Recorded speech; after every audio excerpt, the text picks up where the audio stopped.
will start with us, and then Dr. Title will be with us for the conversation around the district improvement plan and for the superintendent's report.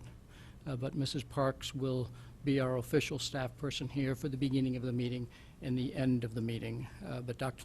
Title felt it important for him to be here on the night we were taking action on the district improvement plan.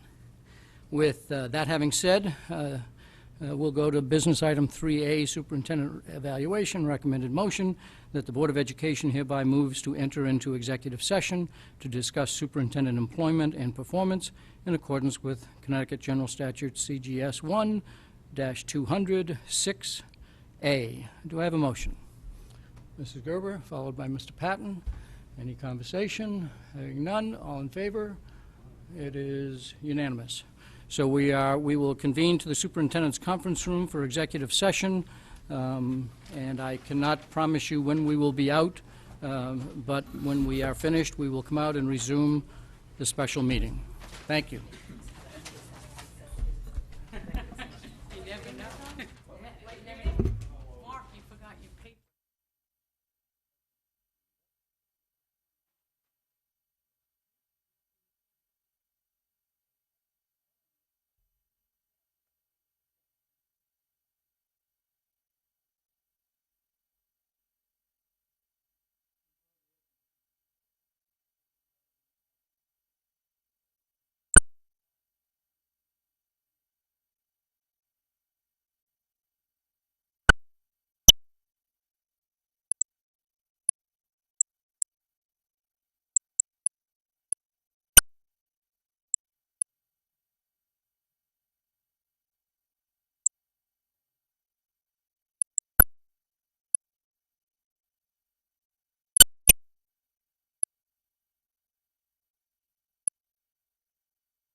Just so that you know, we remain in recess, although we've completed our executive session. As soon as we get all 9 board members here, we will resume the meeting. And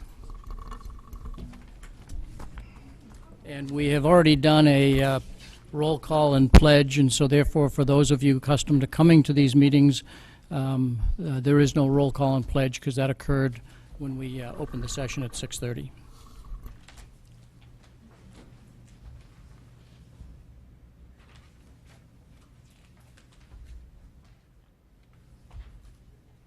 Oh, thank you.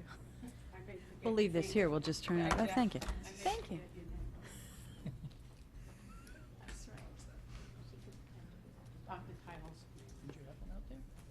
I didn't realize it was over there. Yeah, I've always had one, but I figured they just put Dave's out because I was on my way, or that he was coming later or whatever.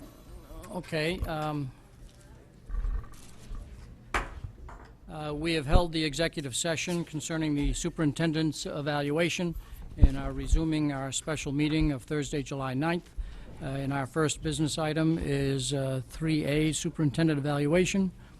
The recommended motion is that Point of order, Phil? Excuse me. approval of the superintendent of schools contract is the item 3A, number 1. Recommended motion that the Fairfield Board of Education into a contract of employment with David G. Title as superintendent of schools for the period 7/1/15 through 6/30/18 on the same terms as set forth in the 2014-17 contract, except the base salary for each year shall be as for the 2014-15 contract year unless otherwise negotiated between the parties, and that effective July 1, 2015, the 2014-17 contract be terminated and replaced by the 2015-18 contract.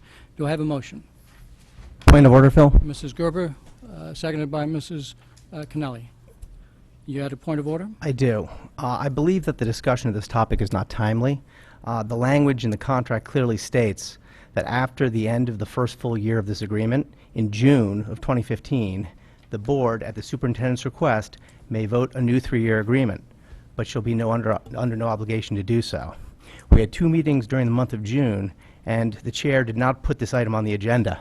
So I'm not sure how it can get onto this agenda without having reached a mutual agreement as a board as a whole through a public vote during a June meeting, what it's called for in the contract.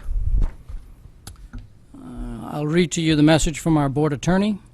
You asked me to review the superintendent's 2014-17 contract of employment, the agreement, to determine whether the Board of Education, at the superintendent's request, can vote a new 3-year agreement for the superintendent at its meeting of July 9th, 2015, or whether any such board vote could occur at its June 23rd, 2015, only occur at its June 23rd, 2015 meeting. I understand that the superintendent's evaluation as required in Section 5 of the agreement has been completed. I also understand that the superintendent has requested, pursuant to Section 6D, that a new 3-year agreement be voted on the board and is agreeable that said vote be held at the board's July 9th, 2015 meeting. Based upon my reading of the 2014-17 agreement, my opinion is that the board vote in July on this matter would be appropriate. The superintendent's contract of employment was executed by date of June 27, 2014, and Section 6D provides in relevant part, after the end of the first full year of this agreement in June 2015, the board, at the superintendent's request, may vote in a new 3-year agreement, but shall be under no obligation to do so. Since the agreement was executed on June 27, 2014, the time period referenced in the phrase after the end of the first full year of this agreement in June 2015 could be construed to begin on June 28, 2015. Accordingly, any board vote on or after June 28, whether it be in July or thereafter, would be appropriate pursuant to the wording of Section 6D. Further, apart from application of the above referenced wording of the agreement, there appears no reason why the board and the superintendent could not agree at any time to replace the current 2014-17 agreement with a new mutually agreed upon contract of employment. Such would be consistent with the board's statutory rights and obligations under CGS Section 10-157 to enter into an employment agreement with the superintendent. This question was raised in an earlier executive session, was answered that our board attorney said that what we were doing was appropriate and legal, so that's And- why it's on tonight's agenda. And why was that memo not shared with the board? And I guess the question, another reading of Yeah, that... excuse me. May I finish? Another reading of that could be that it was executed on June 27th. It needs to be a year, and it has to happen in the month of June, so there are actually 3 days. The board attorney has issued an opinion that I shared with everybody in the room when we first discussed this matter. But in order to have kept this timely, why did you not bring it before the board for an extension at the last meeting? Because we would have extended it under the circumstances. The board was fully aware at the last meeting at the executive session discussing the evaluation that this was what was going to happen, so... But it wasn't placed on the So- agenda. So, with any further discussion on the motion in front of us? If not, all in favor of the motion, I won't read the whole thing, but to extend Dr. Title's contract for a 2015-18 period, please raise your hand. Mr. Patton, Mrs. Gerber, Phil Dwyer, Mr. Convertito, Mrs. Maxon Connelly, opposed? Mrs. Lou McCormick, Ms. Carnell, Mr. Pat Fattabine, Mr. Llewellyn. The motion passes 5-4.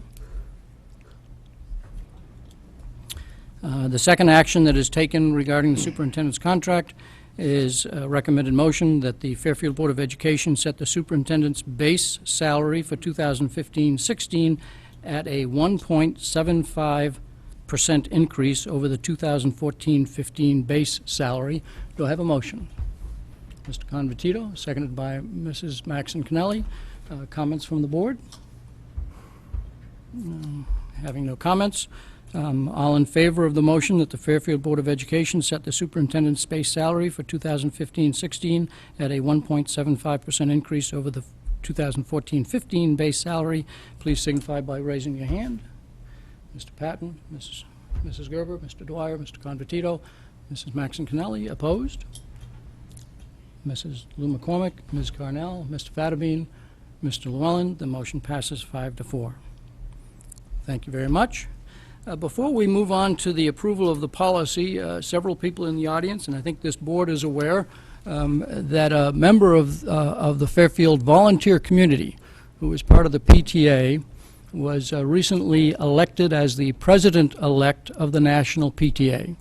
That is an honor to him as an individual, but it is especially an honor that the Fairfield PTA system would produce somebody who could be a national leader relative to students and teachers throughout the country. I wanted to ask Mr. Jim Arcomando if he'd come forward so that we can say thank you for that service that you're about to perform.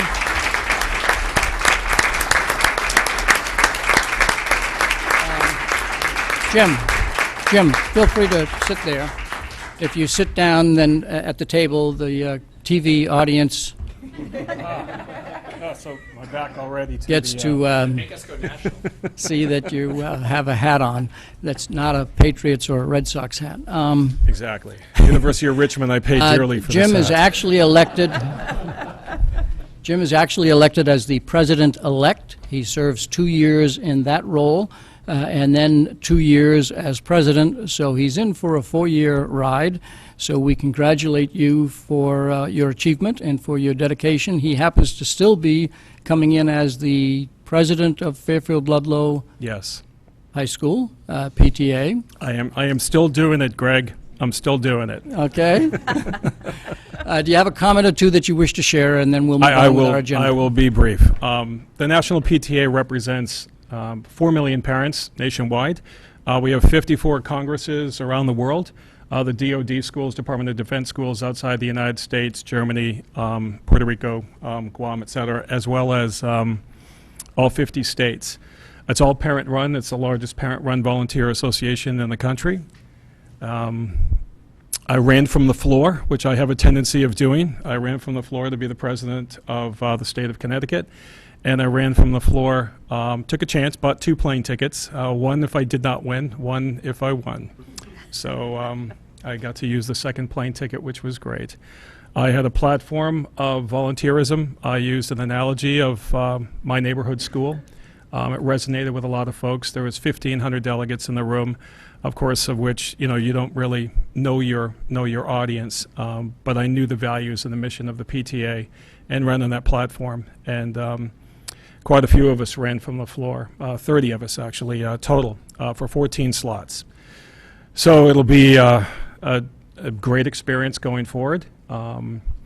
It's something that I've been doing now for almost 20 years with my kids. It's something I'll be doing guaranteed. My contract, Phil, is 4 years. So that's a guarantee right there. And I'm really proud to be representing this district, this council, this state, and of course the PTA. So thank you very much for the shout out. I really appreciate that, Phil. And I would have won a tie, but this is what I wear in the summer, and you know that. So, thanks. Again, thank you.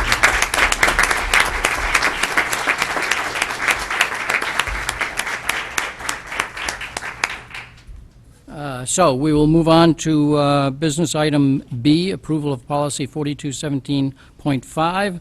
The recommended motion is that the Board of Education approve policy 4217.5, personnel-staff/student non-fraternization. Does the chair wish to make the motion? Mrs. Maxon Kennelly. Ms. Carnell will second it. Jennifer, Mrs. Maxon Kennelly, do you have a comment that you wish to make as the maker of the motion? I would only say that I think similar to the smoking policy, to me, this is what I perceived as being a non-controversial policy. Again, just a way to be explicit about expectations, again, especially for new hires, but for current staff as well. And I didn't receive questions, so I don't know if there are any for this moment. Questions from the board? Well, first, Ms. Carnell is the seconder of the motion. Do you wish to make a comment? No, thank you. Okay. Questions from the board? If not, this is a voting item. We'll go to the public for any public comment on the motion in front of us, which is approval of policy 4217.5. Any member of the public wish to come forward? Seeing none, back to the board. All in favor, please signify by raising your hand. It's unanimous, recorded as 9-0. The item C is the next item on our agenda, the Fairfield Professional Growth Plan. The recommended motion is that the Board of Education adopt the Fairfield Educator Professional Growth Plan as approved by the Connecticut State Department of Education. Do I have a second motion? Mrs. Gerber? Do I have a second? Mrs. Maxon Kennelly? Mrs. Gerber, do you have any comment that you wish to make or defer to staff? Mrs. Maxon Kennelly? Mrs. Leffert, you're here. You want to come forward and make any comments that you want, and then we'll entertain board conversation. Thank you, Mr. Dwyer. This is the culmination of our review of our educator evaluation plan for this year. As you know, I came before you on April 7th with the revisions to our plan. The biggest piece of revision was the work that some committees did on our student and educator support specialists, folks who have non-traditional teaching assignments. After your comments, I took your comments back to the board, made the changes that, to our committee rather, made the changes that you suggested. The plan was sent on to the state the end of April. We received notification, I want to say June 12th actually was the date that the state approved our plan. So this is a formality now for you to adopt that plan. You have to adopt it formally after the state approves it. You had also a handout from the last time which indicated the changes that were suggested at the board meeting of April 7th. Where are we in the process of approval? So the last step tonight is just the adoption. You formally adopt the plan. The actual revision of the plan, that cycle is done. That was the April meeting where we could have the revision cycle. And once this is adopted, we can then get the information on to our data provider. We work with a data management system for our teachers. We can get that up to speed on the changes we made to the plan so that our plan is ready to go for the first of the school year. Questions from the board?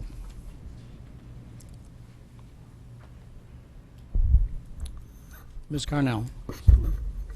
How are you? Good, how are you? And this may be in the plan, so forgive me if it is. You know, one of the things that I think we've discussed at the board and through other people that have presented is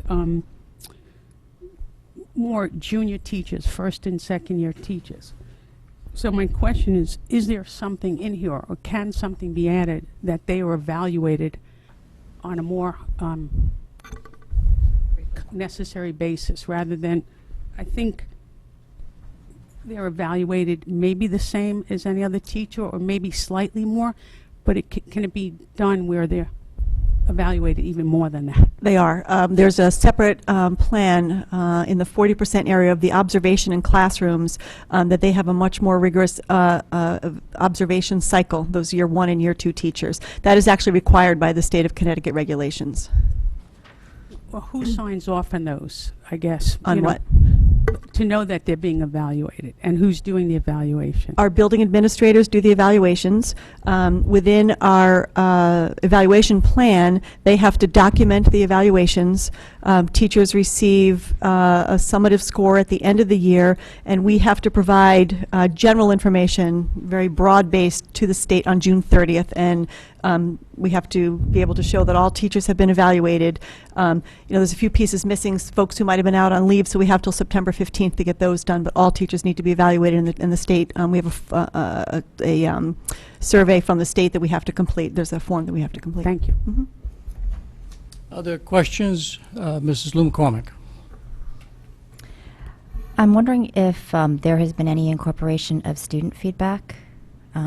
Yes, we, you might, it's a while ago, so you might Yeah, not I have remember the the document conversation. here, but I from- can't quite remember where we Yeah. left it. So what we did was, as I shared in April, there was a lot of conversation from the board the past couple of years about the use of student surveys. And what we did in this plan, in working with the committee, was we built in student surveys to be incorporated into the mid-year review for all teachers. So they're going to do a survey to students. There's going to be a briefer survey to students, more open-ended, and then they bring the results of that survey to their administrator during their mid-year review to then talk about what ideas do they want to incorporate into their teaching going forward. And what kind of survey questions? Do we have samples of what those questions will involve? Not at this time. We'll be developing that in the fall. And so I'm wondering around the specificity, is it just going to be climate, or will it also involve, a sense of academic progress? And I'm just wondering, what is it that will be contained within this survey? Again, those have not been developed yet, but we'll be working with our committee to develop that. We're really looking at more than, we have a climate survey. So we're looking at more from the learning aspect, the rigor aspect from classrooms. Again, more open-ended questions. So it's not just a Likert scale that a student would be responding to. We want some feedback from students that's a little more descriptive than that. So that's what we'll be working on. I can't give you an answer right now because it's not developed yet. That's our work for the fall. Our plan's not been approved yet. We need that tonight, and then we can go forward and do that But that work. student survey is incorporated, is the language within here? Yes, it is. It's part of, if you look in the 40% area, I don't know that right off the bat I can find the page number, but it's incorporated into the mid-year review. Let's see if I can find it real fast. Page 8, there are numerous references to it, but if you look on page 8. And in 31 and yellow- 70. And what page? 31 and 70. Thank you.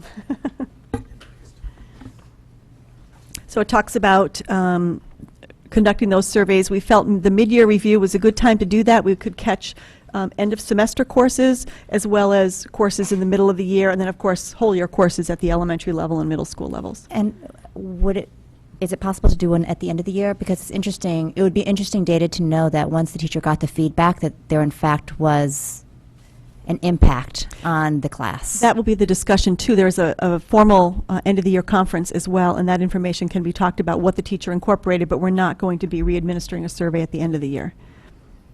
So I'm just wondering how we know whether the survey and the delivery of whatever message is within there is actually effective. How will we even know? What's the point of it if we don't know? Again, the teachers will be identifying areas that they would like to incorporate into their teaching, or what they learned from the survey. That, again, could be part of the conference at the end of the year evaluation. But what we built into the plan this year that the state has approved is for that conversation to happen at the mid-year review upon submission of those surveys. But we're not going to get the feedback from the students to know if Those it's are- been effective That is feedback from students, at the end correct. of the year. that is in the mid-year, so that No, we I didn't know, want I to do, know. just a minute, we didn't want to do end of year, we wanted mid-year so that there can be some work towards between the middle of the year and the end of the year for any changes that a teacher might want to incorporate. And so that's what our plan says right now.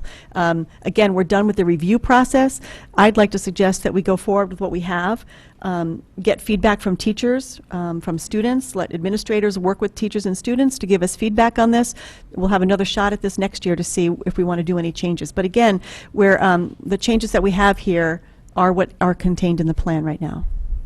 Right, and I guess, so my feedback on this is, I understand and I get that we want to get mid-year feedback so you give the teachers a chance to incorporate it within their teaching, but then I think it's important to get the feedback at the end to see if in fact it was incorporated within the teaching and that it was effective. If we don't get the feedback from the student as to whether it was actually delivered, then So I what's think the that's a good point? conversation for next year. That's not the information that we talked about April 7th. It wasn't a recommendation. Again, I can't by myself change anything in this plan. It has to be done by committee. That's a requirement by the state.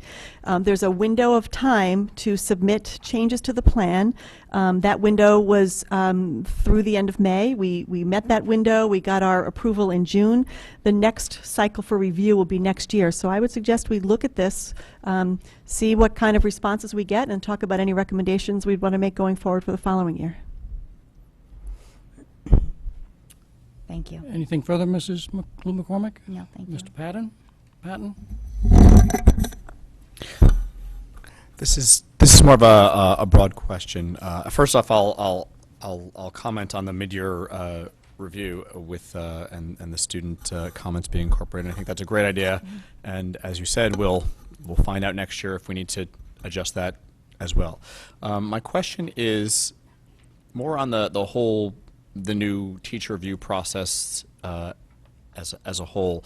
This is our second year because we piloted it last year on our own, correct? Yeah, this is our second year, but it is the first year that all of our teachers were included. We did not include the student and educator support specialists the first year that we did it, and then we included them this year, the 14-15 year. So we're going into our third cycle of this plan. So my question is, do you feel, between feedback from the teachers that did have to go through the evaluation the first time, so now this would be their second time, do you feel that piloting it was definitely beneficial or made no difference? Well, it wasn't really a pilot. It was a requirement that we had to do it that first year, and we had to have a minimum percentage of our teachers participate that first year, which we greatly exceeded what the minimum requirement was that first year. You know, it's still a work in progress. We're working very hard on our data management system. There's a lot contained in this plan, and there's forms that have to be done and go back and forth between the administrator and the teacher. So we're working to make that process as seamless as possible, and the administrators are very good about giving feedback to me. I can certainly work behind the scenes with our data management team. As far as the plan itself, there's not a whole lot we can do because we have to meet the requirements of the state. But our primary objective here is not to look at this as just evaluation to check off a box. We called it a professional growth plan on purpose. We called it a professional growth plan because each and every one of us, whether you're teaching in your first year or teaching in your 30th year, there's places where you can grow, and I think any of us would say that in our professional capacity, that we want to continue to grow. So we're viewing this as a professional growth plan, and that message we're trying to get out loud and clear to teachers. Take a risk on something you've never tried before. It's okay to do that within this plan. You want to increase something in your teaching, do it. You know, don't hold back because you think it's an evaluation. We want the growth here. We want to see innovation and good ideas coming forward. I suppose where I was going with this was more along the lines of, you know, we heard all sorts of comments in the beginning, you know, about how long and difficult these new processes would be, and just the fact that we've got to jump earlier than other towns on it. I was just hoping that maybe maybe teachers and staff would say, hey, you know, they're not so bad, and you know, we made adjustments from the first year to the second year and going forward, and there's lots of positive things that would, like you said, help us improve the way we instruct. It's definitely better, but, you know, don't take my words to mean it's perfect. Our administrators are spending Certainly. hours and hours and hours on this with their teachers. Our teachers are spending hours and hours. It's a very huge process, very different from how we used to work through our evaluation plan. Okay. Still a work in Understood. progress. Thanks. Ms. Patton, are you, any other questions or comments from board members? Mr. Fattabine? Hi. I just want to try and maybe get some procedural clarifications where we are and what draft is the last draft. You have the enclosure number 3 dated June 23rd, 2015 in our prior packet, and that's the draft where, You should see on the right-hand corner approved by the State Board of Ed, State Department of Ed on June 12th. Yeah, Right, that's the that's plan the- we're that- working off of. right, that Right. it says approved by CDE, State Department Correct. of Education, June 12th, 2015. The enclosure number for our packet is enclosure number 3 dated June 23rd, 2015. Yeah, this was to be scheduled for the June 23rd Right, that's, I meeting. know, We we didn't get to it. we Yeah. slid, like a lot of things slide, but I just want to make sure I was, so the procedural way, we had our original plan, which you mentioned the board previously adopted, and then it had to go to the state for their approval. No, the Or board not didn't adopted, adopt but- it. You gave us permission to Send it send to it the on to the state, state right. with consideration of the changes that you asked for. We approved Exactly. submission. Correct. Right, we approved submission. I know it's Um, confusing. Well, so I understand that. Then the state had some comments, I imagine. Correct.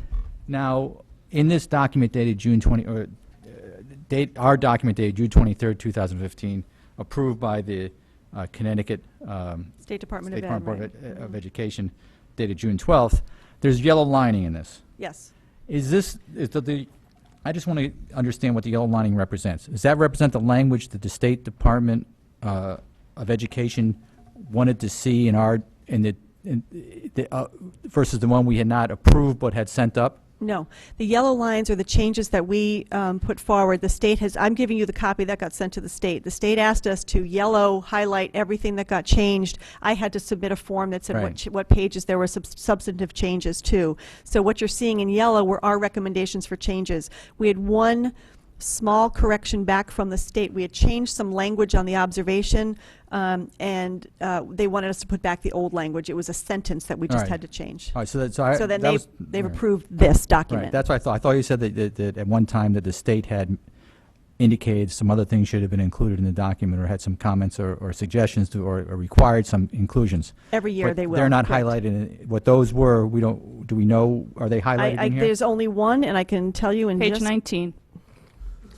Mrs. Maxon Kennelly, would you like to... And those are in, Page 19 is correct. On the first and second year teachers, we had made one change to that first box on the right, the requirements, where we said 2 of the evaluations of first and second year teachers could be in-class observations, and the third one could be what's called a review of practice. A review of practice is still 30 minutes, could be an observation of a data team meeting, an observation of a PPT, an observation of a teacher's plan working with the administrator. The state told us the 3 have to be in-class observations, so Mrs. Carnell, this kind of goes to what you were talking about.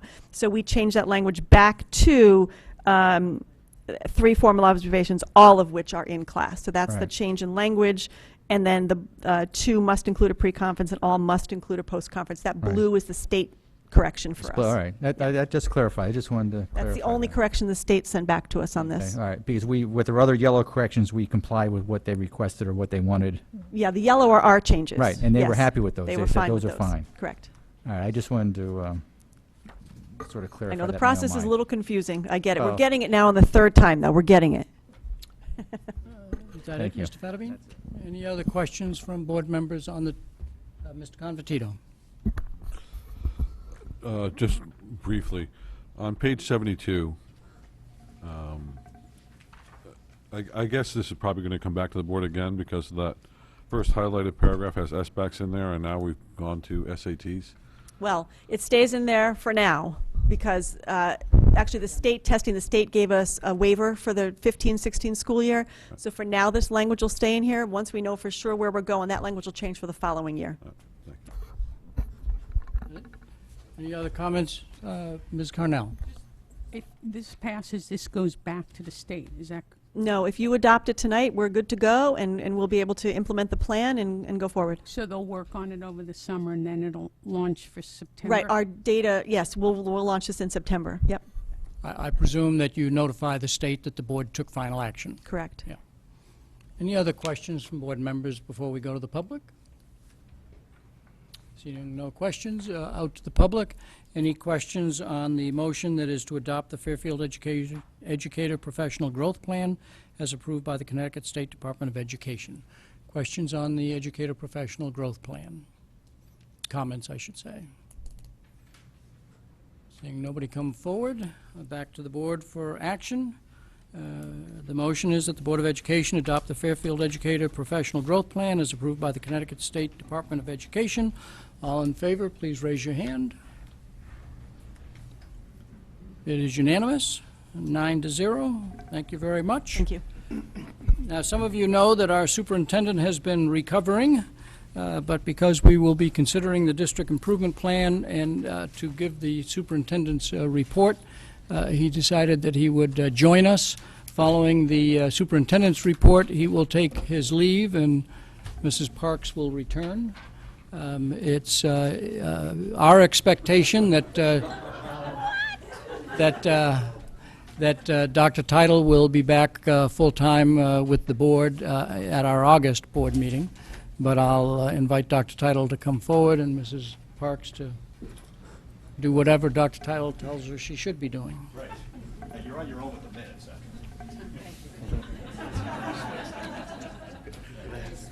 You guys discuss the minutes. The chair will be empty. Okay. So, item 3D is approval of the district improvement plan, and the recommended motion is that the Board of Education approve the district improvement plan dated July 9, 2015. Do I have a motion? Mrs. Maxon Kennelly, Mr. Patton seconds it. Mrs. Maxon Kennelly, do you wish to make any comments or defer to Dr. Title to make whatever comments he wishes, or what? You made the motion. Just one quick comment. I'm sure I'll have plenty more later. I just want to say that this is commending to the board as a whole. We set as a goal for ourselves at our September 23rd meeting, and that goal was to approve a district improvement plan. But approving, I don't think any of us has taken that to mean as a rubber stamp. Every member of this board has done a great deal of work reviewing this, listening to the public, asking questions, giving feedback, rereading the document again and again. I think probably most of us can speak to discovering something new every time we looked at it. And so that speaks to the board taking seriously its goal, which again was not to review a district improvement plan, but to approve one. And so I'm looking forward to the discussion of tonight, but with that goal in mind, I think it's been a tremendous year for that. Okay. Mr. Patton, do you have a comment that you wish to make? Only that I'd like to thank the superintendent and the administration staff for basically listening to us over the last few months and incorporating many changes that we have suggested and people, the public, have suggested, because I think overall, the plan is much better and stronger and more specific because of it, specificity especially, and that's about it for now. Thank you. Dr. Title, do you have any comments that you want to walk through the document as it may have changed, or? Thought it might be helpful if you want, I can walk through the changes that were made between the last time and the time you have it. Okay. Because even though I was not here for the last couple meetings, obviously Mrs. Parks has been very diligent about giving me all the feedback, both from the public and from the board. So I'll just go through them quickly and point to where they are. On page 3 in the introduction, there was an update. I think this actually came from Mrs. Maxon Kennelly about the policy committee's role in the process. On the page 4 on the timelines, we updated the timelines, and really the big differences in here are we pointed out the various ways that the full administrative team reviewed this, took feedback, got input from principals, input from teachers, and went back and forth. So that shows the change. Also added in, I think I might have mentioned this previously, that when we got to the final draft before it came to the board, we had been working with Dr. Richard Lemons from the Connecticut Center for School Change on trying to have all of these change efforts that were being pushed down to us by the state, as well as what we wanted to do, and to try to make them coherent. And we wanted to make sure that the plan, continued that work. So when we got to what I would call a final draft, we asked him to take a look at it to ensure that we had coherence among the main parts of the plan. So I just added that in there. On page 8, there were questions that were raised about district improvement planning, strategic planning, long-range planning, what is it? So I put a little background in there. Different districts use different terms. We chose district improvement plan. You could pick strategic plan. It's got all the elements of a strategic plan. Because we wanted to keep the language parallel with school improvement plans. So I looked at some other districts' plans. For example, West Hartford uses the term district development plan, and then their school plans are called school development plans. So everyone's got a little bit of different language, but the content is the critical part here. On page 10, this language, I think, was adopted by unanimous consent at the last meeting by the board, so it's in there. I believe that was Mr. Vatabene's language, if I remember. On page 30, we changed the wording of 2-6. I believe that was also board change from the last meeting. Right? Is that a unanimous consent item also? Okay. On page 32, there had been some discussion. This came from a number of parents, I think, and some of the forums about sharing common assessments with parents and making a better effort with that. And so we clarified and were more specific. So 420 specifically references that issue as parent communication, and 421 then is the more general communication. So that we've essentially added another specific action in there, and that was based on feedback. And the last item that was changed was page 39, the school climate survey. That didn't clearly match up with the description of the school climate survey in the earlier part of the plan, and so we added in what the 3 domains were that we were counting and what the scale was for those. Those are the changes. This has gone through a lot of hands, and you work on this thing, and it's a little bit like in the old days, what you used to call a term paper. At some point, you just want to turn it in and get a grade. So, in my view, this is the administration's, this is the leadership team's best effort. A little bit like when I turn a budget over to you guys. This is our best effort. This is what we think should be in there. At this point, if we thought other changes were warranted, we'd have put them in. So to some extent, it's in your hands. If you want to change it, it's your right to do so. And I'll try my best to be quiet, but I will answer questions if they're directed at me. But I will need some help from my team as well on some of the specifics. But I will say that, for all intents and purposes, this is the plan we're recommending. Should the board wish to change it, it's of course within your purview to do so. So why don't we take some questions and comments, and then at some point we'll go to the public for any comments that the public wish to make, and then back to the board. Any comments that people wish to make, questions, observations? Mr. Fatabeen. Well, I think having reviewed this for some time now and gone through the iterative process of changes going back and forth, I think this is likely as good as it gets for a 5-year plan in the sense of not knowing what the uncertainties are in the future. And it's a good starting point in which to launch off on this mission for district improvement for the next 5 years.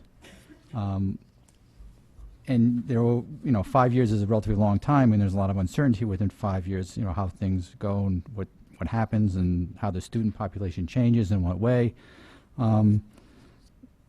So that's the only reservation I have, in the sense that it appears to be, it's a good direction, I believe.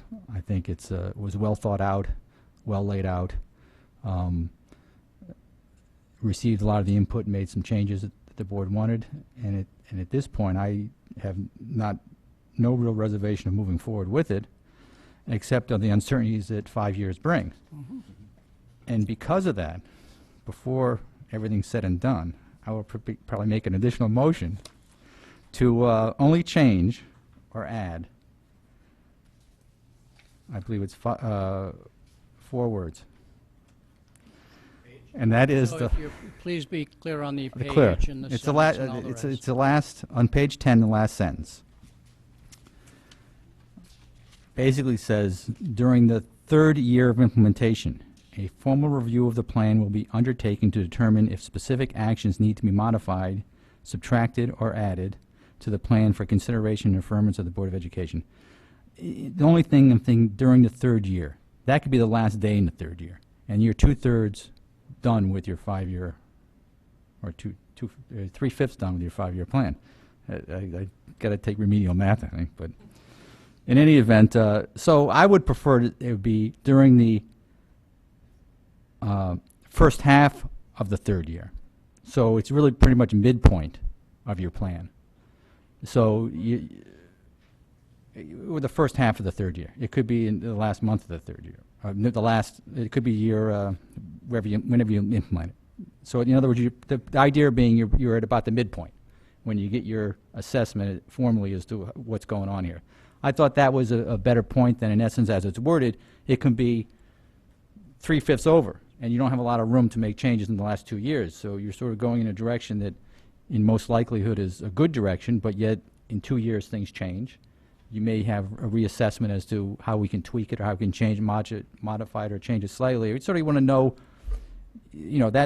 I figured halfway through was a good point to do that rather than too far into the third year. So that's why I would recommend. Okay, can I ask one question while you're finishing that sentence? Well, I have to finish before you ask, but I finished. Halfway through happens to be January, which is our annual budget meeting cycle. Would you agree that maybe halfway could be February? Or December? Well, I just, halfway would put it right in the middle of our budget month, so I'd ask for I don't know when this is going to, it says year of implementation. When is this going to be, is this going to be implemented the day after we approve it? So if it's implemented the day after we approve it, you got 2.5 years out from there. I don't know, that's, So it depends on when you start. what sentence how do you want to change that sentence? During the first half of the third year of implementation. So if it's implemented, if we approve it tonight, it's implemented tonight, then go 2.5 years out, and that's when you do your formal review. I don't think that's necessary. That would be.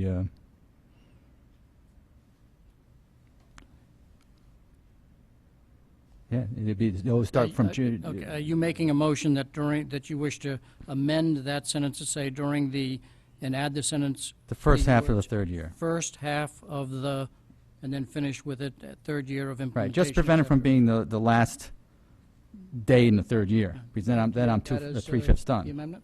Is there a second to that amendment? Ms. Carnell.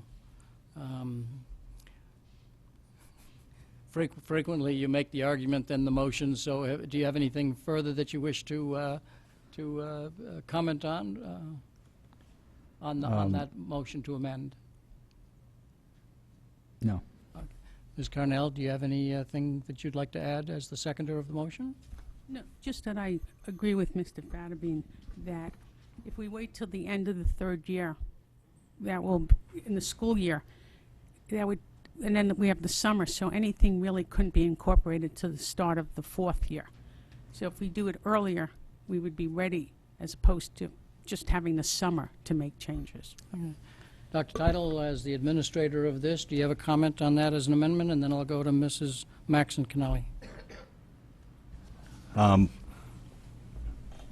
only comment would be that whether you do the review in December or January or June, you'll be talking about year 4 of implementation, making changes there. Year 3 will be already underway. So from the perspective of that point, it won't really matter. That's my only comment. Mrs. Maxon Kennelly, and then Mr. Llewellyn. I appreciate Mr. Fattabine's point. However, if you look at the data metrics that we're collecting, a good number of them, CAPT isn't available until March. AP exams won't be available until May. So many of these tests, we need a full school year to do so. And since we are beginning the second year of the implementation with our first review, and then we'll have another chance at giving feedback. To me, this seems inappropriate. I don't at all take the view that, well, if you finish 3 years, then it's almost too late. I mean, no teacher ever takes that view. That would be horrifying if you say, well, this student is failing in February, so I just toss up my hands and say, oh, well, because I'm 3/5 of the way through my school year. 2 years is a significant amount of time to make significant adjustment, and I think that you also need to have time for measures to play out as the data teams, both at the school level and at the district level, work with this data, make adjustments, adjust strategies. It's, again, I hear Mr. Fadbian's point. I just think you need the 3 years to play out, and to have that 3 full years collection of data, some of these might take that long to really be seeing their success. And then to Dr. Title's point, you wouldn't be changing something so dramatically at that mid-course point anyway, and a tremendous amount of work gets done here in the summer. So I don't think that that would be too late by any stretch of the imagination. That's 3 good years' worth of data. I don't think there are too many decisions we want to make based on 1 year's worth. So that's that's why I would not be in favor of that amendment. Mr. Llewellyn. Thank you. I might almost suggest that we say, rather than during the first half of the third year, it would be at the conclusion of the second year. Dr. Title makes a very good point that if we wait until the third year, we actually can't implement anything till the fourth year. And to, kind of balance what Ms. Kennelly just said is that we're not saying that things are right or wrong. It's saying that it'll be undertaken to determine if specific action needs to be modified. So it's not saying things will be modified, but I understand that we need to have enough data upon which to make decisions, but at the same time, you want to make sure that you have time to make adjustments if necessary. So I almost think it should be at the conclusion of the second year. That gets us around also your other concern, which is you need to have all those test scores that come out in March and April. So, you're done the budget season, the fall is ramp up to budget, all winter's budget. So coming into the spring is when actually the administration will actually have time to focus on this. So I think with the conclusion of the second year. To move it to the third year means you can't move anything to the fifth year. Any other comments on the amendment and the amendment only? Mrs. Lou McCormick, followed by Mr. Patton.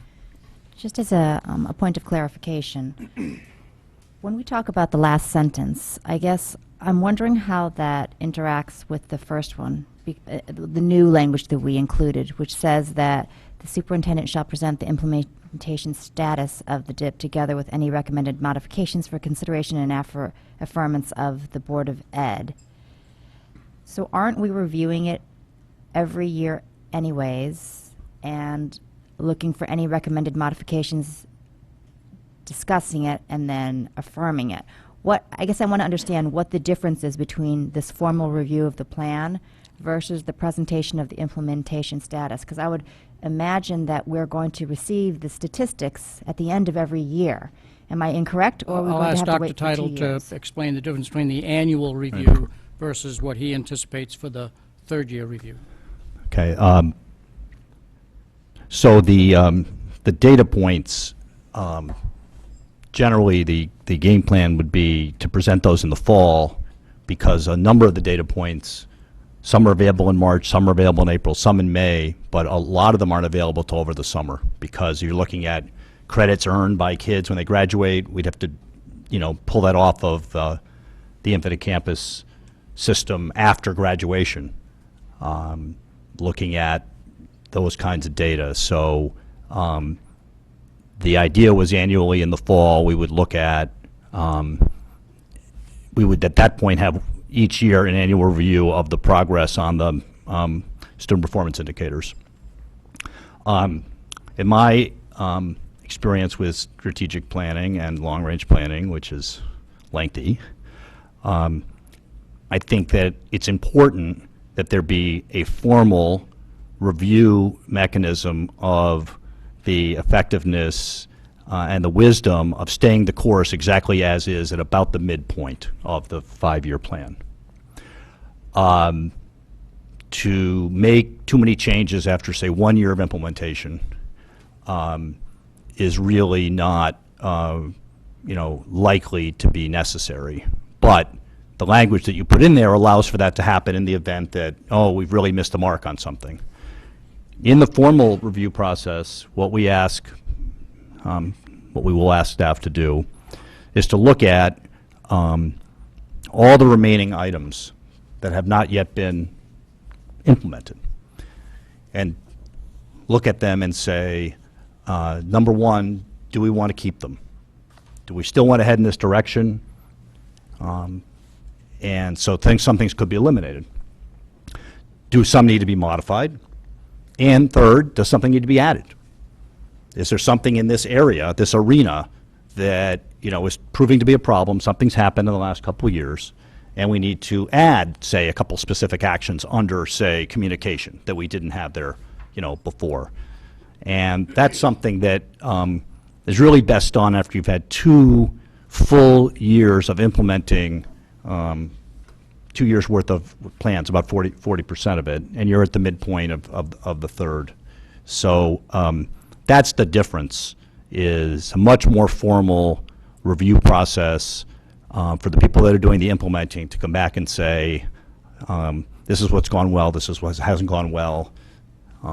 You'll have 2 complete years' worth of data points by the fall of that year. I think if you do it at the conclusion of the second year, say if you did it in June of the second year, you wouldn't have all your data in for that second year at that point, because you wouldn't have all the end of year stuff that we need from folks. So that's how I envision it.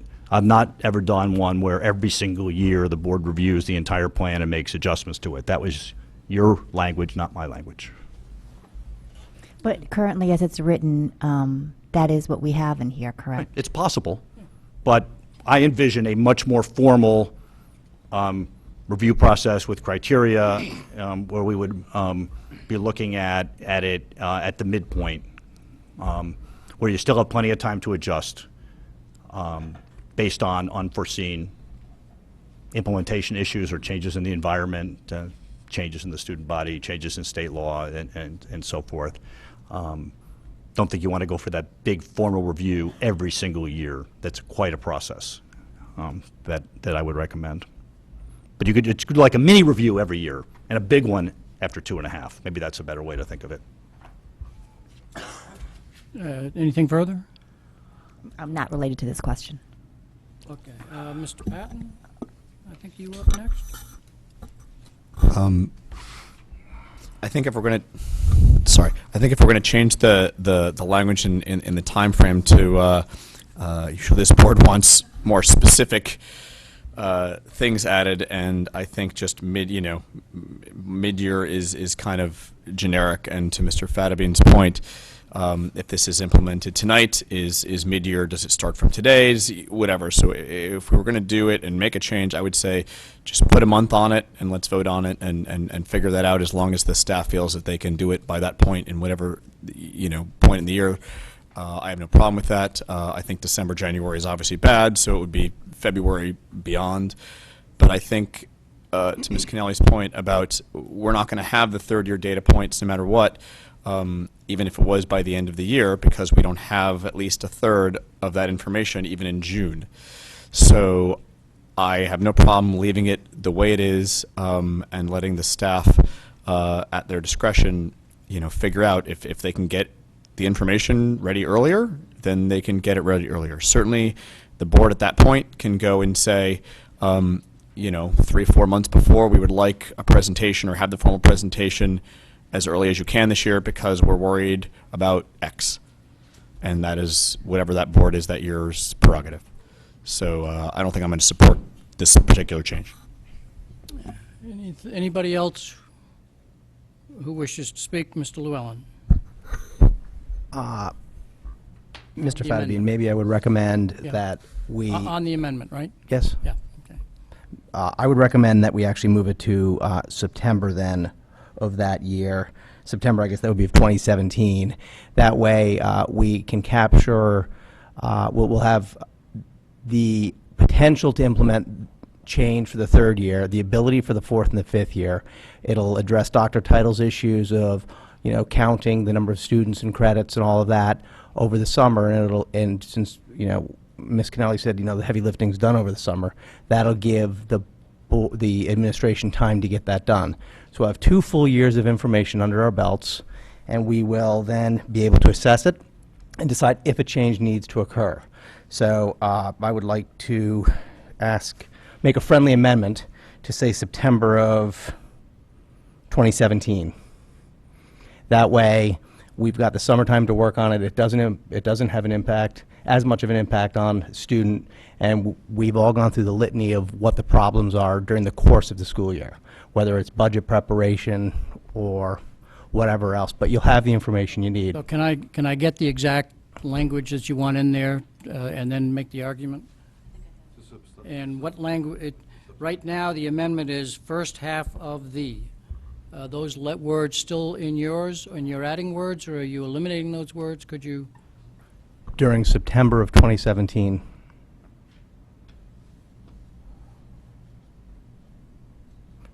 Strike the rest, would strike to the First comma, half of the. and I would strike to the comma. During September of 2017, a formal review of the plan will be undertaken. So you would strike Mr. Fatabean's amendment, first half of the, and also strike the main words, third year of implementation. I'm giving a date certain, correct? Right. Have you got that?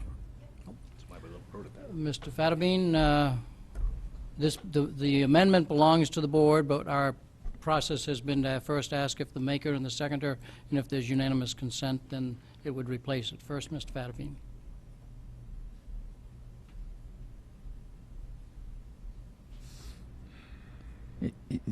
If I understand that correctly, the date, and if I try and figure out what my dates would have had to be the first half of the third year, it would have been, if it's implemented tonight, from July 2017 till 6 months thereafter. Is that right? So this is actually 2 years and 2 months specific date. That's right, correct. This is quicker. Well, it would fall within the range of which I originally indicated, I think. Yes, correct. That's correct. So it's not really, I gave more flexibility in my original amendment to make it anywhere within that 6-month range. So. Are you accepting Mr. Llewellyn's friendly amendment or not? I don't, in my opinion, it's more, it'd be more flexible if the administration had a range in which to work. But, it's up, Dr. Tyler may comment. What does he prefer? It doesn't make a difference first we if it have falls a- within my range. Mr. Llewellyn, you've made a motion, I presume. I did. And so therefore, we have to deal with that motion, and if you are, Well, whether if as far as, look, it falls within the range I specified as when it would be nice around the midpoint. That specific date's around the midpoint, and it fell within the range of my original motion. So if Dr. Title's okay with that amendment and saying I can work with September 2017, okay, so. I'm fine with it too. So you're I don't asking care. Dr. Title's viewpoint on Mr. Llewellyn's friendly I amendment? don't, Okay. as long as Dr. Title. it doesn't go too My far. opinion is I like the language the way we wrote it originally. Oh, I'm looking for maximum flexibility. No one's trying to do any end runs here. So I will say what I will say every time you make an amendment, that we wrote this for a reason. Words were not casually chosen. We're looking for some flexibility in there. I am not in favor of any amendments. So, Mr. Fatabean, back to you relative to your accepting Mr. Llewellyn's friendly amendment or not? Well, I don't accept I usually don't do my words casually either. Yeah. And to that extent, since my amendment is broader and gives more flexibility to the administration, but was it within the more specific, but is within the more specific timeframe in the proposed amendment to me accept, I'm going to not accept it because I think it incorporates that date and others and provides more So flexibility. since there is no unanimous consent, you would have to make it as a formal amendment to the amendment. Do you wish to do so? Yes, I would, actually. Okay. So we know what the amendment is. Is there a second to the amendment to the amendment? Mrs. Lou McCormick. Do you have anything further you wish to make an argument for your I amendment think, to the amendment? sure, no, I think that a specific date, although it takes flexibility, so it could be perceived as taking flexibility out, it also schedules it during a time which things can occur. One of the main concerns of Mr. Fatabean's comments were that there may not necessarily be enough time to change because it's 5 years, or it's a 5-year. and because of that, that's a long time out. I think that there are a lot of items that are here. We've been given no priority list. We don't know which items are coming first. We don't know what they're Could you costing. keep your comments on the amendment to the I am amendment? making my comments. Thank you. And I think because of that, we need to have something that's slightly sooner in time. So a more specific date, I think, is better, and I think sooner is better. Mrs. Lou McCormick, you seconded it. Do you wish to make a comment? Well, the reason I second it is I think that for purposes of quicker implementation for the benefit of the students, because if you implement it, if we discuss the changes, you have a chance of having positive changes occur for that third school year. If we don't have the discussion until December, odds are we can't implement it in time for the third school year. So the third school year will occur without getting the benefit of the changes that we know need to happen. So if we have the information by the end of the summer, I think it's good to act with some urgency to try to implement the changes that we think need to happen so that the kids can benefit from it in the third year rather than having to wait a whole year for the fourth year. If I could make a comment, Mrs. Gerber. Well, I guess one question I have is, isn't that the purpose then of the October would be to kind of check in on things? So, I mean, if there was an issue, if there was something that had some sense of urgency, that would be covered in this language based on what Mr. Fadabine suggested at the last meeting that was added to the plan. So this is kind of adding a second wrinkle, and I understand the difference between the formal and the implementation status, but again, to Mrs. Lou McCormick's point, if we're talking about specific concerns, that would fall under the umbrella of the annual October, correct? Is that correct, Dr. Title? Yes. So can I ask a point of information to follow up on that, please? Yes. Thank you. You're next. So if we read the blue line, it says the superintendent shall present the implementation status of the district improvement plan together with so on and so forth. Implementation status, does that mean implementation status? Does that include end results? How are we defining status? Yeah, there's two parts to any implementation of a long-range plan. One is, are we actually implementing what we said we were going to implement? Because there's always the suspicion that you're going to write a plan that sits on the shelf, never sees the light of day. So annually, it's important that we report out that, in fact, this is a living, breathing document, and it actually is happening. So that's one part of it.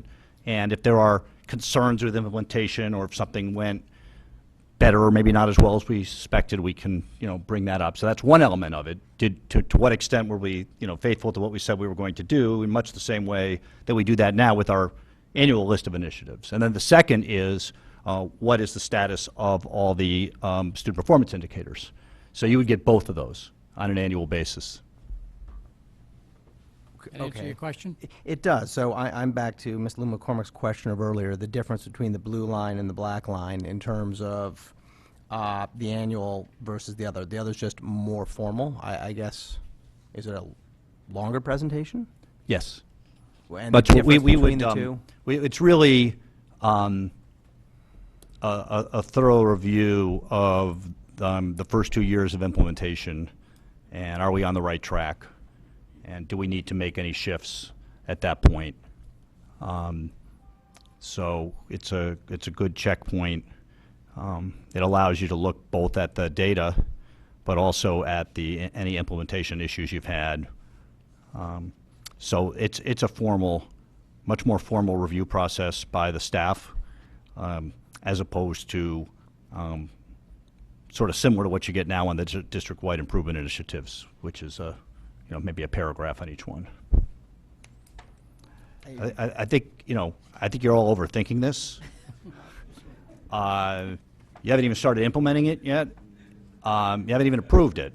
So I will say that there's nothing in any of this that prevents the board from saying, Mr. Superintendent, we'd like a little check-in on what's going on with the plan, And obviously, if something were happening and it were heading south, I might be coming to you and say, here's what's going on. So there's nothing that doesn't say that we can't have conversation on an ongoing basis. As a matter of fact, a good practice for a board to get into, again, because you want to keep this in front of people.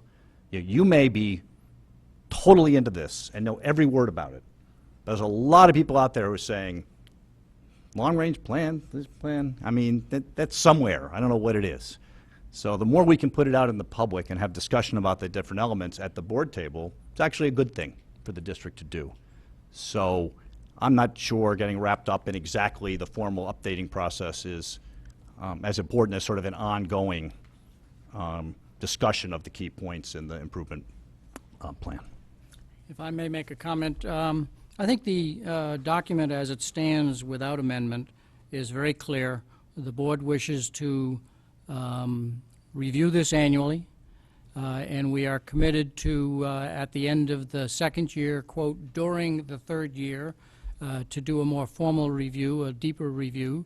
And I think that flexibility is needed because you can't judge where we will be in the third year. So during the third year is, for me, sufficient specificity, if I said that correctly. Other comments from the board? So I won't be supporting the amendment to the amendment. Other comments from the board? Yeah, we're on the amendment to the amendment. Mrs. Lou McCormick. Just to clarify my understanding to make sure I'm clear on this. So my understanding is this October annual review will be a report of the status of how things are going. However, in this third year, you will actually proactively bring to us recommendations of actions that need to be taken, which wouldn't necessarily occur in the interim years. You would Correct. just tell us how things are going. Right. But I you mean, won't have a if- recommendation. Well, let's put it this way. The opportunity is there after a year to recommend changes to you, but I would not anticipate that occurring because after 1 year, you really don't want to jump to too many judgments.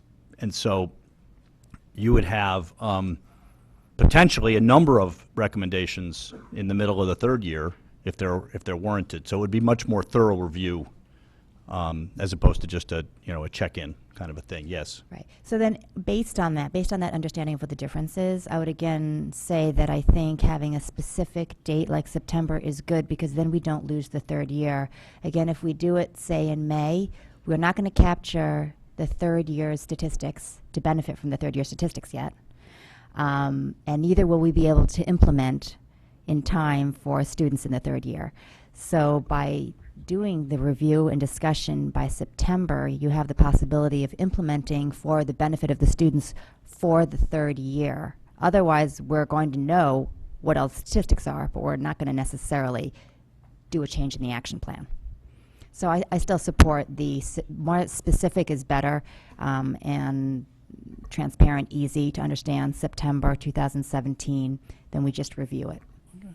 Any other comments, or shall we go to the public on the amendment to the amendment and then back to the board for action? Any other comments? Hearing none. The amendment to the amendment, if I'd ask the secretary to read what the sentence would read if we adopted the amendment to the amendment. In September 2017, a formal review of the plan will be undertaken to determine if specific actions need to be modified, subtracted, or added to the plan for consideration and affirmance of the Board of Education. Okay. Members of the public who wish to come forward to talk on that amendment to the amendment. I know you didn't really want to be letting from the public on this, but... It's a voting item. Neil Fink. Please state your name and address. Neil Fink, 70 Crest Terrace. And if I can just state, if I make any comments this evening, they're my own comments. I'm no longer the president of the PTA Council. I want to make it clear that I'm not speaking on behalf of the council. I suggest that you leave the language alone. I think it gives by saying during the third year, it gives the board at that time the discretion to do this review when they want to. I think to do it in September and then have another review in October seems sort of silly. I will say if the board is insistent on putting a firm date rather than saying during the third year, then I prefer Mr. Llewellyn's date over Mr. Fatabean's language. And that is because if you go by Mr. Fatabean's language, it could possibly put that review 2.5 years from tonight, which would be January of 2018, at which point it means that the very first action of a new board could be to review and make significant changes to a document that those people may not have the experience to, on the board to actually undertake such decisions. A board that theoretically in January 2018, none of you potentially could be here. Hopefully some of you will. But I suggest you leave the language alone. Thank you. Thank you. Other members of the public who wish to comment on the amendment to the amendment? Seeing nobody coming forward, any other final comments from board members? Seeing none, are we ready to act? Does everybody understand the wording that Mrs. Gerber read on the amendment to the amendment? If so, all in favor of the amendment to the amendment, please raise your hand. Mrs. Lou McCormick, Ms. Carnell, Mr. Fatterbean, Mr. Llewellyn, all opposed?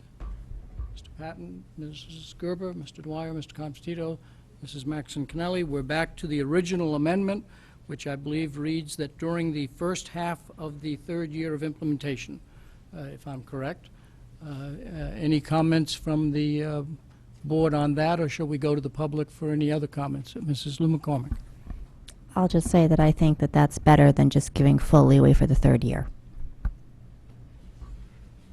If not, we'll go to the public. Similar issue, but nonetheless, it is a different amendment, so please step forward, state your name and address. Hi, Mary Hogue, 165 Stonewall Lane. Am I here there? Okay. I have a background in project management, and so this is near and dear to my heart in terms of making sure that you have milestones, you're constantly checking in. So I would really hope, actually, that you're always looking at this plan, and it's not going to be something that will be a hard and fast time that you're going to look at it and that's it. I'm very hopeful that this, as Dr. Title has, I guess, suggested, that this is always out front and center, and this is something that's guiding us every board meeting, every month, every time you're thinking about what we're doing. So in terms of the specific dates and so forth, I would be very concerned getting too specific, because as you've talked about in the beginning, 5 years, you don't know what's going to happen the next day, much less 5 years or 3 years or 2.5 years from now. So locking into a very specific date has a concern for me, because who knows what's going to be happening at that point. Being more general and clarifying that this is a plan that you're going to be calling on every time you make any kind of decision, and that you do have a very heavy review at a halfway point and leave it flexible enough to know that that's the time to do it, I think gives you the time to be able to decide at that time, not now, planning 2.5 years from now, which you said is a difficult thing to do. So I'm sorry I'm kind of babbling at this point, but you don't want to lock yourself in. That's how you started the conversation, and it seems like now you're locking yourself in. So, Your timing. Okay, good. Thank you. Meg is on Thank you vacation. very much. Any other member of the public wish to come forward? I noticed our timekeeper was not here, and I wanted to confirm that our secretary was managing the time, if you're wondering what I was talking about. Okay, if no other member of the public wishes to come forward, I see somebody decided not to. Back to the board on the amendment of Mr. Fatterbeans. Any final comments on the amendment of Mr. Fatterbeans? Mr. Fatterbean, you want to make any final comment? I'll make a final comment. It's really only changing a 12-month window to a 6-month window. And I would prefer to get a little more specific as to when that formal review will be made, not just within a whole year, because like everything in life, what it starts out with a range ends up at the later half of that range, and you're at the end of year. If it's during year 3, it's near the end of year 3, and the beginning of year 4 before you get that formal review, typically. So my concern was it doesn't slide, and the Board of Ed then only gets it very later in that third year. This is a way to assure, instead of a 12-month window, a 6-month window, that you're going to get it with maybe hopefully more timely. It was just assuring that, and I think it had still flexibility. But my guess is if I come back here, or look, I'm not going to be back here, but if I sit in a board meeting come or look at the agenda for the third year, 2017, where it's in the third implementation, my guess is it's going to be the agenda in month 12 of the third year. But we'll find out. Or maybe if I remember to look. At this point, the Irish in me would suggest that Mr. Fattabine put some money on that, and then we'll see who owes who a beer. But I might. any other final comments that people wish to make, Mr. Llewellyn? Just a real quick point on what Mr. Fattabine just said. The human nature to allow things to slip toward the end. Combine that with Dr. Title's earlier comment, which is if it is at the end, there is little likelihood to impact the year that starts several months thereafter. So you can only really switch the 5th year. So I do support making it in the first half. I'll make a final comment. I think we have a superintendent who is clearly dedicated to planning, long-term planning. I don't think he would allow something to slip and not try and keep this a vibrant plan that is looked at annually and looked at formally after the 2nd year into the 3rd year. So I don't have the same concern that this won't actually take place. If there are no further comments, we will take a vote. Yes, we did go to the public. All in favor of the amendment that would add the, after the word during the, would add first half of the to the 3rd year, please raise your hand. Mrs. Lou McCormick, Ms. Carnell, Mr. Fattabine, Mr. Lou McCormick, Mr. Llewellyn, my deepest apologies. All opposed? Mr. Patton, Mrs. Gerber, Mr. Dwyer, Mr. Convertito, and Mrs. Maxon Connelly. Mr. Fattabine, you had the floor originally, and we're back to the document as it exists. Was that your final comment on it, or did you have anything further that you wanted to say? Do we have a wager? The answer is yes. I'm not sure you're setting a good example for the children at home watching this.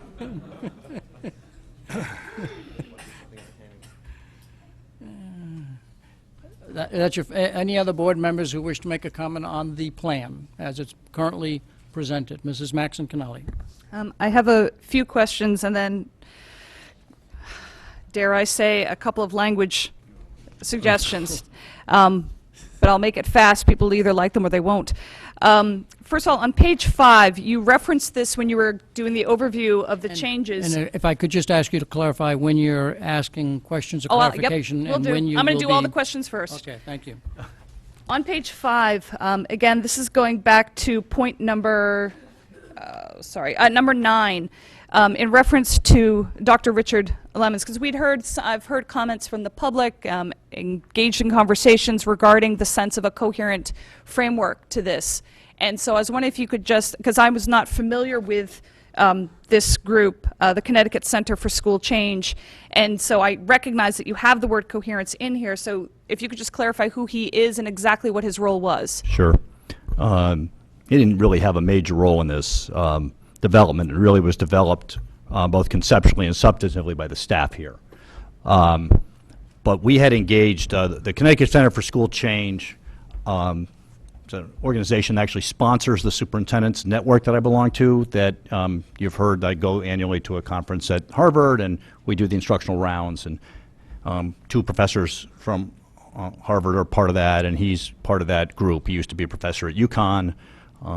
He worked for a foundation. He's a very, very well-respected individual. And when we got hit with all of these change initiatives from the state a couple years ago, people were really overwhelmed by them. And we had Common Core. You know the drill, right? I'm preaching to the choir, right? I mean, we were overwhelmed by it because we already had initiatives going on. And we looked at this as an administrative team and said, you know, we can either say, woe is me, all this stuff is happening, it's all terrible, or we can say, look, how can we make all of these change initiatives, plus what we want to do, work together and see connections between them so that there's actually more power and we can use some of the mandates from the state to our advantage. And we really didn't feel we had the expertise in-house to do that, and so we He worked with us for a year to sort of look at what are all the initiatives you have, how close are these to the instructional core, really improving instruction, and how can all of this fit together. So when we developed the plan, we brought him in for one day to just look at the conceptual development of the plan, because this is a bit of a hybrid model, combines several different planning models into one. And just as like a double check to say, do we have something way out of whack here? And he was very pleased with it. His biggest questions actually revolved around implementation, which we were just discussing. And what are the roles of the school, and how do we set up structures once we go to implement this to ensure that there's alignment? And so that led us to the development of, and we'll share with you in the fall, the new model of school improvement planning and the new data that we'll get from school improvement plans, which will align perfectly to this. So that came out of that discussion. But he did not, he was not a consultant in the sense that he had the answers and we put them into the document. He was there really as a check on the internal coherence and really to push us on, so how are you really going to operationalize this? Okay, thank you. Yeah. My second question is that there were multiple references in the document to this district improvement plan being a mix of continuing initiatives and efforts and new ideas. One thing that I did appreciate, having looked at several of the school improvement plans, was the consistency of the language. I mean, that communicates a very clear message to staff as well. But regarding that idea of continuing initiatives that they are already doing, I was wondering if you could give me examples. Well, there's quite a bit here that really tries to build on what we were doing and make it better. You know that school-wide data teams, school improvement planning, instructional rounds are something that have been in the system for a while, and we're continuing to deepen our focus on that. Another example of one we I would call it a midway one, where we've just sort of started doing it and we really want to accelerate it, is the concept of teacher leadership. We really just formally made a big move on that in the last year or so. We're training facilitators to do rounds in their schools as a way to really accelerating that particular practice. And that's something that's worked really well. And so that's sort of like we really want to build on that for other initiatives. So that's one where we hadn't done a lot with it. We just took baby steps on it, and now we really want to accelerate. And if you look at some of these performance indicators and data measures, this is, one of the things we really wanted to do with this was really break the mold from simply looking at a lot of test score data. I mean, there's plenty of it in here. You can't get away from it. But looking at extracurricular activities, participation as a sign of the connectedness of students to schools, and really putting forth an effort to getting more kids involved in the life of school after school. And that's shown to be positively correlated with student engagement and buy-in. And we've never really focused on that a whole lot. We've never really focused, I think, in a big way, in a really significant way in terms of improvements in our ELL population. I think we've done little things with it, but this really puts it, front and center, because that's that's been something that really needs to happen. We never did anything with world language. I mean, most plans. I mean, you look at plans in other districts, you'll see a bunch of data points, but this whole idea of adding assessments on how our kids are doing on French, Spanish, and Chinese on a national test. And Latin. And Latin, yeah, it has its own. Right. Really looking at every facet of the school system, because that's what your mission is all about. Your mission is not just focused on test scores and what can be measured by test scores. And that's the most challenging part here. So we've never focused, I don't think, in the time I've been here, on trying to get what I'll call non-traditional takers into certain courses. For example, how many boys do we have in, say, family consumer science courses, which are traditionally female? How many girls do we get into the traditionally male courses, such as technology education? That's all really, really new.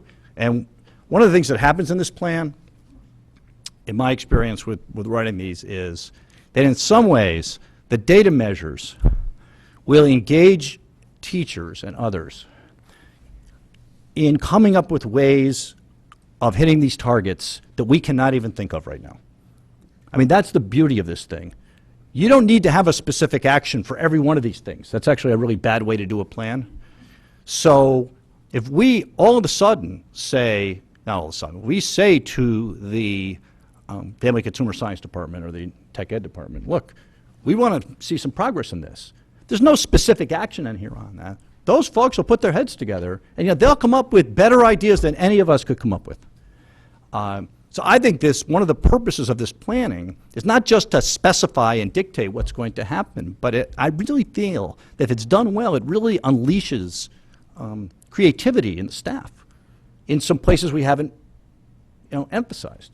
If you pick the right measures, you create the right incentives, I think it would be really beneficial. So those were some of the ones that I think would be in the new department, and then some are sort of part way and some are continuation.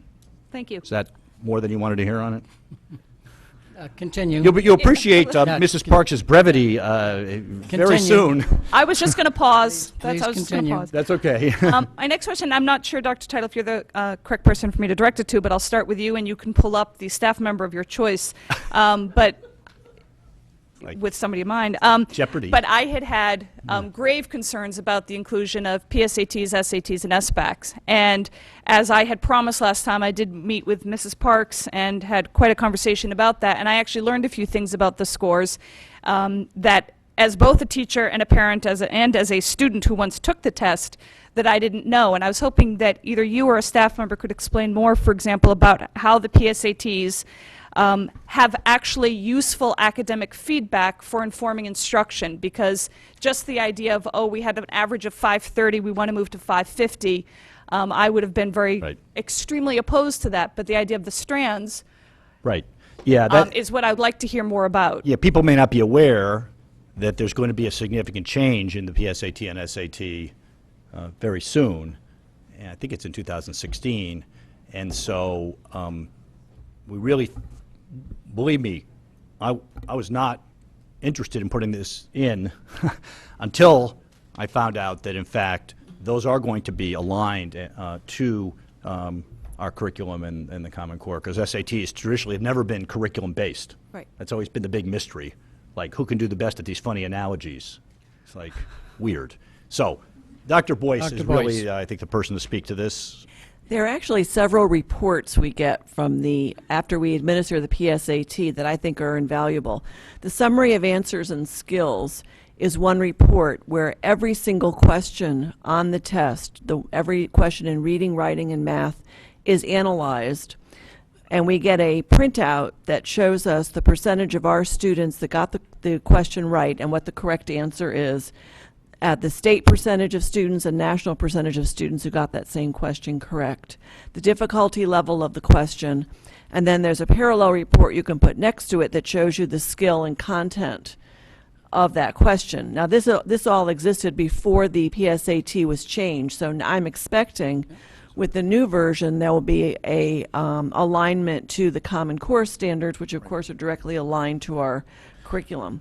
In addition, every student who takes the test gets that same report for himself or herself.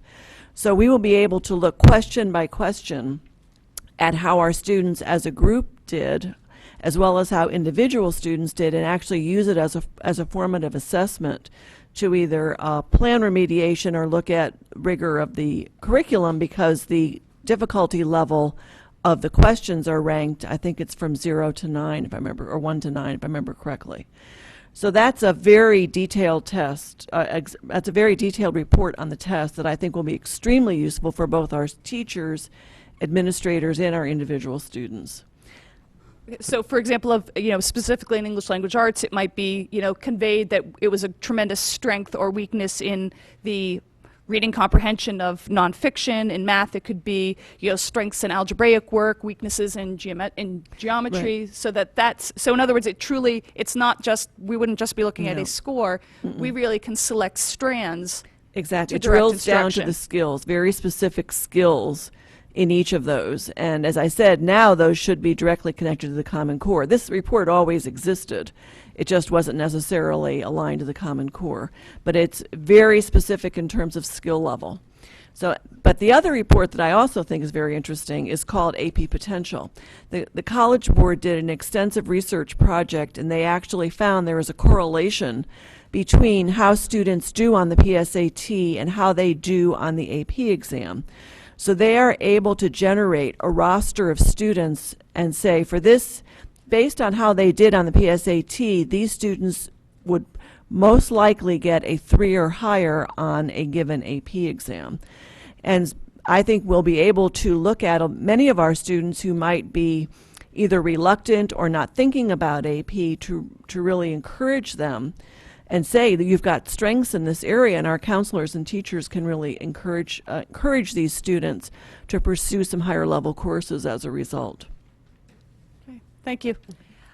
That's it for on that question. I have one more question and then my 2 language statements, changes, suggestions for brief discussion, debate, and vote. My last question was on 4-9. Sorry, page 31. Because this is something that we have talked about at the board table before. You know, I know we've moved to something more specifically with homeschooled students, but my question was about the possible costs as well as the possible savings of the pursuit of 4-9, which for anyone who doesn't have a copy is the use of online learning through the system of enrichment, remediation, and low enrollment courses. I'll let Mrs. Parks take this one.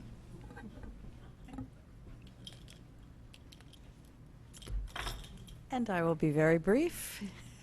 Briefer than I would be. So this is about expanding online learning, and in terms of cost, and well, obviously we expect there would be a benefit, but until we actually, so this is an area that we want to expand, but until we actually set out to do that specific action, that's when we'll do the research. Where can we expand? What courses would it be most beneficial in? Do we have courses in maybe one high school where there's very low enrollment and another high school there's higher enrollment, so that we could not use an online learning system, but we could share learning across both high schools? So, but until we actually start working on that specific action, we won't, part of what we do will be cost benefit, and so we haven't done it yet. And that would apply to mostly all of them. Okay. All right, thank you. You're welcome. And then, sorry, could you pass that over to Jessica, to Mrs. Gerber? I put both language amendment suggestions. I apologize, I didn't have time to run it off so that everyone had a copy in front of him or her, but I at least wanted Mrs. Gerber to have it. And I then rewrote it on a piece of paper, which is right in front of me. So you'll reference the page number and Yes. where we are? The first one was in reference to page 32-8. Let us all get there. Yes, Specific action 2.8. correct. Which states now all schools will engage in instructional rounds at least twice per year as part of the school improvement plan implementation. And the motion I wanted to put on the table was a suggestion that it read, all teaching staff will have participated in instructional rounds within 3 years. Just setting a more specific, I apologize, that was the motion. I'm learning. So I'll read it again. The replacements, it would be replaced in its entirety with, all teaching staff will have participated in instructional rounds within 3 years. Everybody understand that? And so you would like to make that as a motion? Yes. Wait, can I clarify? Well, first I need to get a second. Mrs. Gerber, do you wish to make any further comments on the motion? I do, but I'll want to be clear about it first, so I defer to Mrs. Lou McCormick. Defer to Mrs. Lou McCormick. So based on your motion, are you saying that they would participate in the instructional round once in a 3-year time period at least? Correct. So once in a 3-year time versus twice per year? No, in so now I'll explain the idea that all schools will engage in this at least twice per year. All schools does not mean all staff members. And having done instructional rounds, I know the value of having a point of practice to be looking for, to be getting feedback on, whether you're the one sitting in on the lesson or the one being observed and getting feedback. Again, I only know it from my school system. I don't know exactly how it is done here. So I thought it would be more valuable to have the goal of every teacher knows this is something that they are expected to take part in. We see a value to it, so then let's set out there the expectation that everyone will have done it. Okay. And can I just... excuse me, Mrs. Gerber, you seconded it. Do you wish to make any comment? Yeah, well, I guess that I just, at some point, I don't know if now or after Mrs. Lou McCormick speaks, would like to hear what Dr. Title thinks, if that's appropriate. Yeah, So. for all of these, I'd like to have the mover and the seconder, then Dr. Title, and then back to the board. So, Dr. Title, do you have any comments on the suggested change? At the risk of being a broken record, I am not in favor of amending the plan. I think that they're very well, instructional rounds has many different purposes, and without getting into the whole part of it, we need some flexibility here. There may be reasons why certain teaching staff would not engage in instructional rounds over the course of 3 years. Many schools are doing a lot more of this than twice per year. This is really the minimum. I guess my concern would be that the language is overly prescriptive. Okay, so first, Mrs. Lou McCormick, I think you had raised your hands, and then John Llewellyn, Mr. Llewellyn. So if I might go back to Mrs. Kennelly, what was your thinking in why once every 3 years? It wasn't once every, and I apologize that I didn't have a copy for everybody. The idea wasn't once every 3 years. It was that at some point you would be captured in the process of that 3 years. Some of this is direction to staff in terms of specific actions. I thought this was a worthwhile one to set out as a goal for each staff member. That it's, again, having engaged in the process. I respect Dr. Title's opinion. That doesn't mean I'm not coming back with the second one, though. But, so I mean, obviously, if I'm not looking for a lengthy debate. I suppose people are engaged by the thought of it, or they're not. I just thought it was a very specific goal to set out to the staff. Again, to Dr. Title's point, yes, it is prescriptive. I'm not sure if that's a good or a bad thing in this case. Mr. Llewellyn, followed by Mr. Patton. Can you define, please, what you mean by participate? Does that mean lead or sit in on, or how are you defining participate? That I was deliberately not. I've been on both sides, so I've done it twice. I've been one who was visiting the classroom. I've been the one who was visited. Both are beneficial. Both are participating. I'm sorry? Both would be defined as participating. To me, yes. Yes, fine. That's what I wanted to know. Thank you. Mr. Patton. Through the chair to Dr. Title, at the risk of extending this, could you, and you can choose not to, give us an example? You mentioned there might be reasons for certain instructors to not need to do or instruction rounds.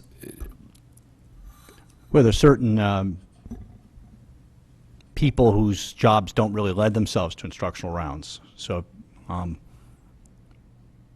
might not be appropriate, for example, for people who teach in the speech language pathologists, social workers, guidance counselors. They're all part of the teaching staff.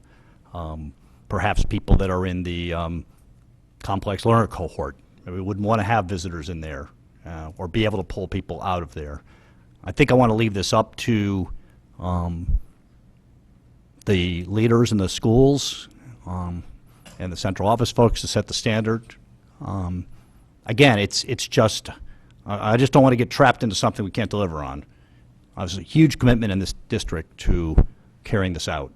And to some extent, if it becomes a teacher mandate, what I'm afraid is that sometimes you'll get people participating as an act of compliance as opposed to an act of commitment. And I don't want teachers in this as an act of compliance. Not that principals can't gently push teachers into doing it, and there's certainly times when, hey, the whole grade level's doing it, and you're coming along for the ride. So those are just some examples that come to mind, because it's much more prescriptive than what we have in a lot of the other places. I was even a bit nervous about at least 2 per year, so we have set a standard in there. I mean, you've got people that come in, as first-year, second-year teachers. You know, I don't know. It just, to me, seems too prescriptive for my liking, but it's up to you guys. If I could make a comment, I think it is difficult when you say all staff or all certified staff, because there are good and just reasons why individuals may not be participating, and then you'd have to make a clarification of except for, and then you're getting into a level of specifics that I'm not sure is wise. I think Dr. Title created the instructional rounds concept so that he could have meaningful professional development. I think he's committed to it, and the idea of that it would be in each school twice, I think is the better standard than just that a teacher participated once in 3 years. So I prefer the language as it exists at the moment. It's quite all right.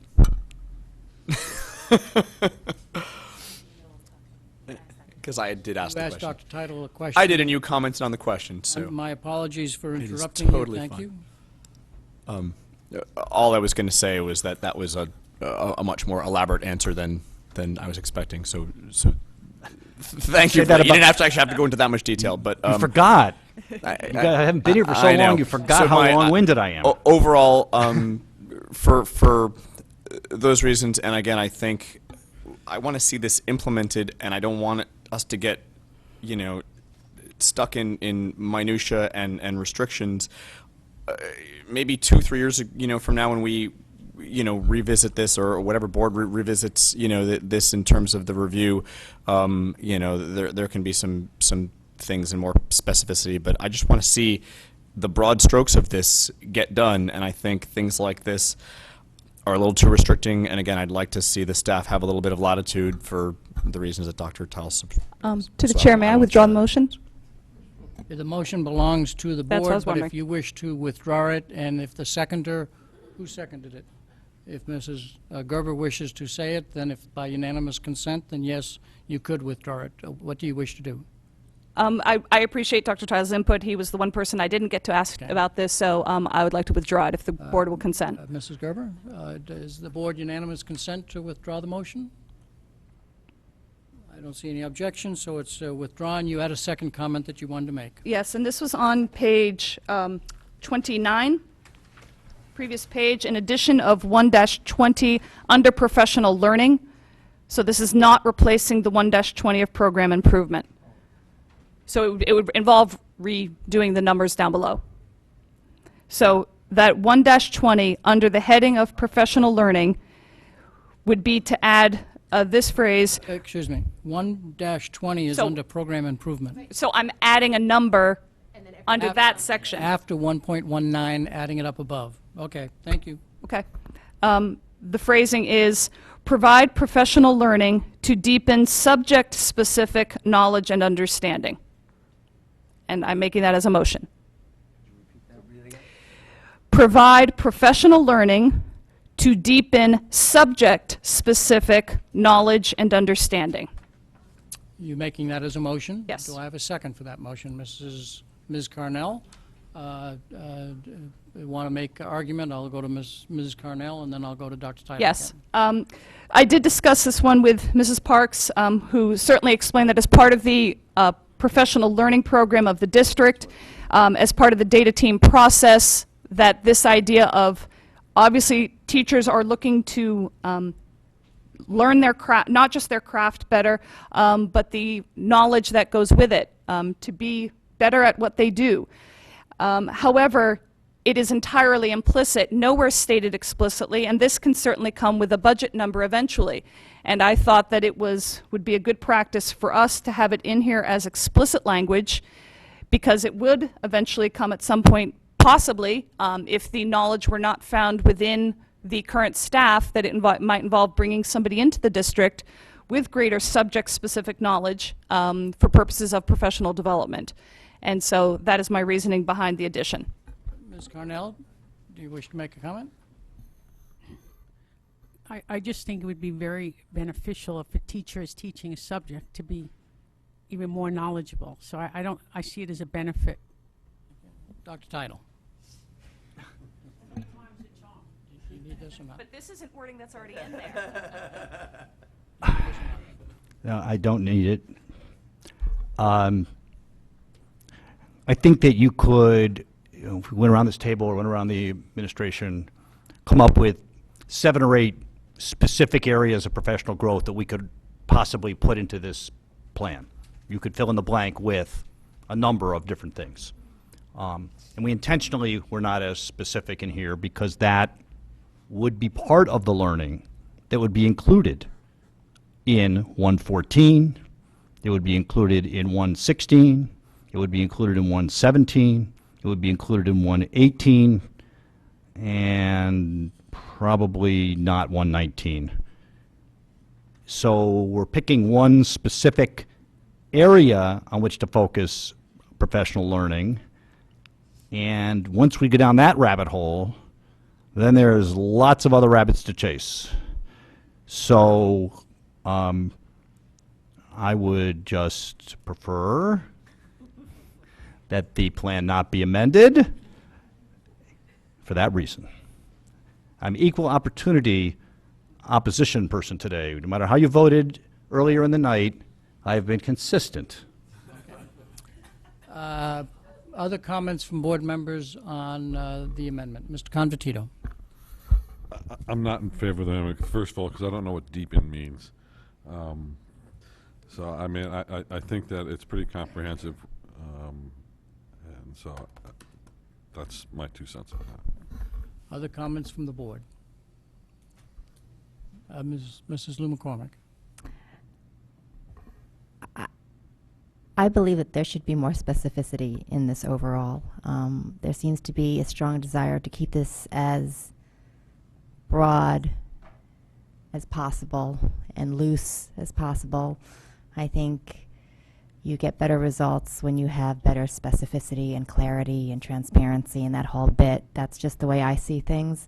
So I would always vote for clearer lines, clearer explanations, and you know, that's just how I say things. So I would have supported it, but I could understand if you would want to withdraw because it doesn't have the support. Mr. Lou McCormick. That's 3 times, Phil. So now what are we going to call you? Okay. Actually, please let me publicly apologize. for a 3rd time, go ahead. Oh, no, a 2nd time. For the mistake. Okay. Mr. Llewellyn. Actually, I think if we were to strike the word deepen and to say to provide professional learning on subject-specific knowledge and understanding, I think it's a fabulous idea. Because as I do look up at the rest of the professional learning, it's in teaching, which is great because that's what our teachers do is teach. But you got to understand the knowledge, keep up with the knowledge, and you can always sharpen the knowledge. So, you know, I would propose that we strike the word deepen to address Mr. Convertito's issue. But I think it's a great idea, so I would support it. Yeah. Mrs. Maxon Kennelly, do you have any final comment, and then we'll go to the public, should they wish to comment? I guess my comment would simply be that this is something in particular where there's plenty of research behind it. That yes, there are skills to be worked on, there are behaviors to model, but there is nothing quite like knowing your stuff in the classroom. So that's why I completely respected in my conversation with Mrs. Parks, and to Dr. Title's point, this is absolutely, I see how it is embedded, but this has such tangible value that is why I thought it was worth the explicit mention, and not because I didn't think that it wasn't being done at all. We do have lots of stuff that happens outside of the district improvement plan. We have a program development program that happens even though it may not be listed here, but nonetheless, let's go to the public on the amendment, and I'll ask Mrs. Gerber to read the amendment, which would be striking all of, would be adding 1.20 and then changing all of the ones under program improvement to 21 through 27. If you'd read the amendment. It would be to provide professional learning to deepen subject-specific knowledge and understanding. Members of the public that wish to comment on the amendment as proposed. Seeing somebody come forward, please state your name and address. Tricia Donovan, Fairfield. I would just support this because with the new schedule in the middle schools and the 6th grade teachers going to single subject, maybe it's obvious that they would have some more content learning going on, but I think in some of the 5th grade classes as well, they're going to single subject. So it seems sort of a natural part, and being explicit is, I don't think in this terms, bad in any way. Thank you. Thank you very much. Anybody else wish to come forward? Seeing nobody walking forward, back to the board. Before we take a vote, are there any final comments? Ms. Fattabine? The only thing that sort of strikes me a little bit is a lot of these other professional learning initiatives are sort of district specific. They're to accomplish things in which the district sets out as its goals or initiatives. This very broadly determined could be a teacher that may want to deepen their knowledge in areas that may or not necessarily be part of their job duties in the district. You would presumably want them to deepen their knowledge in the areas in which they're assigned to teach. So I would say implicitly it means that it's going to deepen their knowledge in areas in which they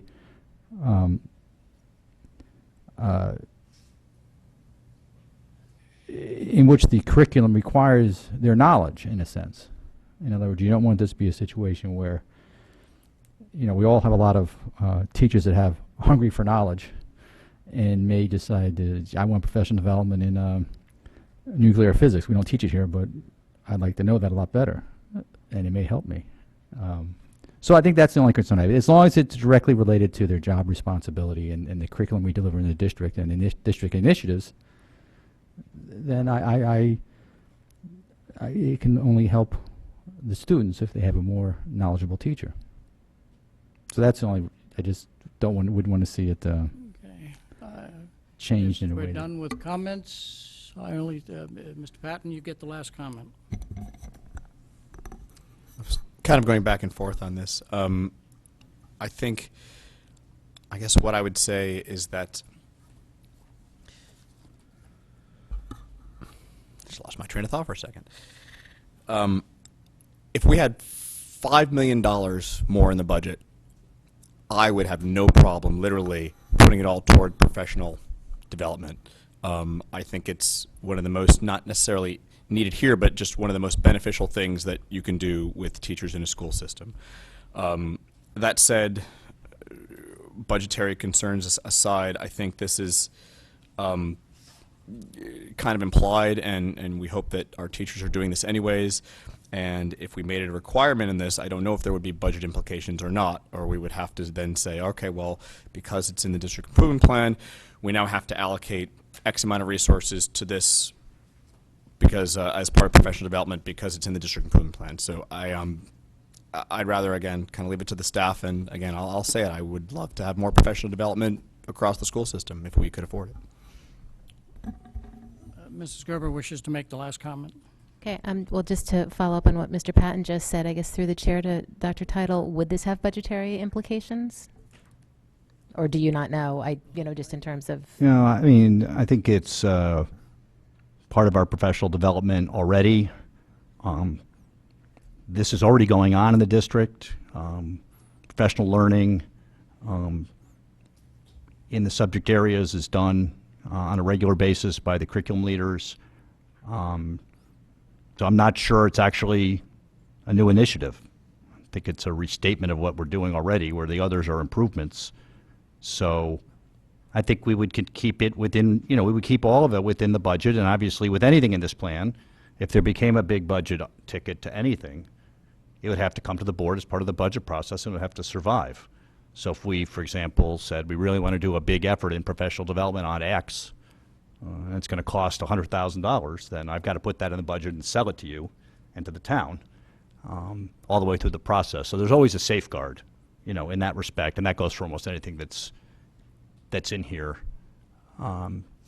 So I'm not concerned about the budget end of it. We can always do more of all of these things. Are we ready to vote? Okay. Could you read the amendment as it's going to be installed? So this would go under professional learning 1-20, provide for professional learning to deepen subject-specific knowledge and understanding. Thank you.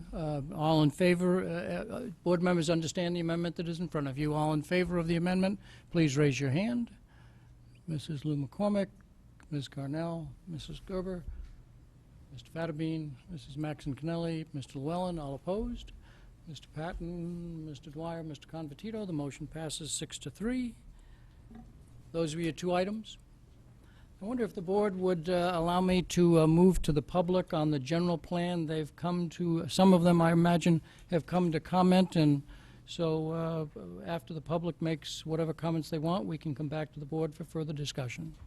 Is that acceptable to the board? Just point of question, will the public then have a chance to come back again if they want to comment on further things? On any amendment that is made, yes, But not on general topics? but not on general topics, right?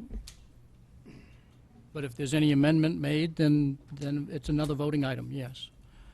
So, to the public, on the motion that reads at the moment is the plan that's in front of us as amended to add the 1.2 that you just heard the discussion on.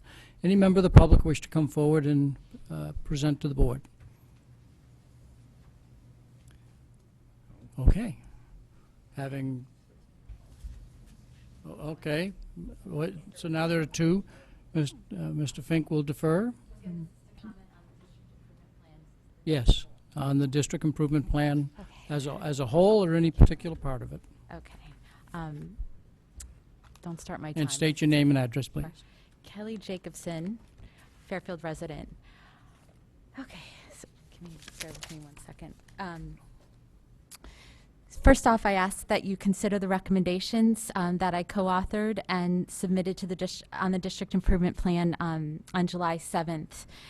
The introduction of the district improvement plan, as it's written on page 3, says it's designed to define the indicators which would represent the attainment of the missions and goals of Fairfield Public Schools. And further along in the plan on page 6, it says the mission of Fairfield Public Schools is defined as in partnership with families and community to ensure that every student acquires the knowledge and skills needed to be a lifelong learner, and so on. And so, so again, I submitted a 6-page document a few days ago, and I hope you received it. But a lot of those points, I just want you to step back and consider that so many of them are really meant to help improve this partnership with families and community to better support our children. And that should be reason enough to step back and consider these as important initiatives for this 5-year plan.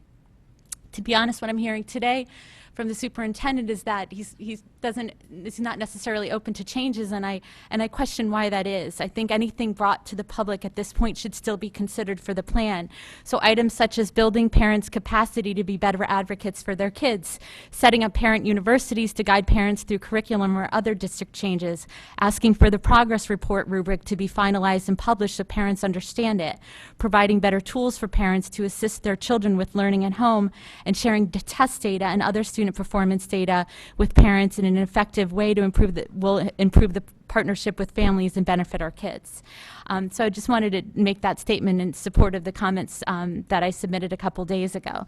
And I just want to switch gears and follow up on a couple points I've raised with you over the previous meetings regarding sharing of data with parents on their students' performance. And I sincerely appreciate the update you made to the latest draft in 4-20, enhancing communication efforts with parents with a focus at the elementary school level.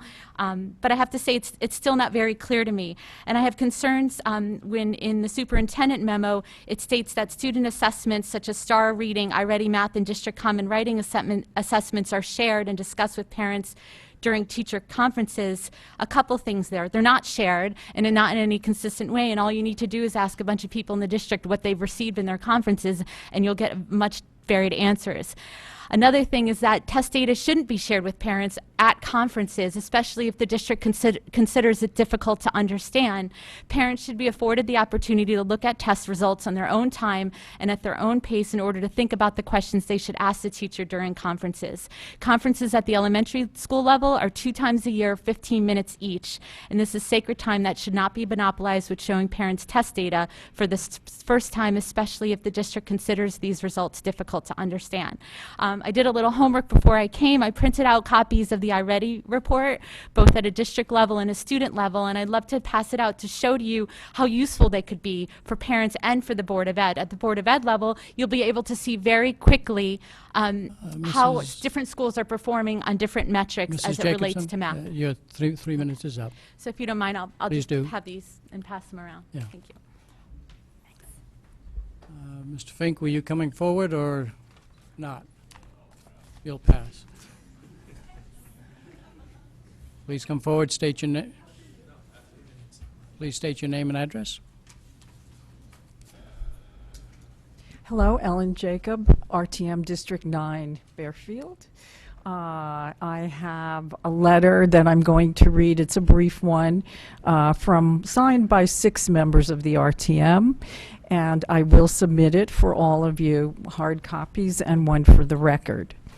Dear members of the Fairfield Board of Education, as elected officials of the RTM charged with representing the interests of our constituents, we ask you to carefully consider and respond in writing to the attached document entitled Response to the District Improvement Plan Draft, dated 7/9/15 and submitted to you on 7/7.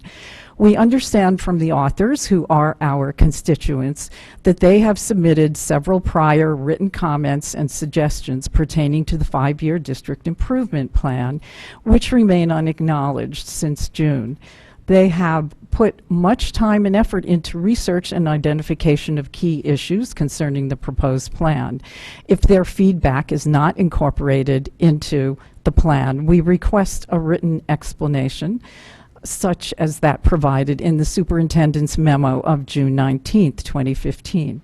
Since the district improvement plan is an ongoing process, we ask that you keep the public informed and able to provide ongoing feedback by posting a link highlighted and prominently displayed on the district homepage, along with a public comment dialog box, and that comments are addressed in a timely fashion. These communication tools were apparently requested of Deputy Superintendent Karen Parks in June, but are not yet available. As the town body charged with final approval of all budgets, capital spending, and union contracts, of equal concern to us is the lack of any budget attached to your district improvement plan. In effect, it creates a blueprint and establishes need without defined fiscal bounds and without, in our opinion, sufficient public input and understanding of its widespread implications. We request that final approval of the plan be withheld until a reliable budget for its recommendations is made available to you. Thank you for your consideration. And you have a copy of And that statement you wish to leave with us? I do, and it's signed myself, Carol Poncherelli. We're both District 9 representing Kelly Jacobson, Herb Leemkuhler, Jan Reber, and our constituents, Gaylord Meyer representing Tricia Donovan and her constituents in District 1, Catherine Braun, District 8, Jeffrey Millerano, District 8, David McKenzie, RTM District 3. Thank you. Thank you. You have one copy or multiple? I've got for each of you. Yes, thank you. Other members that wish to come forward?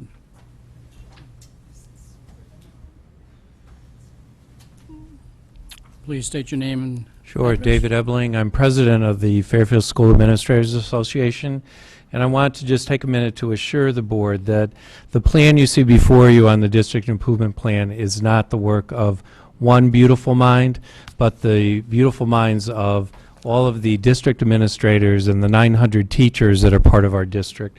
When we worked with Dr. Title and Dr. Lemons in developing the plan, we spent a great deal of time, as you see through that timeline, in our meetings to flush out the plan and also bring that plan back to our buildings and to our teachers to get their input. as to how we could revise the plan, bring it back again to this group of our K-12 meetings for the district leadership team, and create the plan that's in front of you tonight. So we ask that you endorse the plan and approve it so that we can get our work started in implementing it and also gathering the data that you see as our measurements. So thank you very much for your work this evening. Thank you. Other members of the public wish to come forward? Please state your name and address. Kelly McWinney, Churchill Road. Pardon me, I hope I don't ramble. I wasn't expecting to say anything at this point. I just feel that it needs to be addressed that in Fairfield government in general, we have a special interest group that thinks it deserves a greater share of representation and a greater share of the voice. And as a parent who cares so much about the education in Fairfield, mine and everyone else's, my children, I should say, and everyone else's, I hope you understand that you have a vast constituency of people who don't, how do I say this, who don't appreciate a special interest group trying to hijack the education of all of our students. And it was clear tonight when you see political representatives come forward to only advocate for a small group of parents. It's interesting that the same group, the same political group, are the same people who take a hatchet to the school budget every year. And I hope you know that you are supported by many, many parents in your work. And we do not wish to see this process hijacked. Thank you. Thank you. Other members of the public that wish to come forward? Seeing nobody coming forward, back to the...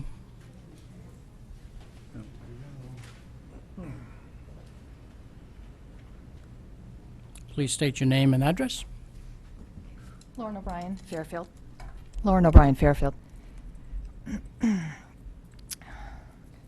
I, too, did not plan to speak this evening, so I hope I don't ramble. I'm the parent of 2 children that went through the Fairfield Public Schools. September 2015 will be the first year I will not have children in school in 14 years. For the record, I'm all for the district improvement plan. I think it is fabulous that we are looking to move in this direction. There are some wonderful caveats in this plan. I'm a non-traditional taker. I was the first girl to lobby with my parents' full support to take shop in lieu of home ec in junior high at the time. Years later, that district went on to require all girls take shop and all boys take home ec. That was improvement. Life of a school after school is shown to be correlated to student engagement. Imagine my disappointment upon learning that teachers contractually were only required to stay a very short amount of time in middle school. I believe it was 10 minutes after the student. That does not encourage engagement. The plan, I was disappointed, not surprised, that on page 6, there's a list, and it's comprehensive, listing things like responsible citizens, ethical behavior, diversity, develop healthy personal identity and self-reliance, develop strong motivational persistence to learning, on. And then last on that list was, from the Board of Education, last was acquire knowledge.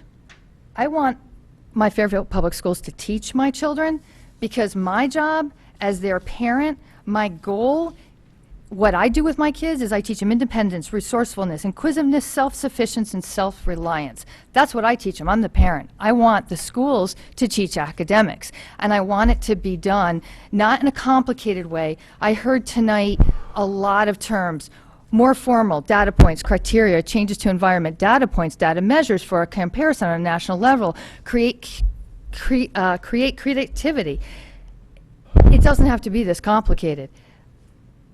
I'm really glad that we're looking at this and moving in this direction, but if the plan is drafted to not be overly prescriptive, or you don't want there to be acts of compliance, but for teachers to step forward on their own, without clear definition of scope, we've seen that that doesn't happen.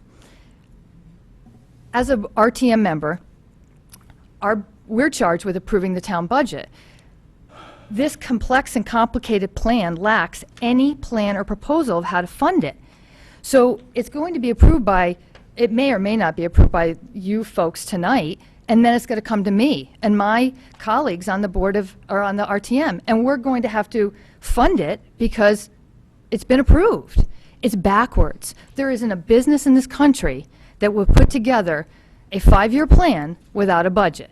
You're going to need staff, professional development. That staff could be administrative, teachers, and others. Thank you Thank very you. much. Any other member of the public wish to come forward? Mr. Fink, Can't do that. Bill, I'm going to have to leave at probably 10. okay. Thank you. Still Neil Fink, 2 hours. 70 Crest Terrace. Limit. I think this is, what you have is a pretty good comprehensive plan.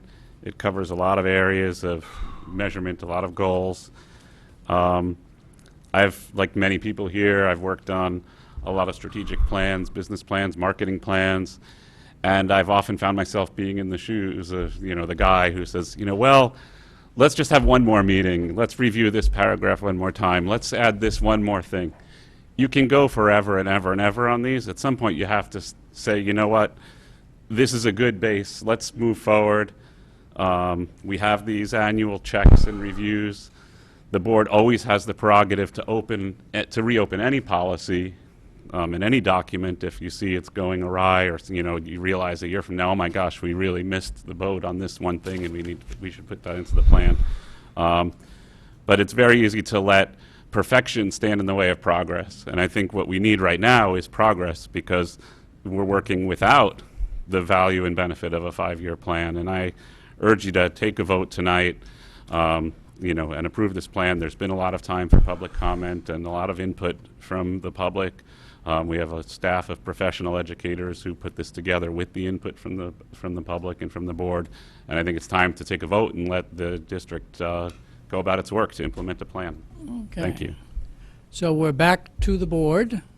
And can I suggest that if there are any questions that require Dr. Title's response, could you focus only on those questions, because Dr. Title will be leaving us shortly, because he really needs to, I'm excuse me. losing it here. So if we could focus on that.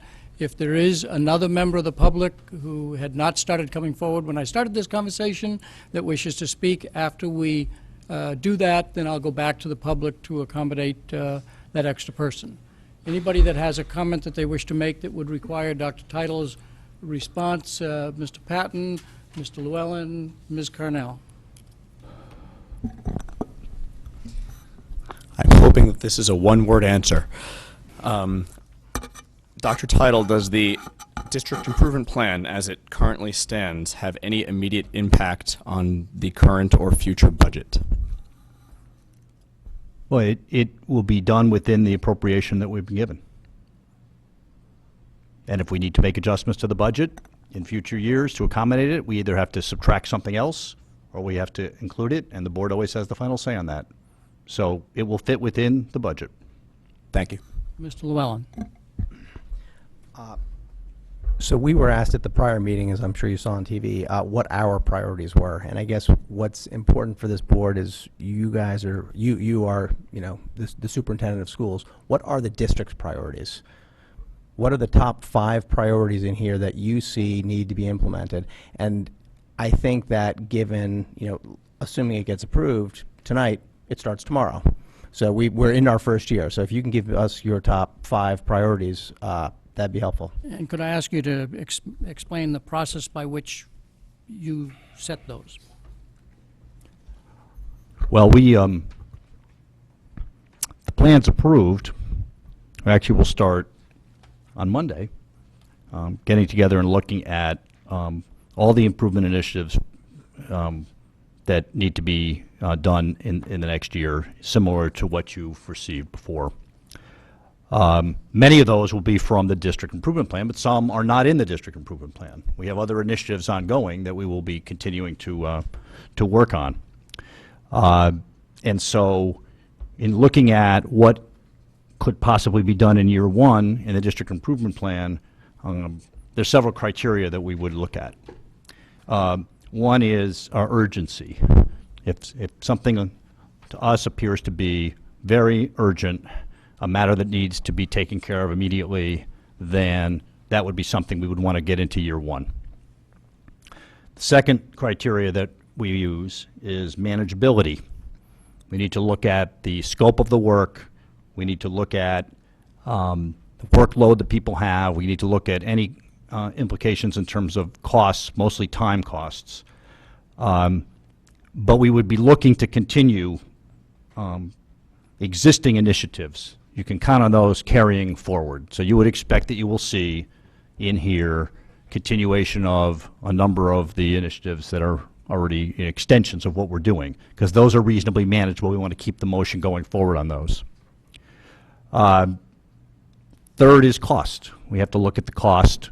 We have a budget already approved before the plan, and so obviously if there's an item in here that does have a large unanticipated cost, then we can't really do that in year one, and we'd have to budget for that and do that in year 2, 3, or 4. But also in terms of cost of time of the staff, because people only have so much time to ride herd on these initiatives. And I also would point out that if there's a plan, for example, that is going to be a 4-year or a 5-year plan, think if it's a 5-year plan, that obviously has to begin in year one or we'll never get it done. So you can expect that we're going to be continuing on the curriculum development cycle because that's an annual event. And then the last one, which is subject to some degree of judgment here, is which one do we think has potential to have the greatest impact on the mission?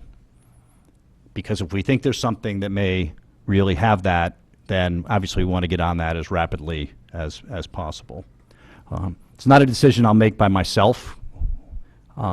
As I have with all of these, we bring these to the central office leadership team in conjunction with the principals and decide what we're going to do. I would also say that you want to try to spread these out among the 4 big core strategies. You wouldn't want to have something completely omitted. You wouldn't want to do only, say, core strategies 1, 2, and 3 and do nothing with year 4 in the first year. So I think there's going to be room for a lot more than 5, for one thing. Actually, if you do the math on it, if you take the number of specific actions, and there's actually 62, there's 63 now. Some of them go over a period of years. So in other words, if it's, say, it's 4 years, that specific action is going to occur on our initiatives list 4 times. If you count that as 4 and add them all up, it comes out to 106. It sounds overwhelming, but it's actually in the ballpark. You could do about 20 a year for 5 years, round numbers, 21, with 1 left over. I was good at long division one time. So, and we've been typically handling about 30 to 32 initiatives a year. So again, there'll be some additional ones. So we're not limited to 5. I don't know that I want to get into a box on just 5. There's actually going to be room to do more than 5. And I also wanted to get the input of the board on that. And some people have sent in, and I would offer, if anybody hasn't sent in their priorities, to do so, because obviously if it's something that 9 board members send in and said, I really want to see you make progress on, I don't know, pick one, then I'm going to bring that to the table on Monday and say, you know, the board really wants this done. We better have a good reason why we're not doing it. So I really don't want to be pinned down to 5. I think we've got room for more than 5. Many of them are continuations. And those are the criteria by which we will make that decision. So, I'm sorry, Phil had interjected on top of my question how the decision was made. Right. My question is, what are your top priorities? And I won't limit you to 5. I was thinking about your time, so I didn't want to ask you your top 20. Right, right. So I think if you look at ones in here that are continuations of existing practice and deepening, how's that? Existing practice, you'll see a lot of those are going to be naturals to move forward. The ones that are sort of continuous work, I think you'll find that we want to keep moving on those. So my take would be, you know, 1-4 is going to happen. right? 1.6 has got to happen. I think we have to decide on 1.1. I think we need to develop the program. Whether we can implement it in year one is another matter. So 1.1 would probably be something, because that's a continuation of something we started, previously. That's the world language. 1.10, 1.11, 1.12 are all continuations of a lot of what we're doing.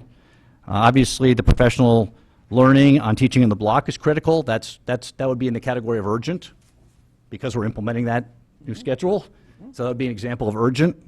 I would say that another example of very important to get done in year one is 2-1, aligning the school improvement plans to the district improvement plan, because we want to make sure that the schools are carrying out at their levels what the district wants to do.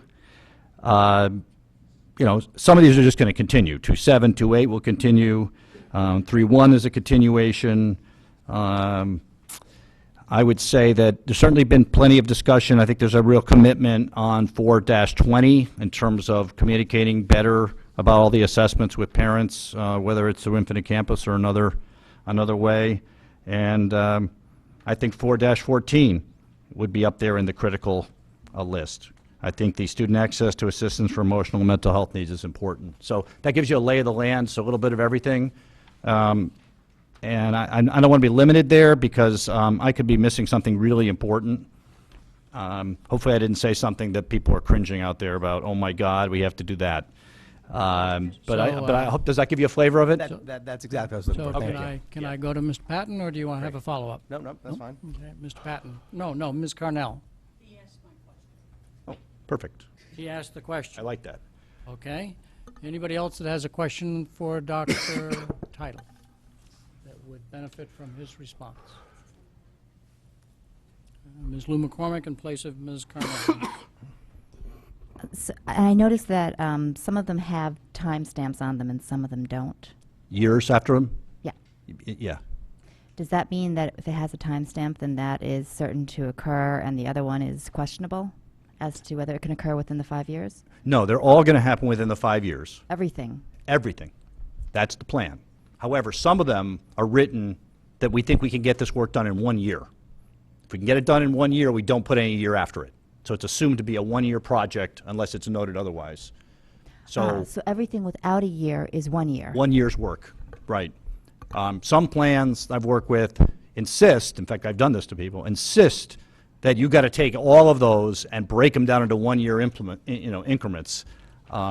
Here, rather than just be repetitive and say we're going to do this and we're going to do it again, and we're going to do it again, and we're going to do it again until we're finished with it, we just put it down, but we said it would be 5 years. So, for example, the curriculum development cycle, that's every year for 5 years. That's going to be happening. There's a schedule for that to occur.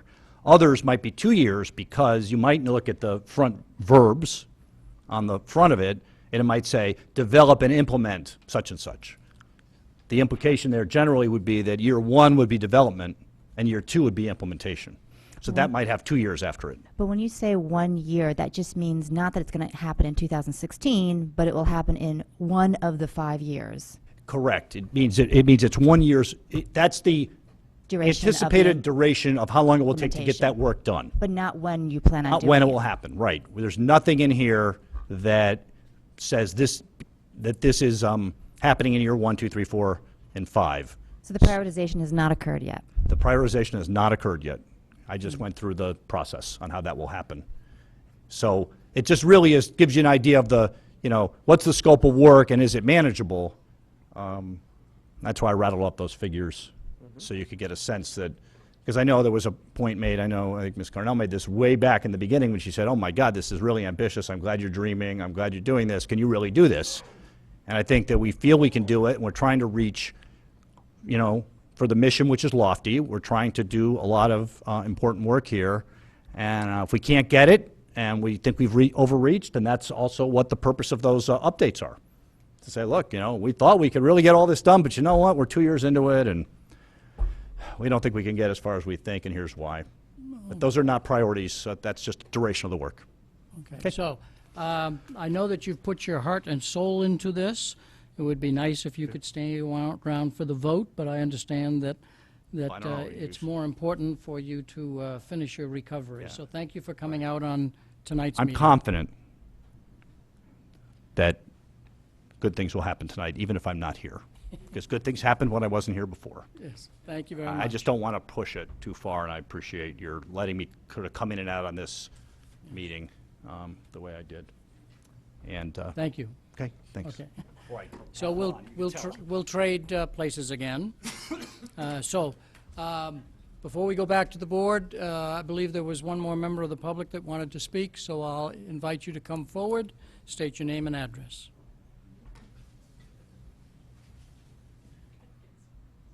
Oh. Thank you very much. Nancy. Okay, so now state your name and address, please. Nancy Haberly, Fairfield resident. I think people come here to, about this district improvement plan. I don't think the intent of people is to hijack anything. I think the intent behind this is to be heard and to have parents and members of the public, taxpayers, their concerns and rationale hopefully listened to and implemented, and to become a part of the culture that will be implemented for the next 5 years. So I think it's inappropriate for somebody to come up here and say that somebody's hijacking things. The only part of anything the only part of anything that I'm involved in is my family. So I take it very seriously when somebody accuses people of things that are not true. So I don't understand where that mentality is coming from. This is about the district improvement plan, and I think that that's what this should be discussed. And when people come here and people take the time to write letters and to actually read this document, I think it would be appropriate if we were actually listened to. I think people put a lot of time and effort. We have a lot of very bright people in this community, and I think that their input is valid. So I just hope that that would be taken to heart. Thank you. Thank you very much. So let me ask for the final time to make sure that we haven't missed anybody. Is there anybody else that wishes to come forward? And then if not, then the public will be able to come forward should we have another amendment. If not, then this will be the last opportunity on the main motion of the plan. Seeing nobody come forward, back to the board. Mrs. Gerber.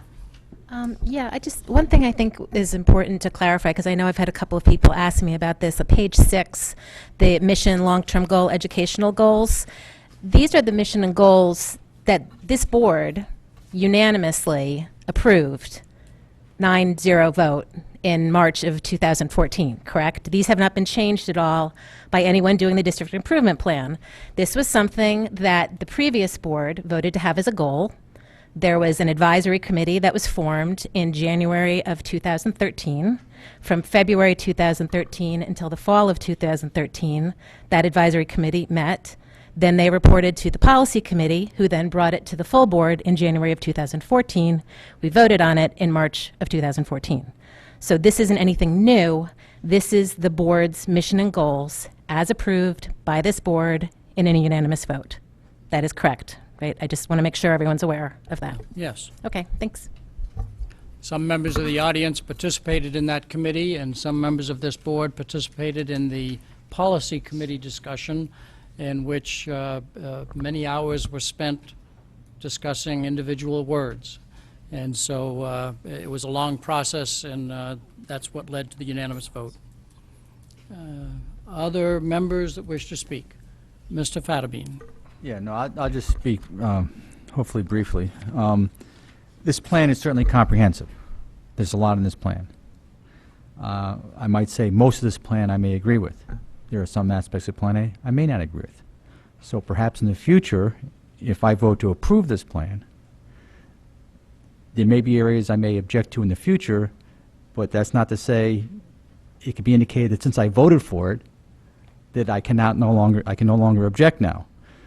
Overall, I think it is a good, comprehensive plan. The problem I see with this plan is the comprehensiveness of it and the possibility that much of it may not actually be able to be accomplished to the extent envisioned right now because of budgetary constraints, time constraints, and numerous factors. It's very comprehensive.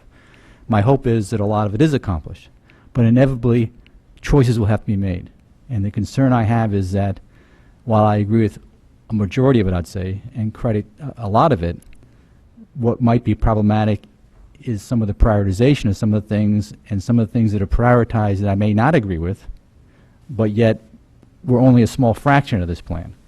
So, and the things that I did agree with are not implemented for time or budgetary constraints and so forth. That's the risk, I think, in approving a very comprehensive plan, and as it moves forward, whether or not the things in which you were supportive of are actually getting done, or whether the things you weren't supportive of are getting done. That's why I was very adamant about getting a review process whereby we can go along and have some input as to whether or not the things that, the majority of the stuff that were good were actually getting done, and the few little things you didn't like were maybe not emphasized as much.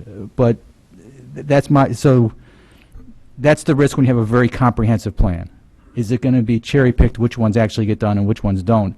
And to say that, well, just because we're getting all the things done you didn't like, don't complain now because you voted for it, is a very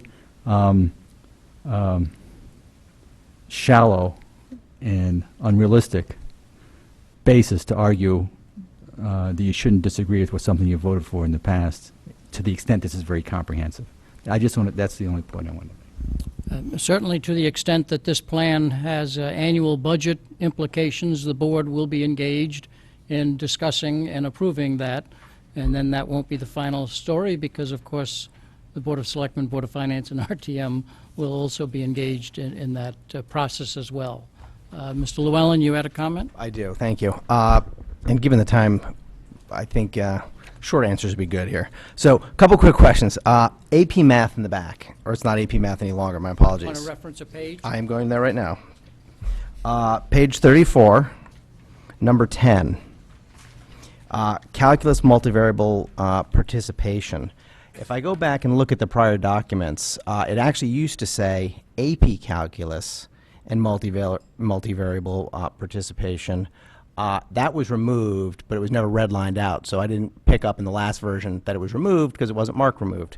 But what I'd like to understand is, can we please break that down? Can we know how many kids are taking AP Calculus AB, AP BC, multivariable, so that we can understand the level as opposed to grouping them all as one? The data is reported by the testing agency that way.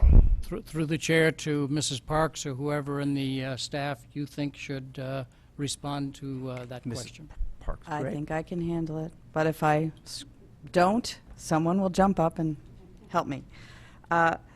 Yes, we did remove AP. You did notice that correctly, because we realized that we do teach honors calculus that is not an AP class, and that didn't include it. So there are basically 4 courses in that one category. And I will tell you Dr. Title's mantra, we really are not at a point where we want to continue to revise the plan. We brought it forward this way, but when we do present the data, certainly in the high school improvement plans, we can present it that way and we can break it down for you. Okay, so if I want to have that broken down at this point, you're saying it has to be a motion? So I move that we break it down into the 4 components. It doesn't sound as though feedback is really being accepted here tonight, and we've got to vote on something this evening, and to ask to have information that's reported that way, broken out that way, I don't think You're that's a making hard an ask. argument. If I could get the exact motion on in second, Sure. then make the argument. I move that point 10 is broken into the 4 courses: Honors Calculus, Calculus AB, Calculus BC, and Multivariable. In multivariable. Do you have that change? Is there a second to that? Mrs. Eileen Lou McCormick, as in the past, I'll ask the maker of the motion to make a comment to the seconder, and then I'll ask Mrs. Parks if she has any comments, and then board discussion. Sure. Comments? I guess my comment is as follows. I think it provides more insight into what's transpiring rather than lumping it all into one category. The data is readily available in the system because we know how many students are taking the courses. The AP scores are reported in those categories, not as a mass. You're going through more work to aggregate it. And I'll leave it with that. Thank you. The seconder, do you have any comments that you wish to make at this time? No, it makes sense. I like transparency. Mrs. Parks. So my response would be that the concern from the board was that we somehow monitor students advancing in math. So we believe that whether students take multivariable calculus or honors calculus or AP calculus A, B, or BC may have something more to do with what students want to do post-high school. It's not really an indicator of their advancement in math because all of those math courses show advancement in math. So that's why we believed lumping it together as a total gave the information that you requested, which was, are we monitoring how many students we're advancing to our highest levels of math? Okay. Dr. Boyce, is that correct? And I guess my response to that is I would be much more, there is a difference between the different calculuses. And if we see over a 5-year period more and more kids going into the BC and the multivariable, that's going to be very different than a trend where we see more and more kids going into an honors. It's saying how well are we preparing them in the lower grades. And by combining them here, I believe that we are losing that transparency, or at least that ability to gauge our programs further downstream. So that's the reason for supporting it. I would only make this comment. I don't think that we're not listening. I think that we have a different perception of what data points belong in the district improvement plan. At the moment, the way this is laid out, there's almost 300 data points that will be in here. If we started going down the path of by course and by school, you would get up to almost 2,000 data points that would end up in a district improvement plan that would make it almost unmanageable. I think those of us who believe that the scores are available and will be reported through the district improvement plan, through the school improvement plan, that's where they belong. So I don't believe it's a question of not listening to the concern for that level of detail. It's where it belongs, and I believe it belongs in the school improvement plan. Other comments that people wish to make? Mrs. Lou McCormick, followed by Mr. Convertito. I think this was in response to my request to understand, right, inside the strategic profile reports for the different towns, it is publicly recorded and tracked as to how many kids take high school math in middle school. It is a statistic that everybody in Connecticut has, and something that I thought that because we seem to avoid doing a strategic profile every year, that it could then be captured in here, that statistic, because I think it's a very interesting and telling statistic as to how many kids, what percentage of kids are we promoting to the higher levels of math, which I think many people understand is super important given the emphasis on STEM.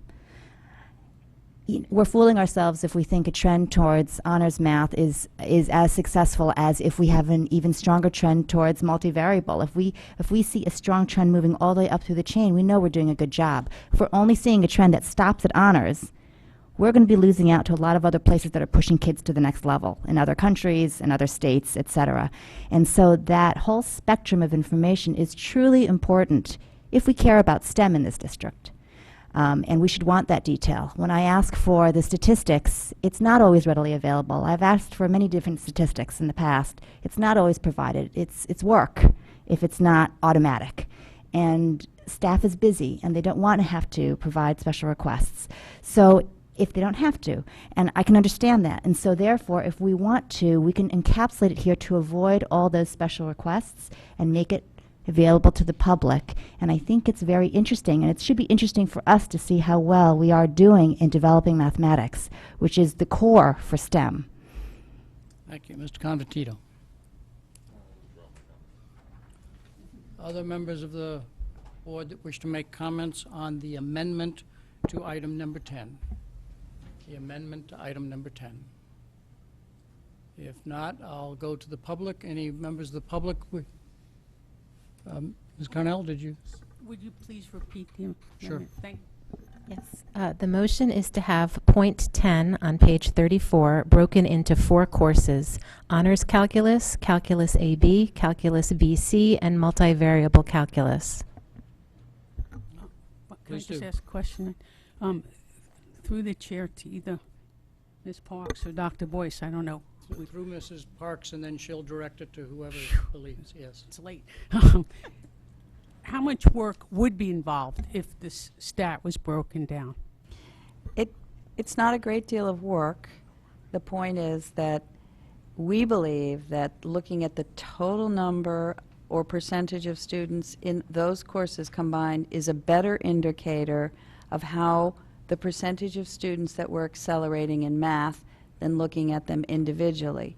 Should we have a concern that we're not having enough students go into AP or multivariable as opposed to honors, that would be a school-based question, and that would be something they would want to monitor in their school improvement plans, not the district improvement plan. So it's really about what the indicator is to monitor. And we put this indicator in here because we thought it was the best way to monitor total number and percentage of students that we accelerate in math, which was something the board specifically requested us to add.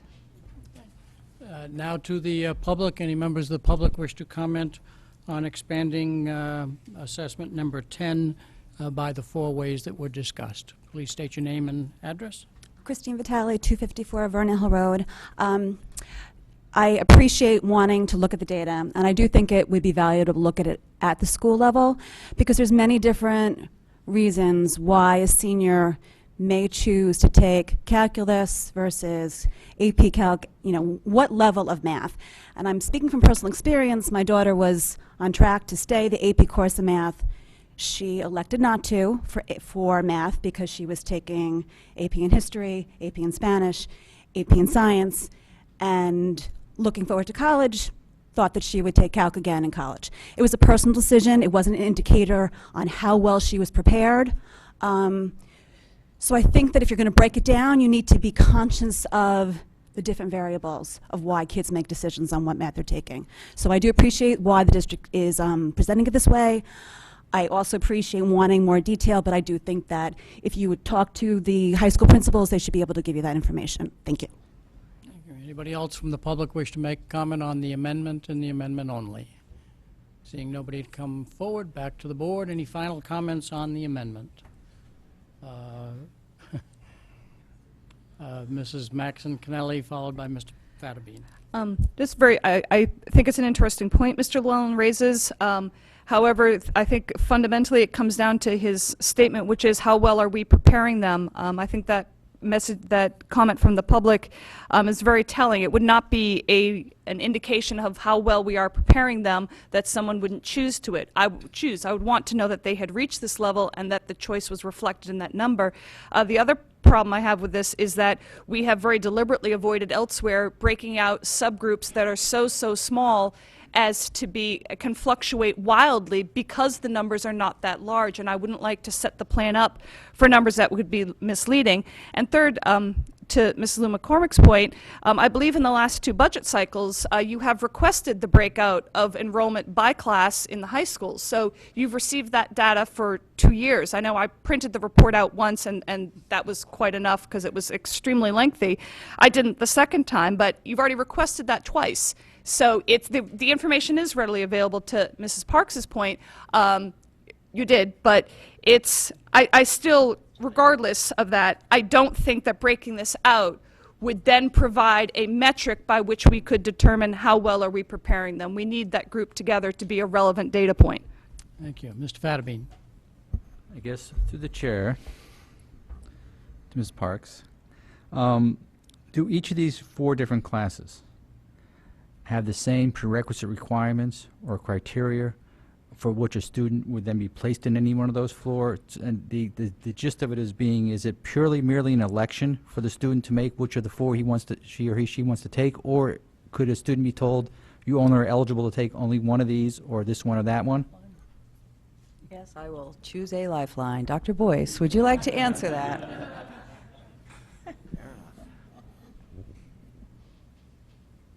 And for the audience, please state your name and position. Dr. Boyce, Director of Secondary Ed. The prerequisites vary. Differential, is it differential multivariate, which is on that list? Differential? Follows Multivariable. calculus. Yeah. So if a student takes calculus and after that they would take either multivariable or differential equations. So there is that prerequisite. Calculus, AB refers to the first 2 semesters of calculus, BC refers to the second and third semesters, so the course preceding that would determine which calculus course they would go into. So it's the same year in math for the 3 calculus courses, but the prerequisite for BC would be different than the prerequisite for honors or AB. You have a follow-up, or?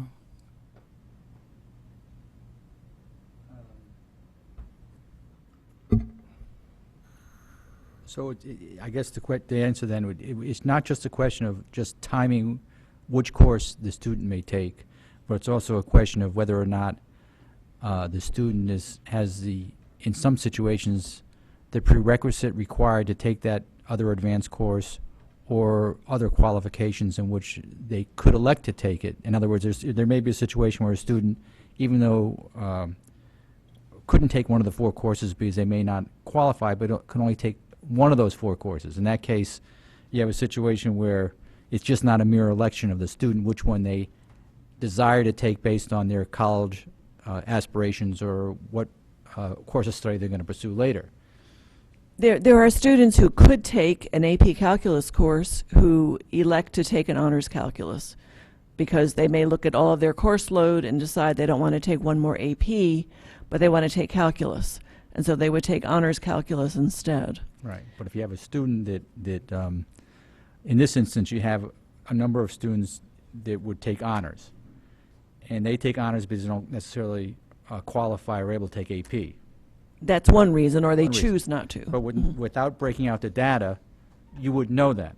All you know is that we can have 100% of honors children or honors student and meet our goal or meet our target, but yet we have our AP target's not met because no one's taken AP. In theory, in practice, you don't know. Yes, in theory, yes, but that's not, yes. But I guess the other point is we don't handle student enrollment at the district level. It's handled at the school level.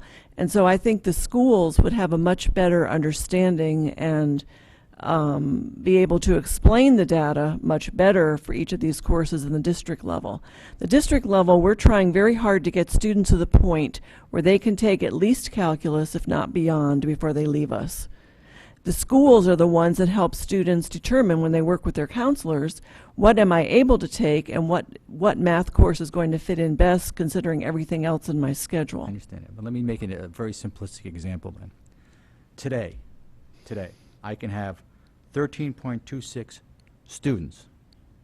My baseline data, 13.26, who qualify for AP math now. And within 5 years, all my AP students disappear, and they all start taking honors. I can meet my goal of 20% increase, but they're all honor students. There are no AP students. Now, so as I look at my stats, I say, no, I'm doing great. I got 20% participation in this category. But when you break it down, they're all honors. My AP's gone. That's not a good thing. So you don't know with the data unless it's broken out in that situation. Well, I think, yes, but I don't think we should discredit an honors calculus course. That is I'm not still a discrediting rigorous it. course.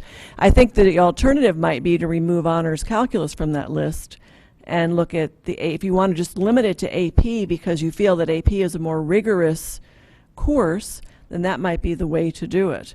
Honors Calculus is still a very difficult course. They don't happen to take the AP exam at the end of it. I'm not discounting honors calculus. I'm saying that if I'm going to improve, my improvement may be measured in how I advance each student in those 4 categories of classes, not whether I have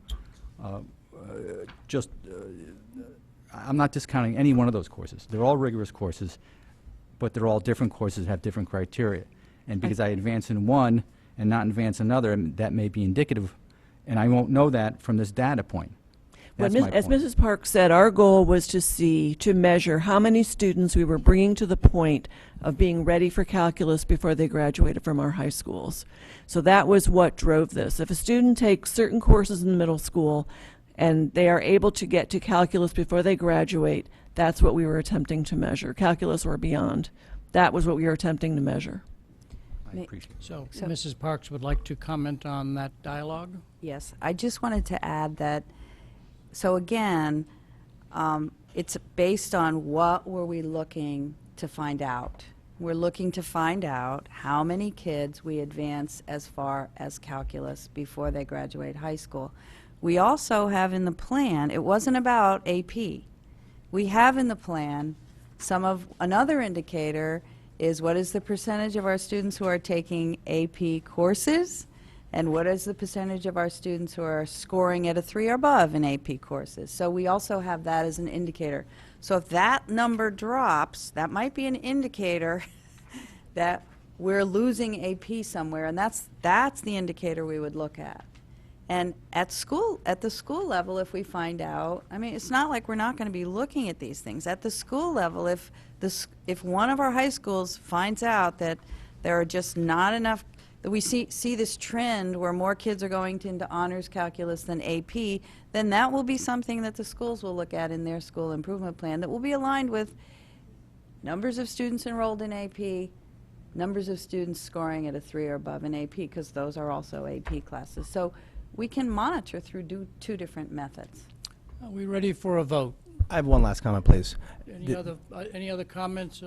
You've got the last comment. Thank you. I guess the difference is, yes, I have no doubt that you can monitor at a school level. What putting it on here broken out does is it allows the public to monitor as well.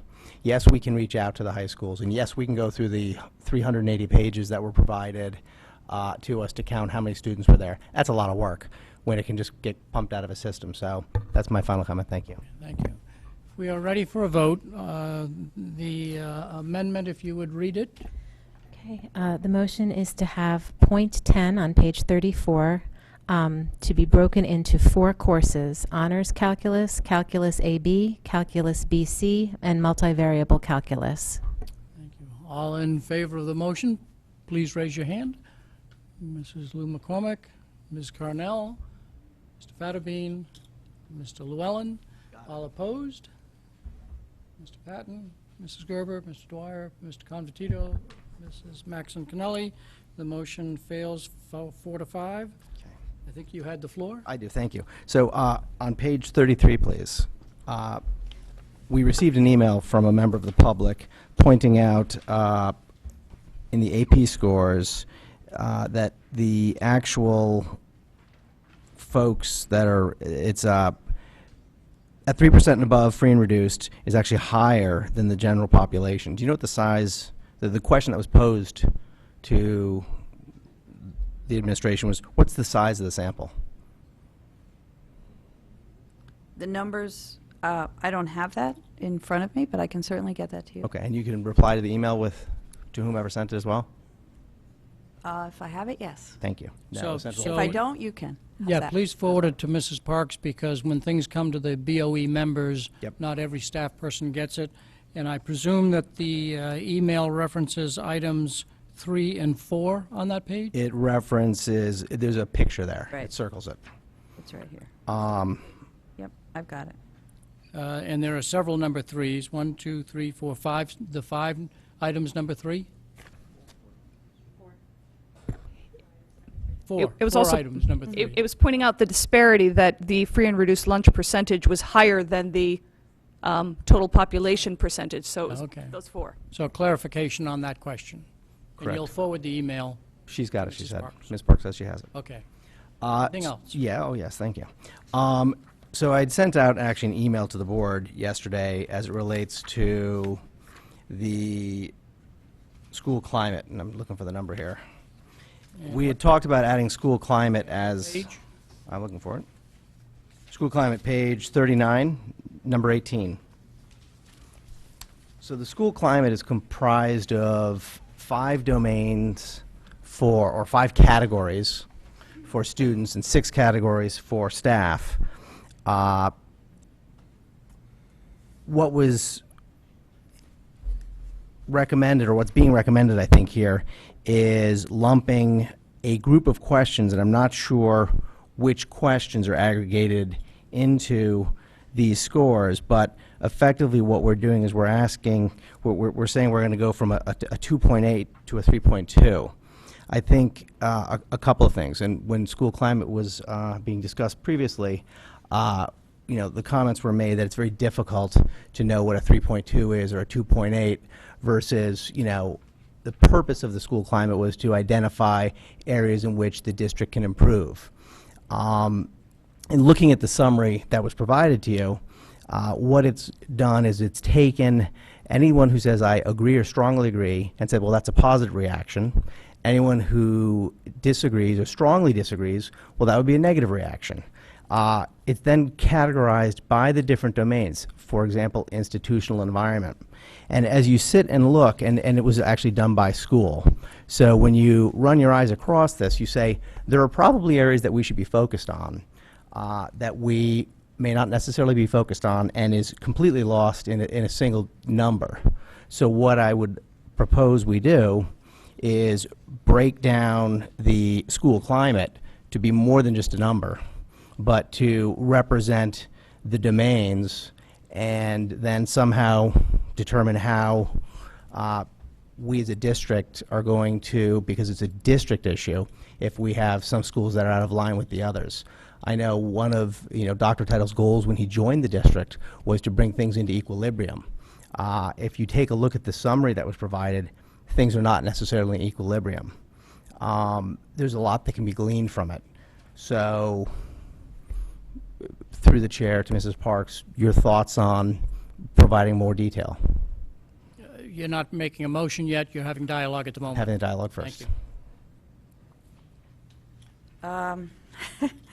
So, actually, the data was decided to be presented in this way. It was a decision that came out of the district school climate committee. And they felt that they took the questions out of those areas, safety, social, emotional well-being, and citizenship, that they believed most reflected students' feelings of security, classroom support, safety, all of the things that we were looking for. Keep in mind, this is only about students, not about staff. So it does deal with questions related to students feeling supported in the classroom, students feeling safe in school, students feeling safe among their peers. And the district climate committee met. They're most familiar with the surveys, they're most familiar with looking at the data, and they believed that taking these responses from students would be the best way to monitor students' feelings of comfort and security and support and emotional well-being in school. So that is not my area of expertise. I do trust the district climate committee. They are most intimately involved with the survey and the questions on the survey. So monitoring the scale is obviously we would expect those numbers to go up over time. So I mean, this is certainly something that could go back to the district climate committee for reconsideration, but again, they won't be meeting until school starts. So I do think that this is, by combining the questions that all relate to those areas, I think it does give us a good way to monitor. And again, each school has they use responses from the school climate survey to monitor their own individual school climate. And those school climates, the responses to the questions vary from school to school. So they select areas in their own school that they think, based on student responses to questions, need work, need improvement, and then they basically create a plan. All teachers have to buy into the plan and report how they're going to contribute to improving the climate in those areas. So I think what you're asking for is, again, probably more school-based. Well- And we have to look at all of the schools together, not individually. And I guess as a district, we should be concerned if we have schools that are outliers, and we should look at what Dave's goals were, Dr. Title's goals were back when he came to the district, which is equilibrium between. This doesn't address that. So the other thing is not in the school climate is teaching or learning. We have nothing in teacher learning. Actually, I don't even know, after having read these questions and gone through the domains, I'm not even sure how these roll up. I do see safety on here as domain 3. Social and emotional well-being and citizenship. Where do those fall? Is that in just interpersonal? Is that in communication? I mean, can these even be mapped? How do we map those back to the 70 some odd, 80 some odd questions? I could look for a lifeline if there's anybody out there that was on the district school climate committee. Andrea Leonardi, who oversees that, is not here, but I believe they looked specifically at the questions and selected the questions that they believed best monitored students' feelings of safety, security, emotional support in school. That's the best answer I have for you. I'm sorry. Other comments on this issue? Mr. Llewellyn may have others, but at the moment, while he's pondering, Mrs. Maxon Connelly. Just quick point, and I apologize, so because we have so many different committees going on, through the chair to Mrs. Parks, could you clarify again the makeup of that committee, that this isn't just, not just, but this isn't only, say, central office? No, the district climate committee is made up of district and school administrators, teachers, social workers, parents. We might even, I'm not sure, do we have any high school students on it? So it's a broad representation of community as well as school staff. So, and there are certainly school counselors on it as well. So I guess what would be helpful to add then, since we don't want to look at any schools, would be a variance number not to exceed in any category for the school. So if we look at what's been provided to you, there are some individual categories where schools stand out in a pretty big way in certain categories. So would the administration be open to adding one in here that says, the variance at any one school will be no greater than 5%, 10%, pick a number. So that's a district issue. To have schools that are outliers in areas says there's something more fundamental. The other thing that's missing here is anything that has to do with staff. And I know you've the comments have been made about this is back to students, but staff are what are leading the students' achievement, and this whole thing's about student achievement. So I do think that how our staff feel and what our staff thinks about the district's climate should be incorporated into this as well, because they're the ones who are shepherding our children. Do you want to respond? Thank you. Mrs. Maxon Connelly?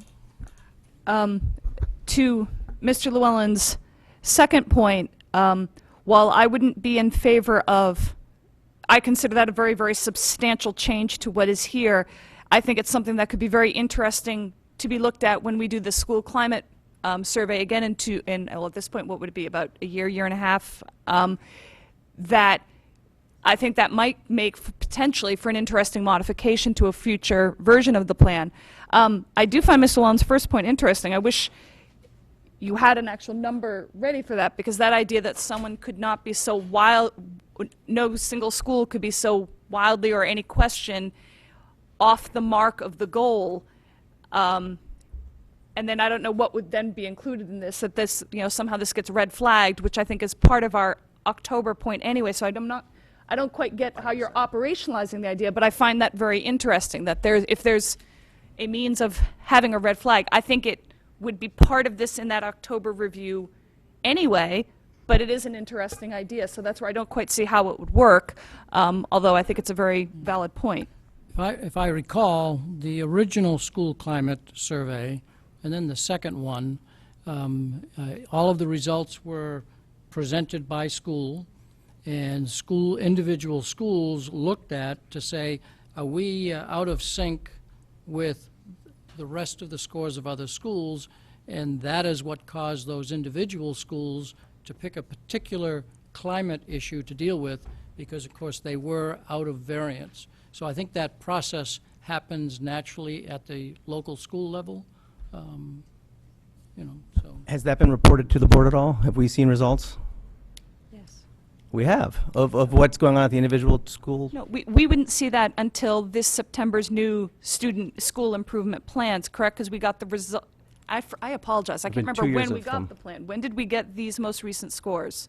Wasn't that a presentation of this past year? March, April, Yeah, March. Yeah, in March there was a presentation, I think, on the current scores. Yeah. Right. Now, I'm now getting tired. also It's done in the also fall. recognize Right, so it was done in the fall, it wasn't done in the spring. So the point being, our first chance to see that schools are directly addressing those wildly vary will be in the school improvement plans of this September. No, there was a prior one done. This was the second one. and also recognize that the first one was based on a national survey model.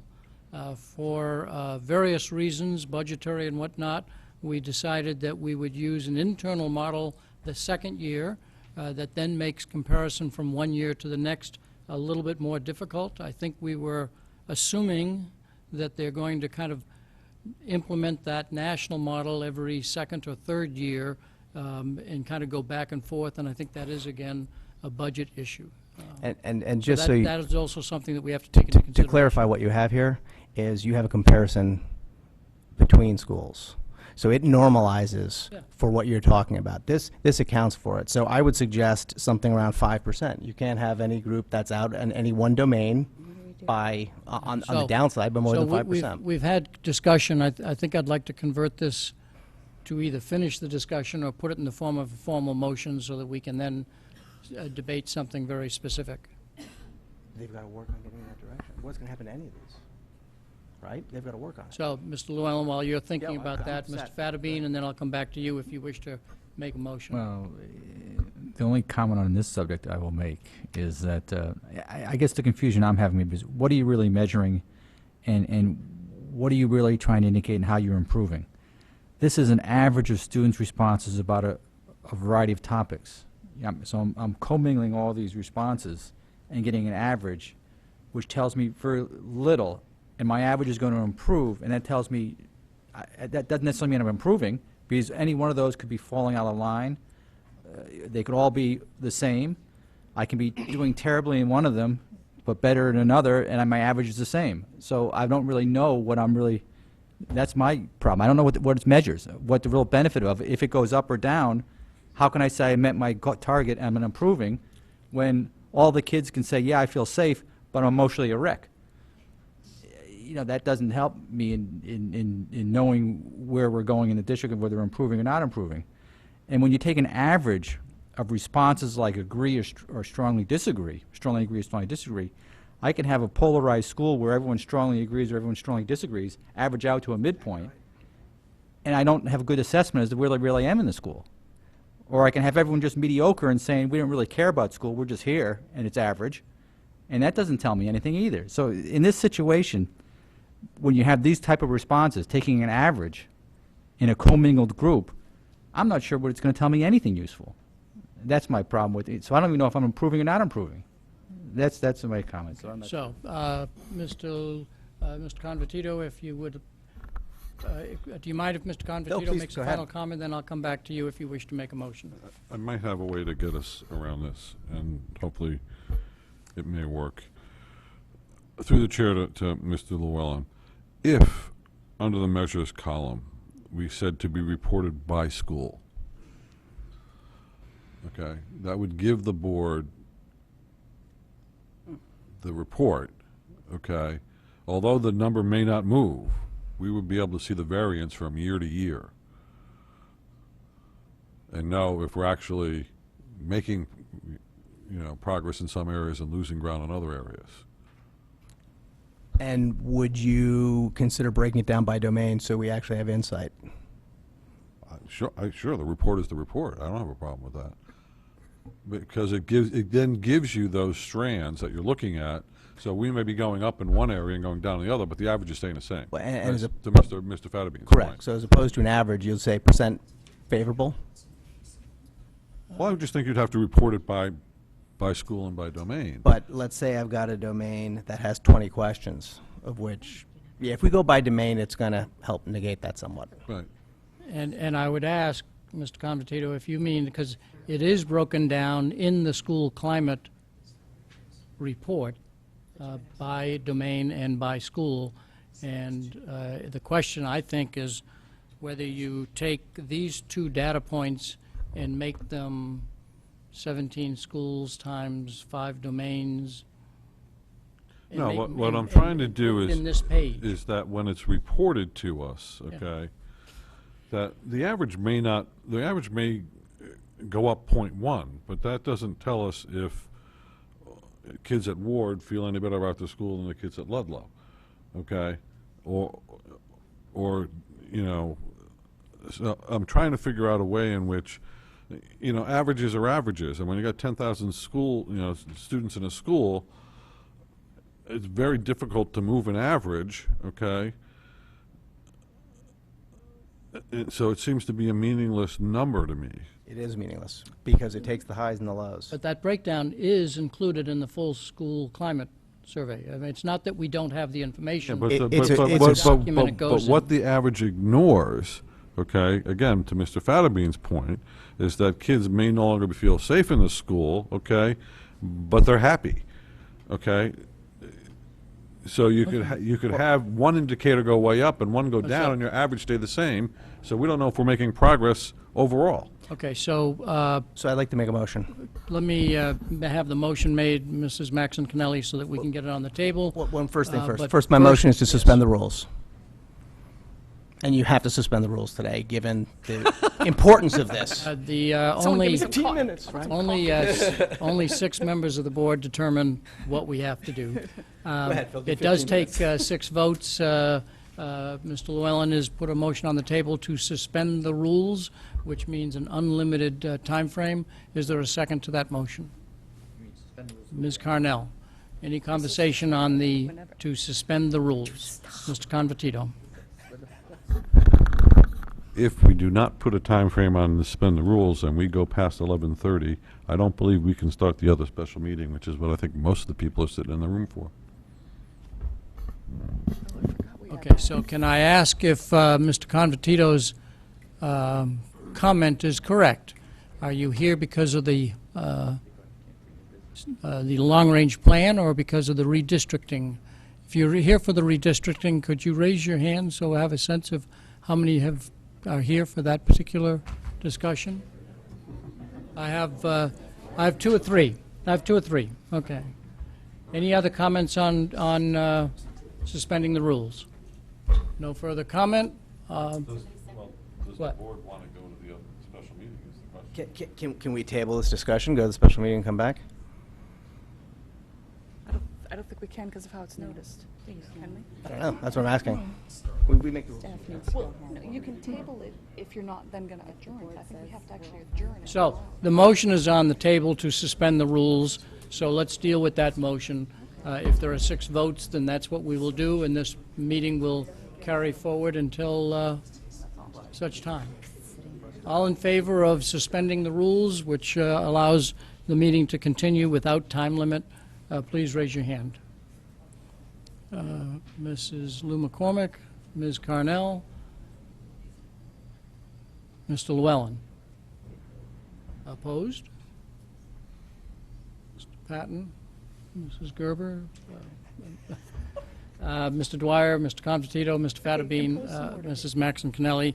The motion loses 6-3. We have 3 minutes left, and so therefore we need some time frame so that we can get this action done. Motion to extend the meeting until 11:29. That is acceptable if do we have to start the other special meeting by 11:30 or we have to finish by 11:30? I think the town charter says you can't start a meeting after 11:30, doesn't it? We should know that. Chairman Dwyer, what happens if we don't finish everything on the agenda tonight? And we'll have to call It another goes special off, meeting. I it don't goes care. I'll on come to back. another agenda, To August.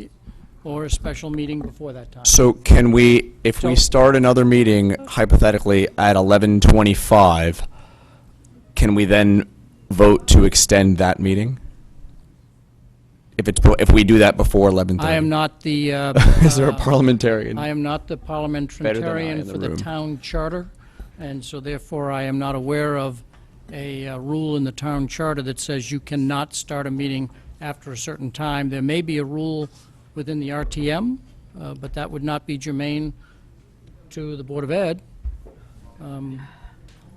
Mr. Fattabine, having served the longest, are you I don't aware know. of any rule that No, would but the prevent agenda us? item, the special meeting you're referring to is to establish a redistricting committee, an advisory committee for redistricting, Yes, per the that's the meeting bylaws. that we're talking about. Right.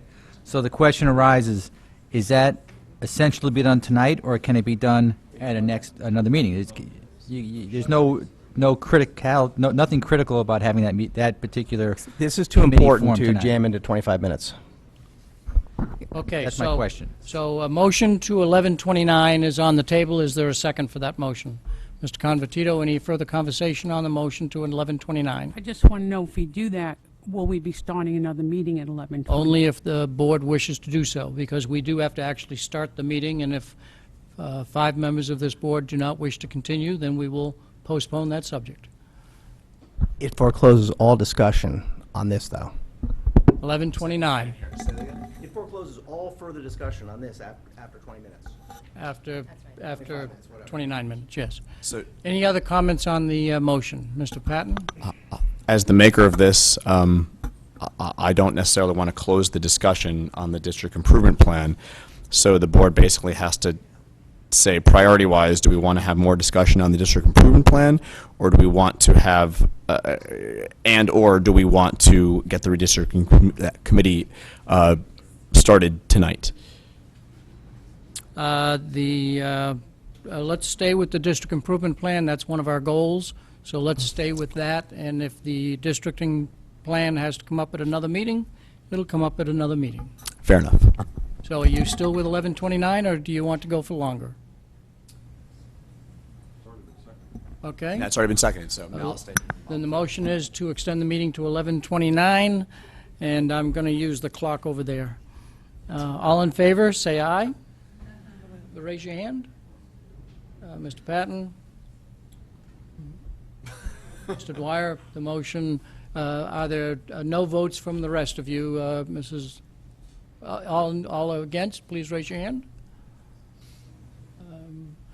Okay, Mrs. Lou McCormick, Ms. Carnell, Mrs. Gerber. Did you raise your hand against? Mr. Convertito? Yes. Mr. Convertito? Mr. Fattabine? Mrs. Maxon Connelly? Mr. Llewellyn? That motion fails. Motion to reconsider, motion to suspend the rules. Second. All in favor? Mr. Llewellyn? I know we want to move this along, but, so therefore, the motion is on the table to suspend, to reconsider suspending the rules. Any discussion on that? If not, then all in favor of reconsidering the original motion to suspend the rules unlimited? Mrs. Lou McCormick, Mr. Patton, Ms. Carnell, Mr. Convertito? Fine. Mrs. Maxon Connelly, Mr. Llewellyn, Mr. Fattabine? 10 months with this thing. All opposed? Mrs. Gerber, out of support for Mrs. Gerber, I'll also oppose it. The motion passes 7-2, so we're reconsidering the motion to suspend the rules with no time limit. If there's no further discussion, there is discussion? I'm moving on. No, We already voted, right? No, no, that, first we had to, Oh, jeez. first we had to vote to reconsider. Now we have to vote. Robert's rules can be cumbersome. So all in favor of suspending the rules with no time limit, please raise your hand. Mrs. Lou McCormick, Mr. Patton, Ms. Carnell, Mr. Convertito, Mr. Fattabine, Mrs. Maxon Cannelli, Mr. Llewellyn, opposed. Again, out of support, Mrs. Gerber and Phil Dwyer. The motion passes 7-2. We are back to the district improvement plan discussion. Mrs. Maxon Cannelli. I don't know if this will help the discussion. I thought I would just make a statement before Mr. Llewellyn makes any motion. Sorry. I would not in any way be in favor of breaking this out by school as part of the district improvement plan, because that's something we've come back to again and again and again. This is the district improvement plan. This does not mean that this is all the work of all the district. Schools need their point of focus. On the other hand, I do find his point to be very interesting, and if this is where his motion is heading, if it's headed toward the schools, I would oppose it. But just ahead of time, I think breaking out the domains could be valuable. The problem, of course, would then be we'd have to do that with the assumption that the baseline data and 2020 target would then therefore have to be made blank, because the committee would have to re-examine the data in order to fill in those metrics. So I think we're back to Mr. Llewellyn, who had not yet, no, Mr. Llewellyn had fashioned or not had fashioned? There's no motion on the table, correct? I did not say it, but I fashioned it. Does anyone have comments before I go forward? Fashion a motion, please. The concern I have with keeping it at the district level, and we, as a district, need to be very concerned about keeping our eye on No, all I of know our to be schools. if you can get the motion on the table and then argue it, that Sure. would be appreciated. Okay, my motion is to use the metric of percent positive for all, by domain,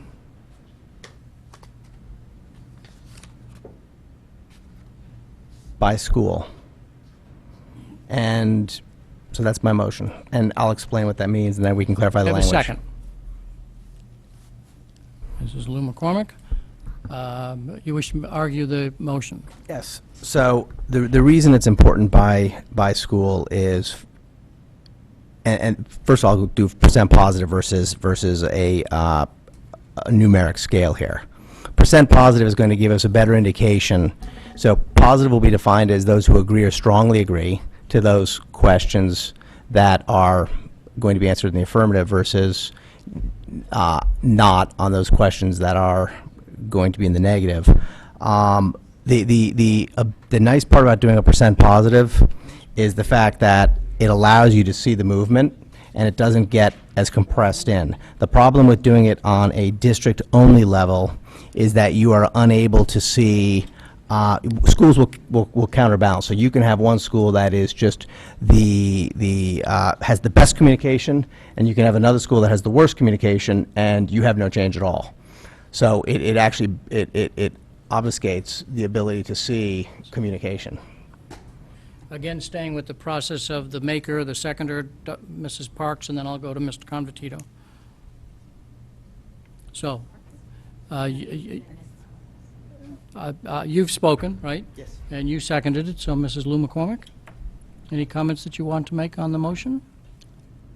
I think this is a question, or this is something that I had suggested earlier, which is having the ability to see the detail by school is actually very important for the very reasons, because we're talking about averages across the district, and averages across the district aren't necessarily telling of what's going on within the district.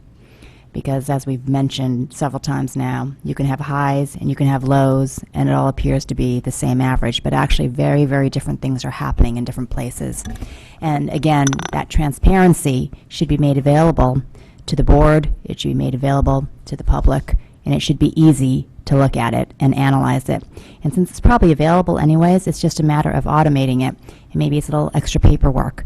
And maybe we want to show it summarized, but I would say that having that transparency and detail, again, I move towards a little more detail rather than staying so broad, because I think we're going to get lost and not see the details within our forest. All we'll see is the top canopy, and that's it. And I think that's a mistake. So if we have the ability to move a little bit further down so that we can actually get some good insight, I would recommend that we consider adding a little more detail here. Thank you. Mr. Convertito? I had a moment of weakness there before. Under Mr. Llewellyn's argument, then we would have to break down every single one of these assessments by school, by level. Okay? And if you read the beginning of the plan, starting at 14, it starts out with the school system and school improvement plans, which are going to drive those numbers either up or low, higher or lower. So the method by which those assessments are recorded on a district level are appropriate and not to be divided by school and so forth, because the school improvement plans are what are going to drive those numbers one way or the other. So I would be against this motion. So just to respond. You've spoken, let me see if anybody else wishes to speak, and then I'll come back to you for last comment. Mr. Patton, do you wish to speak? Yes. Okay. I guess I'll open by quickly saying that you had me until you said every school. Again, I'll agree with Mr. Convertito. This is a district improvement plan. So while I would like to see the school climate stuff broken out into percentages, because I don't think smushing these things in all in a lump sum gives us a great aggregate of school climate. Certainly, I'm not in favor of doing any breakdown by school. That is what these school improvement plans are for, and I have utter confidence in in our administrators and our headmasters and principals that the data will be there, as we've all said, it will exist, and that will be given to each of the schools, and that those schools will incorporate that information into their school improvement plans, because why would you not? You have the data, and I know that they will do that. So I'm not in favor of it for that reason. Okay. Perfect. Any other board member wish to make a comment? Then I'll have Mr. Llewellyn make his final comment, then I'll go to the public and back to the board. Mr. So Llewellyn. it's actually interesting because I was going to do it on district level in a different method, but Mr. Convertito said he would support it by school, by domain. So that is why I shifted that. So I'm more than happy to withdraw this and modify the language, because I've got two board members who have already said that if we can do it by district, by domain, they will support that. So I have that language already written, which is what I was going to go with before. But in order to try and be cooperative, I would go by school. So if I could be allowed to withdraw that and resubmit the language. I know it belongs to the board, that's what I'm asking. You're suggesting that it would say percent positive by domain and not, and then eliminate those two words. It would be, yes, that's correct. Percent positive respondents by domain, and then I would add. Okay, and then you want to change it further. And then I would add a maximum negative variance by domain, and that captures it for us. So if we have a maximum negative variance by school. He wishes to ask for unanimous consent to amend his motion. So he's describing how he would want to amend it, and then whether the board wishes to do it by unanimous consent. Go ahead. You're adding maximum variance. By domain. So we'd establish a maximum negative variance by domain. You can't have anyone so far below. Is there a second for that? Mrs. Lou McCormick. So is there unanimous consent among the board to adapt to that phrase instead of the original phrase? May I ask a question? Ask a question. In terms of wouldn't it make more sense, instead of having a maximum variance, to report that a baseline data had this variance, and that what we are seeking to do is reduce the variance? I mean, in terms of being consistent with what the plan is doing, wouldn't that make more sense? The reason for every positive there's a negative, but of those who are doing exceedingly well, such as take a look at Roger Ludlow. It's top of the charts. So you wouldn't really care if people are high. Okay. If you need to clarify in order to decide. Correct. That's what I said. Mrs. Mackett, do you need to clarify in order to decide whether you have unanimous consent or not, or is that what you're asking the questions for?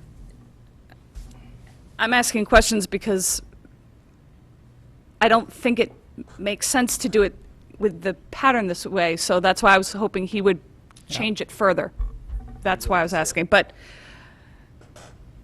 oh my God. I'm fine with changing it. Any terms other of the board union. member wish to disagree with changing it? Okay. Then we will say that the amendment, does the secretary know what the amendment is? Percentage positive by domain, comma, maximum variance by domain. Say again? Maximum negative variance. Negative, yes. By domain or by school? You You said by school, so I just want to clarify. It will be no school, and we don't need to know which school, can be outside of that band. So you'll do a variance by school. So if we take a look at the sheet in front of us, and this is why it's here, let's just look at the first one called institutional environment. There is a particular school that is outside of the range by almost 6 points. That's probably not good. So we want to. And the motion as he, So it's to use a metric of percent positive by domain and a maximum negative variance by school. by domain and school, correct? By domain and school, or just by school? Because when you initially said it, you just said by school. Do you want to say by domain, by school? By or- domain, that's the only way you can measure it, yeah, sorry. By domain, by school. So that is the motion that is in front of us at the moment. Mr. Convertito, I do have to go to the public on this I need motion. clarification on the motion. Where is this being inserted? What page, what line? Page 39, number 18.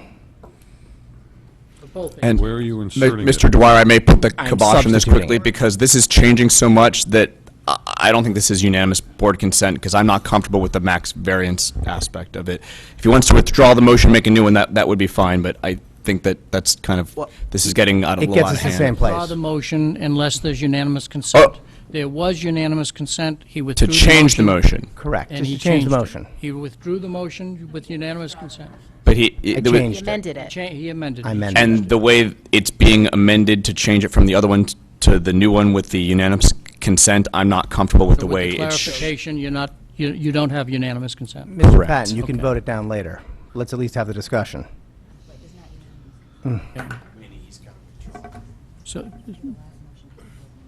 So there is a motion, since there's not unanimous consent, there's a motion on the table, percent positive by domain and by school.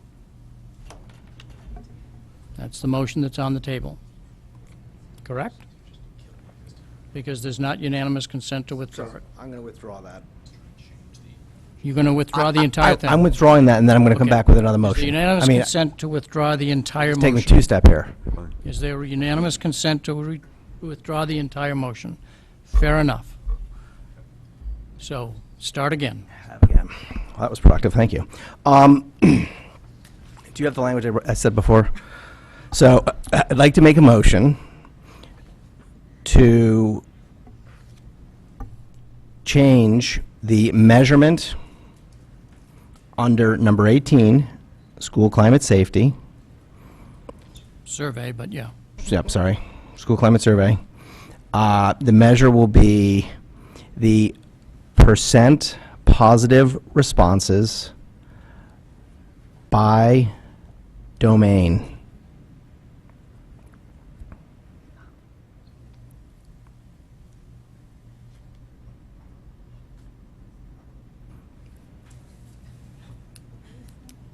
And then we will have the second measurement, which will be to establish a maximum negative variance by domain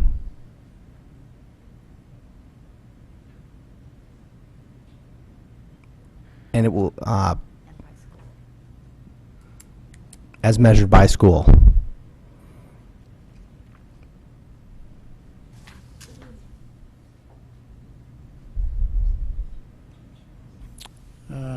Do you have the words as have the motion? Yes. Amendment. The motion is to change the measurement under item 18 to percent positive responses by domain, and a second measurement to establish a maximum negative variance by domain as measured by school. Correct? Correct. Okay. Board members understand the motion that's on the table. I think arguments have been made Does anyone want to about second it. Shall I go to the public and then Someone come back to second the it? board? Oh, I'm sorry. Is there a second?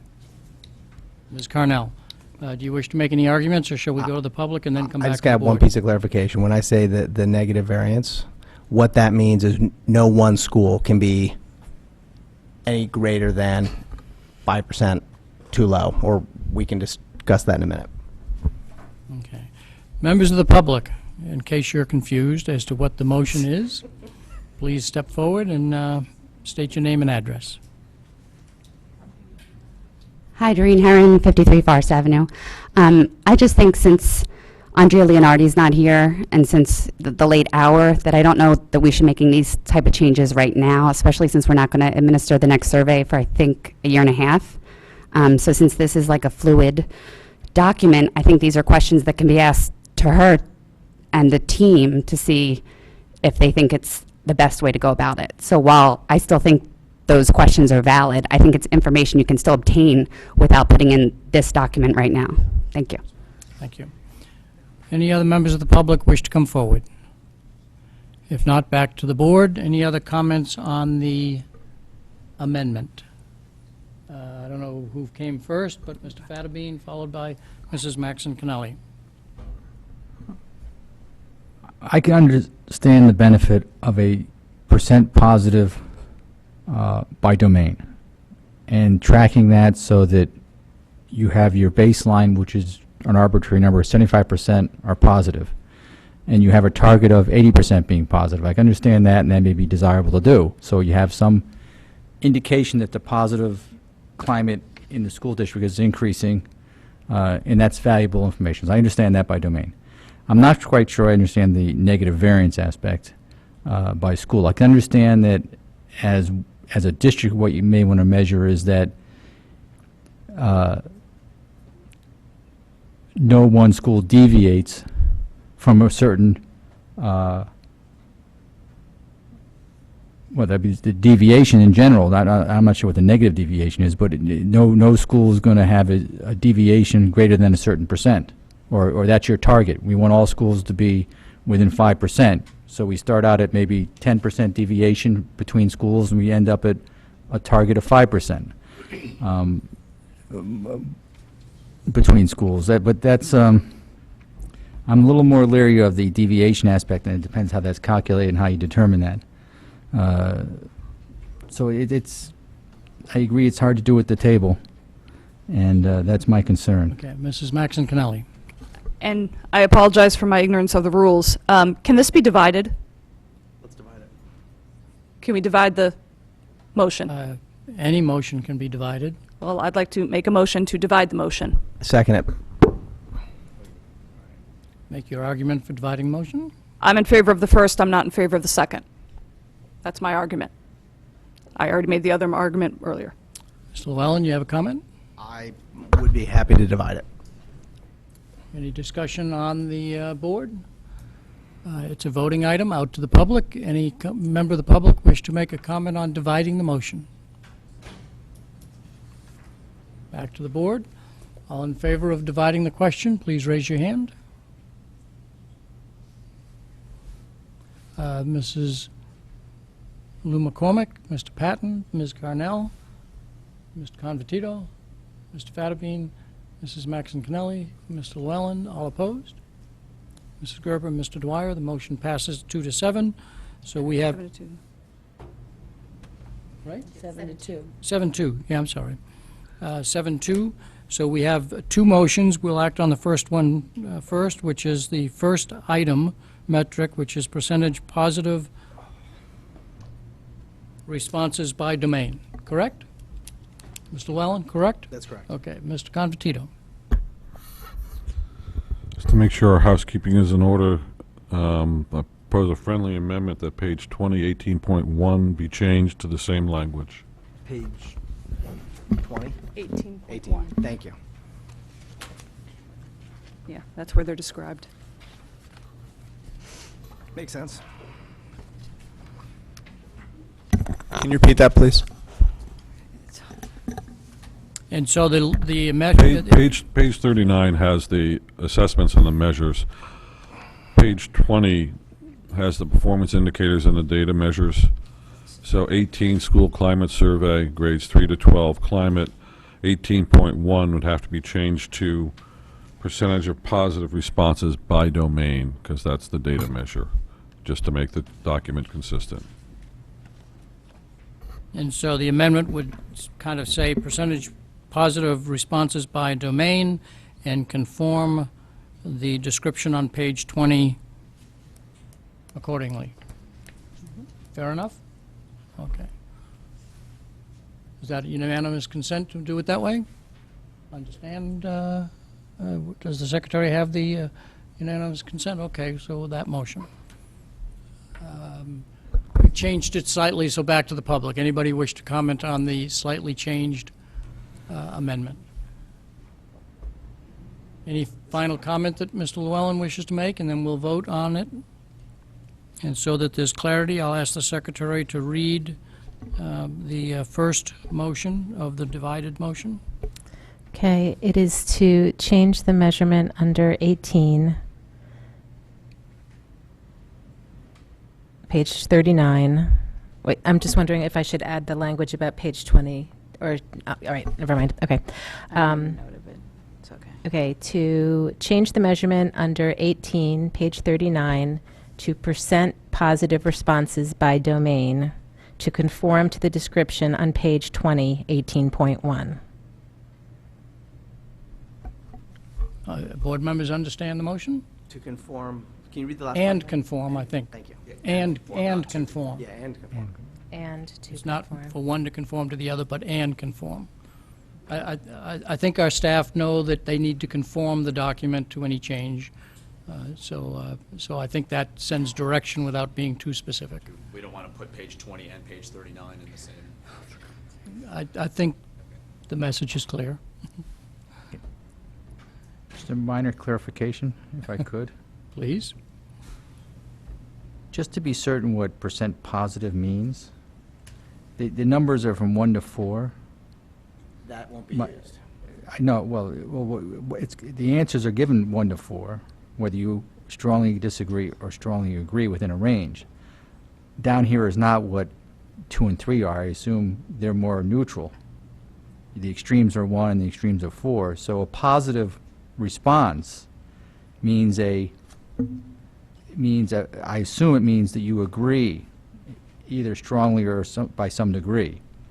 So, but a positive response it depends on how you interpret what is a positive response. It could be, I answered the question, I gave a positive response, it's strongly disagree, that's positive. So I just wanted to clarify, the intention, as I understand it, is that it's a agreement, it's a statement of agreement in the response. So, You want to respond to Mr. I'll Fatabean's respond. comment? I don't think they're Question? actually 1 to 4. I think it's agree. It's strongly agree, disagree, strongly disagree. They assign numbers in order to do a percent. Right. So if you agree or you strongly agree, and the question is, I like my school, and I agree, that's a positive response. And if you then go further down and it says, there's one here about like violence. I've been, what is it? Let's see. I just don't know the questions. I worry about crime in my school, number 92. For me to disagree with that, so I'm not worried, that's a positive response, not a negative response, right?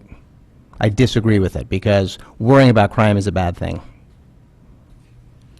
So what he's asking is that Does that answer your question, Mr. Fatabean?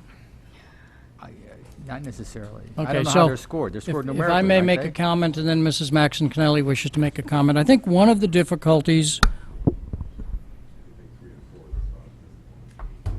if I may, Sometimes it flips, you can't use Sometimes it flips though. yeah. That's what I If thought. I may, one of the difficulties in the student climate survey is that questions do go back and forth between 1 and 4, or 4 and 1, and et cetera. And the school climate team, which looked at this quite a lot, came up with this approach.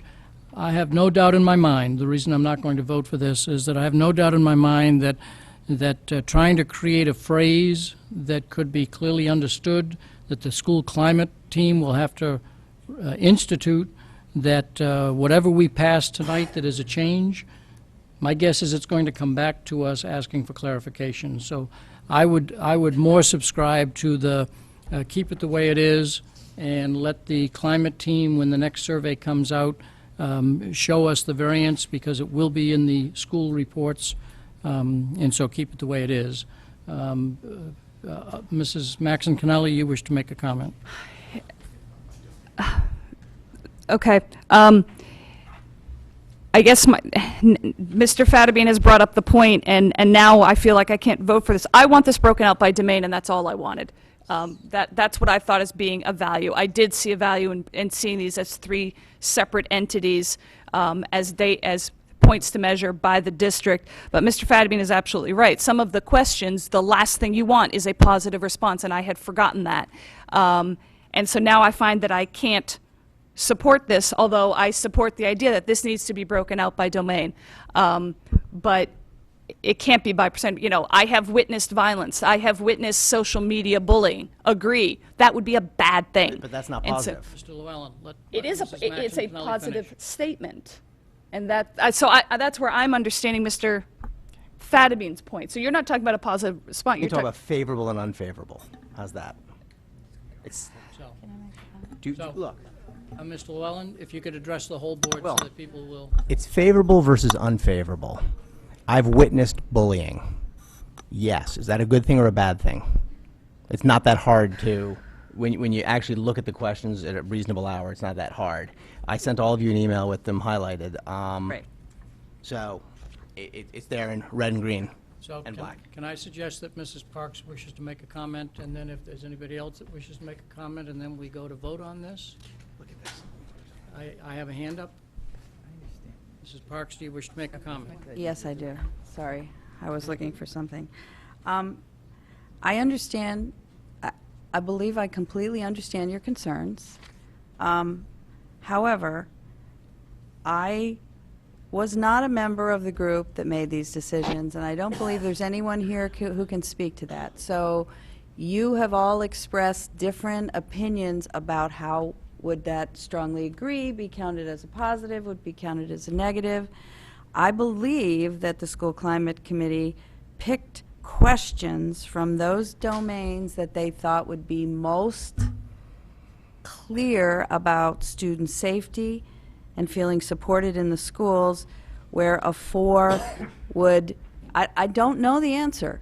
Did they sort out by question? Or what you asking them to do now is look at every single question and redetermine, does it count as a +4 or a -4? I don't know. I can't answer that question. So you're having a dialogue debating how you think it works may not actually be the way it works, and there's no one here to speak to it. So that is my concern in your discussion. And the time it took to allocate those to positive and negative was moments, not hours. There is an awful lot of data here, Mr. Llewellyn. I went through it all. That's how I got that. I went through every bit of it. So it was accessible to you? Yes. PDFs. Yes. Any other final comments, and then we will vote on the amendment? Mrs. Lou McCormick wishes to make a final comment. So that those favorable, unfavorable issues are in these averages as well, right? It's the same issue he's going to have in his versus this is going to have in these averages, because we don't know if a 1 or a 4 is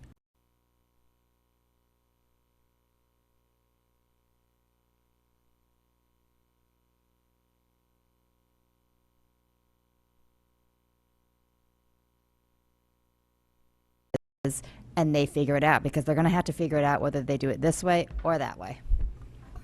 I think we just define it. Why don't we just define what favorable and If unfavorable it's something is? you'd want your kid to do, Yeah. it's favorable. Let me make sure other people have had a chance to make a comment if they wish. Mr. Patton? I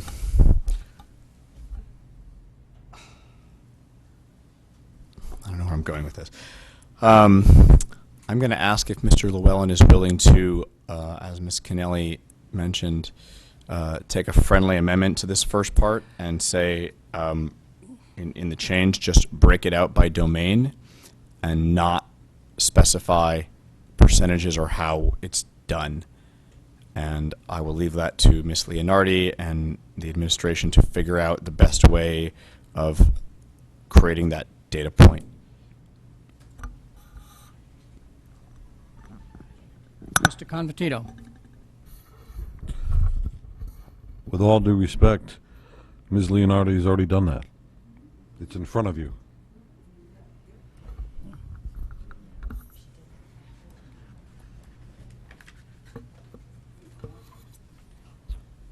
Any other further comments before we vote? I think that just requiring student responses to be reported by domain, and I agree with Mr. Patton about, and then they can determine what the best scale or the best Speak up to make sure that the what the audience best hears. way to do that is. I think it's sort of consensus on the board. It seems that you sort of want the information by domain, so you get better feel for what's going on. How that information is presented is the real question, but at least you seem to have a consensus that the board wants to break it out by domain, which you hear it's grouped, as I understand it. So maybe we can just agree to have it broken out by domain and then reported. Yeah. Average student responses by domain on a scale of 1 to 4. You don't Well, have to the change scale, change anything. well, that's the question. People are questioning the scale now, whether the scale's meaningful or not meaningful, or a scale, whether the 3.2 and the average and the target they're using. You're saying you report it by domain on a scale of 1 to 4. All right, I think that's. And my comment is it is reported out in the school climate survey that's available. It's Yeah, it's but- not yeah, but like this is the the It's available in information- 1,200 Could I- pages, Can I though. finish my sentence? It's not that the information is not available, it's whether it needs to be in this particular document or in a school-based document. Well, the problem I have is all this data is available. Yes. This is how we're going to measure it and how we're going to determine whether we're improving. So saying that data is available doesn't tell you the answer to the question how we're going to improve based on that data. All this data is available in here, so we don't need any of this stuff because you can always get it somewhere else. But this tells us what we're going to measure to determine how we're going to improve. So that's the problem with this. We can get data, other detailed data if we want from other sources, but we got to measure our improvement. And you want to measure improvement in a meaningful way that you really are improving, and it's not a phantom improvement because it doesn't tell you whether you're really improving. This was Mr. Llewellyn's motion. Do you wish to make the last comment, and then we'll vote? Yeah, I think my only issue with the 1 to 4 is if you are on the extremes, your average is still going to be your average. When you're looking at something that's favorable, you're going to be getting you could be getting a very different result. If it's favorable, and it's not that hard of a concept to understand if it's favorable or if it's not favorable. We can define it how we like, but at the end of the day, go ahead. If I may, Please. your positive negative is either black or white, It's agree, disagree on the positives, yes. okay? Whereas the 1 to 4 takes into effect how strongly they feel about the subject. Yours only says, yes, I like it, no, I don't. Not, yes, I like it very much. Correct. No, I don't like it very much, okay? That's correct. And so your information that you're deriving from the school climate survey is different than what the survey was designed to tell. The problem with the method, I agree, but you're either favorably disposed or not. I agree. You I do agree. agree. So- I agree, so- but you can't in a simple average, you can't account for the variation. If you're an extremely divided school on a topic, you cannot account for that. You're still trying to derive information from a survey that was designed in a different manner. So, are we ready to vote? Are we ready to vote? Mr. Dwyer, I just have one last question to Mr. Llewellyn, because this is deciding my vote. Are you willing to drop the percent favorable to break it out by domain, or do you prefer to keep that in? I am willing to go to a percent to have it broken out by domain, but I want confirmation from the administration that those things that are negative questions are going to be treated in the inverse. They're not going to be averaged in the opposite way. Do you, does So that, the does point being, that you're make sense? staying with your original wording, No. you won't adjust it? No, I just said I would. I'll go with, Right, I guess my But you point have being, to- I could to what? support this if it's on the 1 to 4 point scale, just said I'd do being that, consistent. yes. I will do the 1 to 4. I need the Okay. administration to confirm, though. Right, but that's how they've been doing. When Ms. Leonardi We don't know how they're came, doing it. We don't know no, we how. do. When Ms. Leonardi came, we, I think it was Mr. Fadabine asked her, but wait a minute, this number says this. If we say that and strongly agree as a number 4, and the question is, I witnessed violence, strongly agree, and she explained that They did versa? in that Perfect. case, it is a 1. So we did have that explained to us. So if the board is willing to accept the 4-point scale, I'm just saying that I'm in favor of breaking it by domain. I think the secretary would want to know exactly what words have changed now. That's his job. Okay. By domain. I think we're just inserting by domain. I just want to get the exact language. The average of all student responses by domain. There you go. Sorry, can you just And start from the beginning Sure. and explain Average. exactly what you want? Average, so we're on number 18, school climate. We're going to change the wording of the measure to average of all student responses by domain.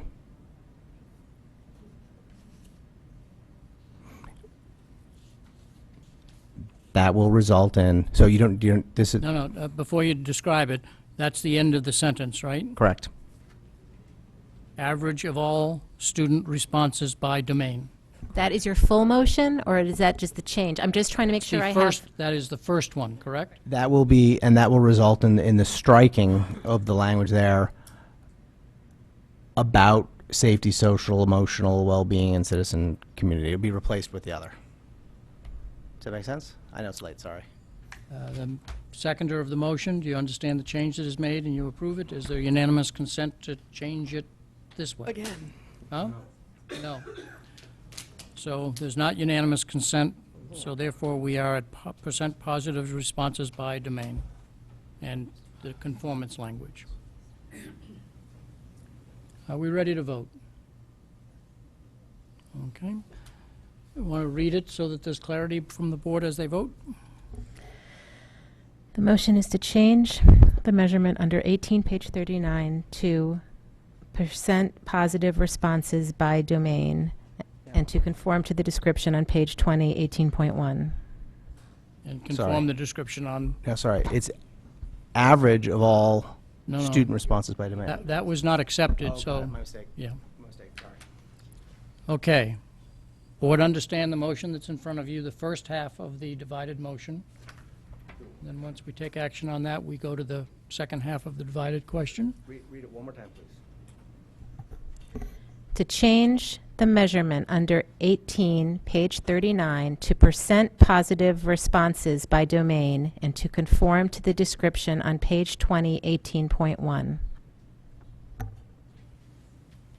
I actually don't understand what we're doing now. I don't understand the language change. It's not changed, it's what you originally presented. Okay. But didn't we just say? That was not accepted by unanimous consent, so we're back to the one that you put out, which is what Mrs. Gerber read. Got it. Right? The seconder understands the motion that's in front of us, okay? If there's clarity, all in favor of the amendment to say percentage positive responses by domain and conform the description on page 20 accordingly, please raise your hand. Mrs. Lou McCormick, Ms. Carnell, Mr. Llewellyn, opposed? Mr. Patton, Mrs. Gerber, Mr. Dwyer, Mr. Convertito, Mr. Fadabine, Mrs. Maxon Kennelly. The motion fails 3-6. The second divided motion, if you could read that. The second measurement is to establish a maximum negative variance by domain as measured by school. correct? Irrelevant without the first one, sure. Correct. That is a separate motion. If there's no further conversation from the board on that subject, shall I go to the public? I see no one raising their hand. Is there any, Mr. Llewellyn? Can that be withdrawn, so we don't have to go through all the rigmarole? You're welcome to if you wish. Withdraw, it makes no sense without the first one. Seconder? Does the seconder wish to withdraw it? Is there unanimous consent to withdraw that motion?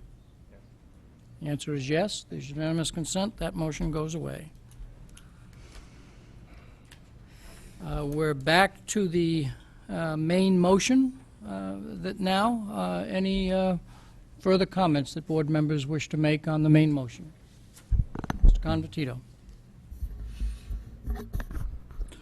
Going to oppose the main motion. If you look at 18 on page 20, the average student responses on a scale of 1 to 4, again, 1 strongly agree, 4 strongly disagree, or vice versa, okay? That committee put that performance indicator in there. Isn't the main motion to pass the district improvement plan? Yes, but there's still comments on the main motion that can be made. Oh, okay. I thought you were saying that there was another motion on the table, and that's why you're back on it. I apologize, Mr. Commentary on the Convertito. plan. And the previous last 45 minutes was to take a committee's month's worth of work and try and rewrite it at the table. And I suggest that we get on with this district improvement plan and move forward. Any other final comments that people wish to make? Mr. Llewellyn? Yeah, I'm actually going to make a comment to that. I've actually conformed my language like 3 or 4 times. It's kind of amazing how this board operates. That's great. I'll come Please back with comment on the questions, plan, not on the board's activity. I'll defer and I'll come back. Yep. You're stepping out for a moment. One moment. Okay. Other comments that people wish to make on the district improvement plan? Do we have an amendment that has been made or no? Any other comments that people wish to make? Mrs. Lou McCormick. Yeah, I wanted to go to 1-1. Could you cite the page? Yeah, it's 28. Say again? 28. 28. Thank you. I just wanted to add clarification on 1-1. Sorry, I'm going to fall asleep. I wanted to add detail to 1-1 to say develop and implement a K through 12 world language program at the elementary school level. Wouldn't that be K through 5? Oh, yeah, good point. Yeah. K through 5.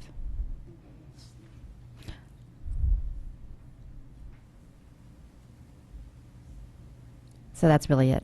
To implement a kindergarten through 5th grade. So to insert kindergarten through 5th grade world language program. Develop and implement a K-5 world language program? And that's the change you wish to make? Mm-hmm.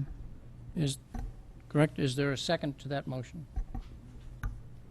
Ms. Carnell, you want to make commentary on the purpose of the motion? Yeah, I think we've discussed this so many times now, but I think we already have an elementary school level program, and arguably if we tweaked that, that would also develop and implement a so this is kind of a vague statement and doesn't get to the heart of what it is that everyone has been pushing for, which is to bring world language all the way back down to kindergarten, and that we have a time frame for it to actually occur. Yeah, thank you. Ms. Carnell, do you wish to make a comment as the seconder? I think this board has gone on record of favoring a K-5, actually a K-12 program. And so mentioning elementary school to me is the same thing as saying K-5. But I'll ask Mrs. Parks if she has any comment on this, and then we'll go to the board. None. No. Any other board members wish to make a comment? Mr. Patton. I think this goes back to trying to add more money for professional development that I was talking about earlier. This is to just say blanketly that we're going to do it K through 5 has budgetary concerns and constraints in my mind that we have no idea how that would work, and I don't want to pigeonhole anybody into a time frame plan for a plan that does not yet exist. So I think just having it at the elementary school level is fine, and I think that the administration certainly knows by now that yes, we want a K through 5 world language program to roll out as fast as it can be or as slow as it needs to be. And I think that they know that that's a priority. Yeah, let me see if other board members wish to make a comment. Mr. Llewellyn, have you been brought up to date on the motion that's in front of us? I have. Thank you. Any other board members that wish to make a comment on this? For me, I would say that the entire document has budgetary implications that will have to be considered annually. I think K-5 says the same as elementary school, but it reinforces the intent. I don't have a problem with this, actually. Other comments that people wish to make? Mr. Convertito. I agree with Mr. Patton. I think the language is fine. It allows the flexibility. If we can get to K-5, I think that's great. If we can't, at least it's we know we're going to do more than what we're doing now.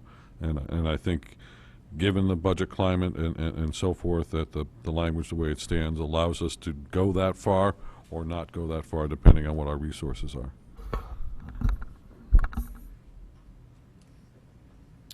Final comments?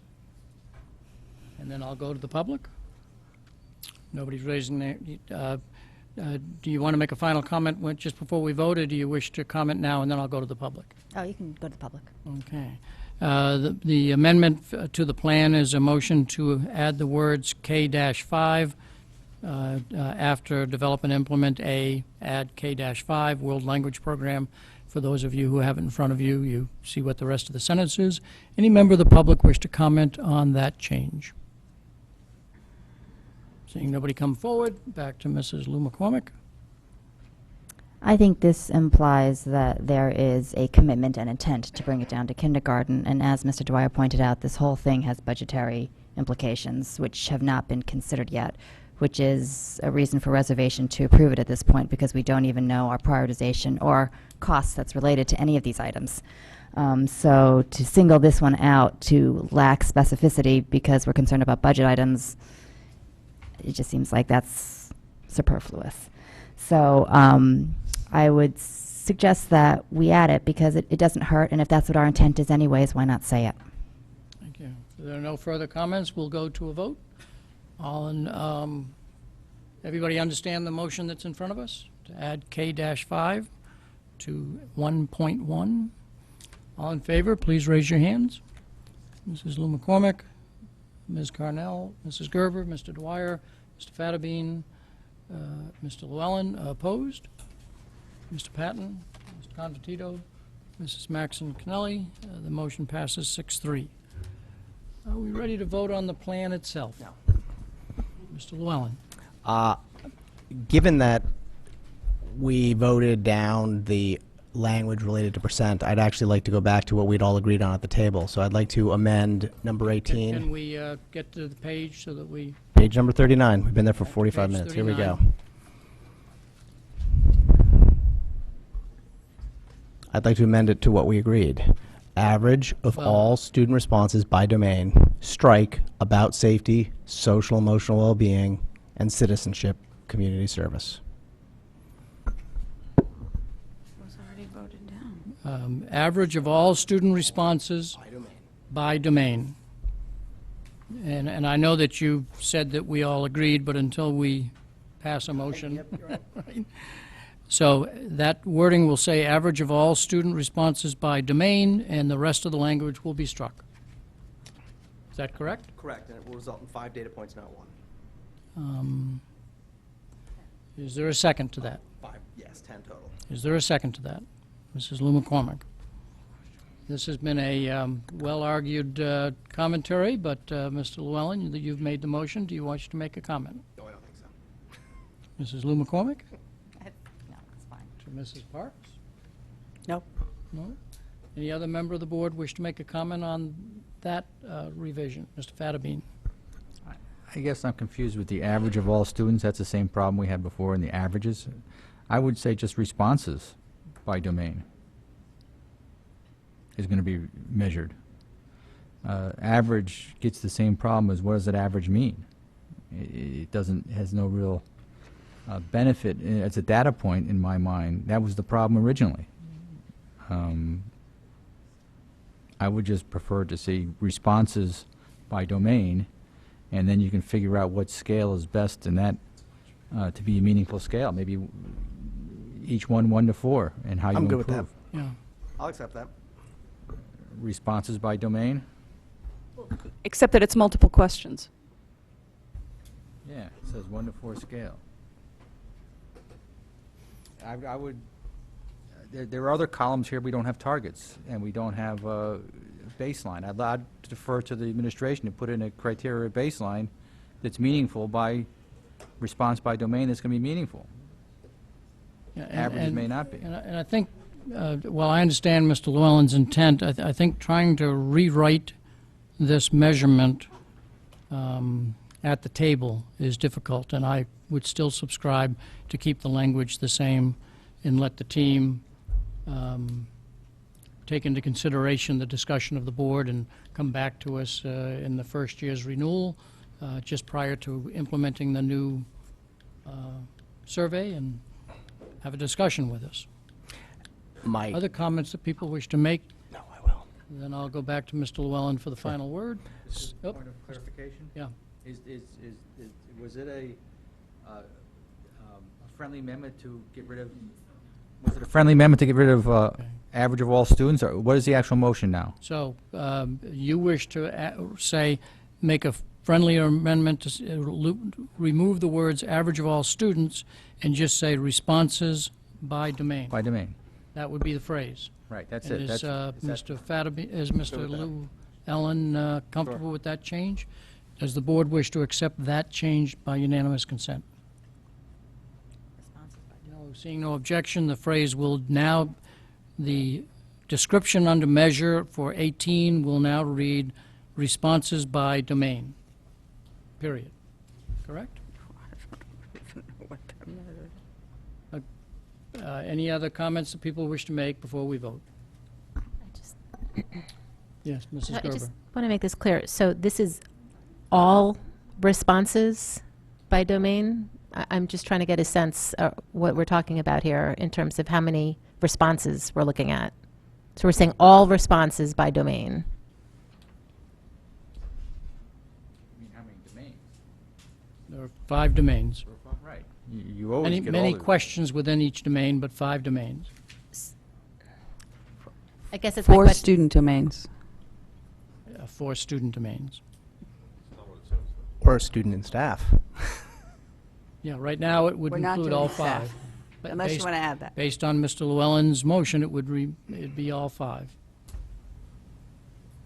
So, again, I'll reiterate, I think trying to rewrite this measurement definition at the table is very, very difficult and problematic, and will result in it, I think, eventually coming back to us for clarification and whatnot.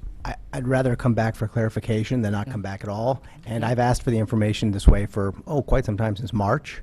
So it's probably a good idea that we move forward. And you've put this information together based on the information that you have, this sheet.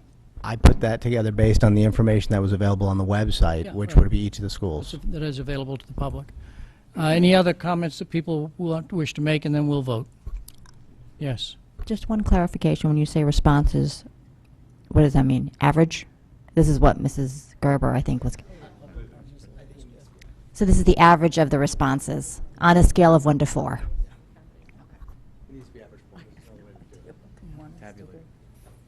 Okay, so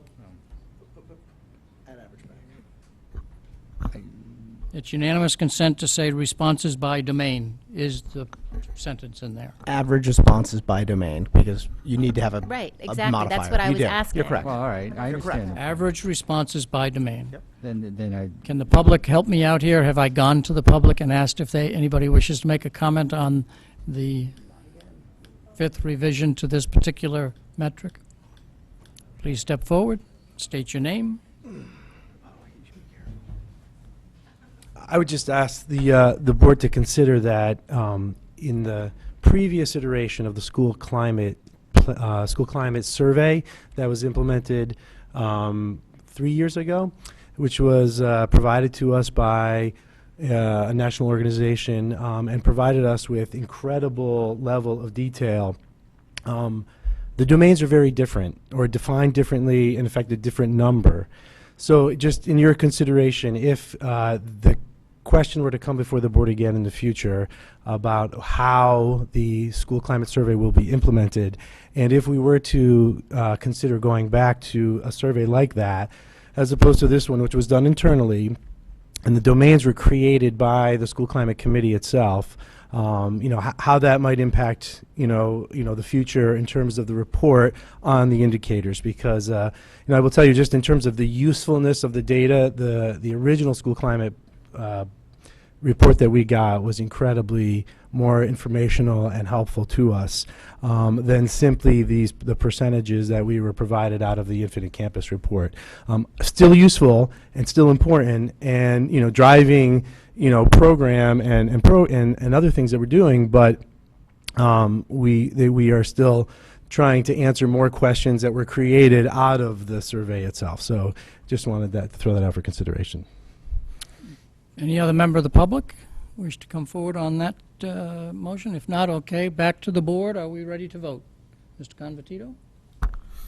Again, I want to caution the board. You are taking an item that an entire committee, the school climate committee, put in there for a reason, and they limited it to a reason, and there's nobody here to speak to it as to why it's been done that way, and we're just going to rewrite it because we think it should mean something else. And I think, one, it's disrespectful to the committee, and it's wrong to be doing it at the table right now. Final comments? If not, are we ready to vote? All in favor of, do you understand the motion that's in front of you? All in favor of the motion, please raise your hand. Mrs. Lou McCormick, Ms. Carnell, Mr. Fattabine, Mrs. Maxon Kennelly, Mr. Llewellyn, all opposed. Mr. Patton, Mrs. Gerber, Mr. Dwyer, Mr. Convertito. The motion passes 5-4. Back to the entire plan. Any final comments before we vote? Mrs. Carnell. As I think we've heard from a lot of people in the audience, because I think this has been on our agenda 3 or 4 times now through the changes. And I agree, there's a lot of good things, and I said that to Dr. Title. But he made an interesting comment. Unfortunately, he's not here to follow up on it. And a lot of the board members made reference. It's going to be a trade-off of financial. Our budget only goes just so far. And I believe that Dr. Title, one of his ending comments were that he's just going to have to trade things off, if I understood him correctly. And although there's some really good ideas and opportunities in here, it's very hard to pass something where you have no idea what the financial implications will be, because what will be the trade-off? Is it trading off maybe 2 years of a world language for something? So it's so encompassing that it's really hard to take this apart and just say, okay, I'm going to pass the whole thing and not know what the financial trade-off is. So. Each year, the budget process is, I would only respond this way, is that Dr. Title has asked board members to suggest what priorities they have.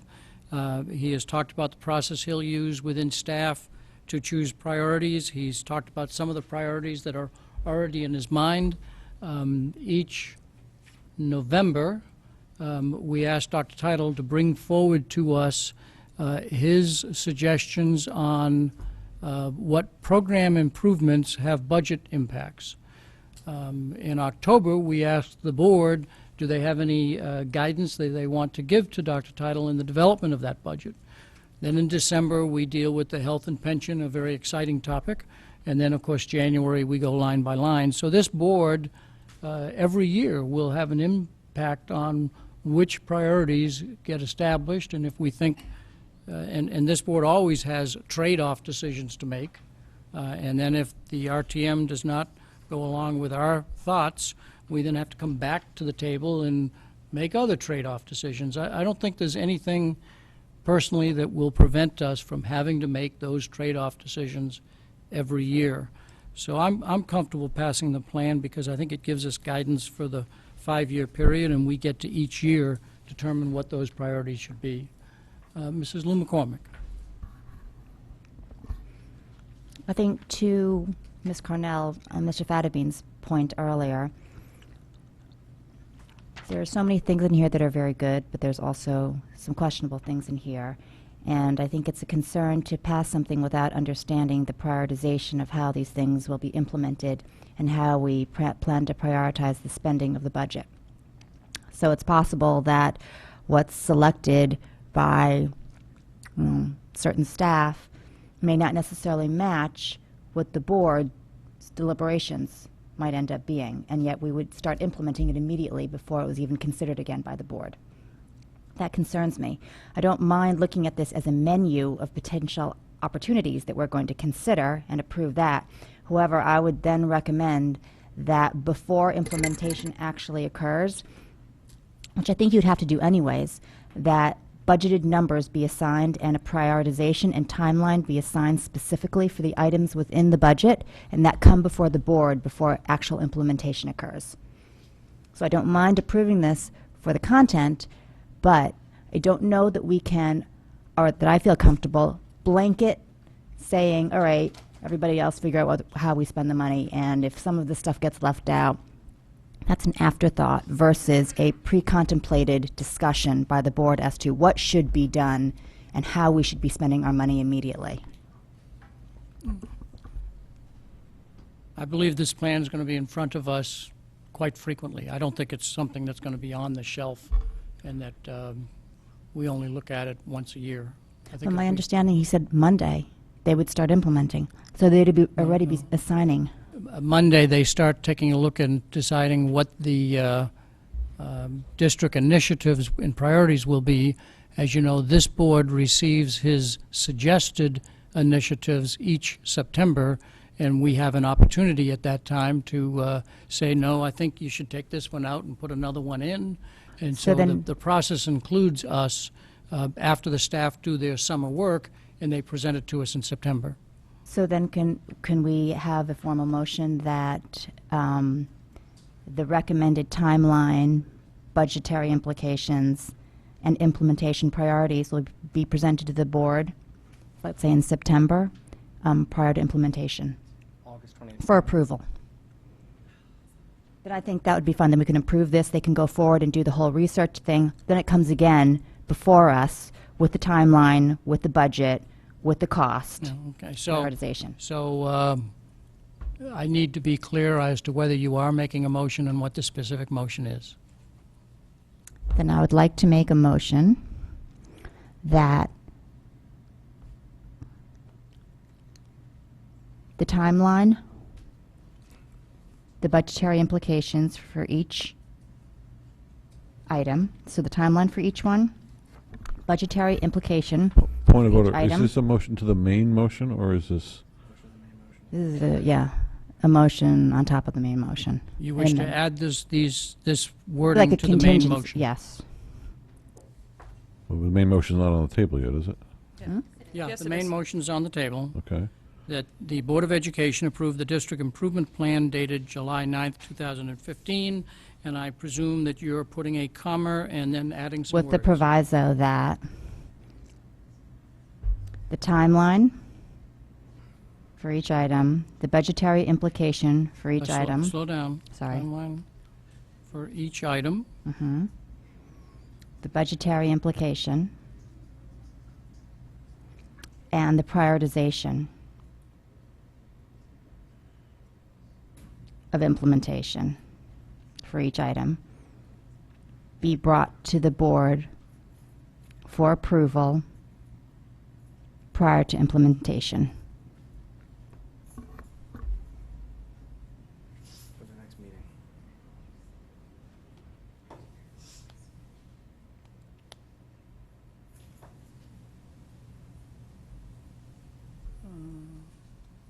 Let me get the secretary to catch up. Do you have the motion as you believe it should be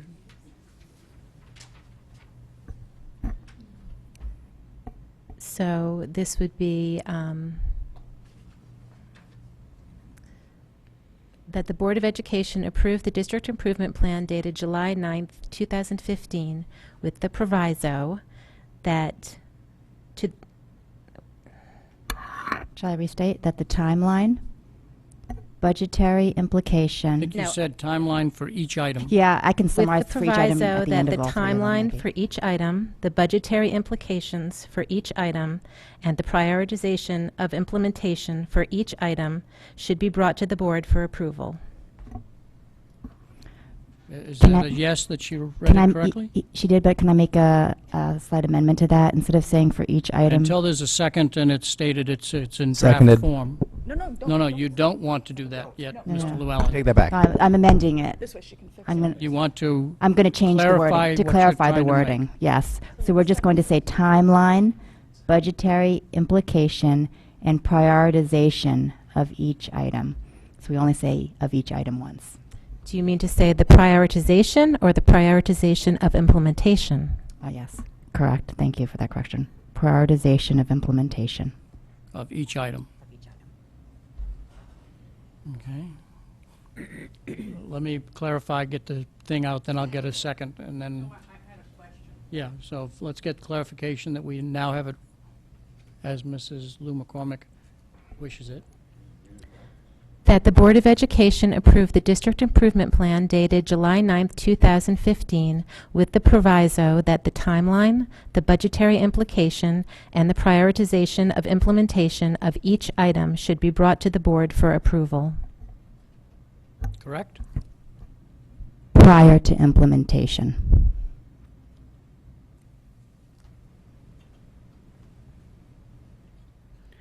Does the board understand the motion that Mrs. Lou McCormick has put forward? Is there a second? There is a second.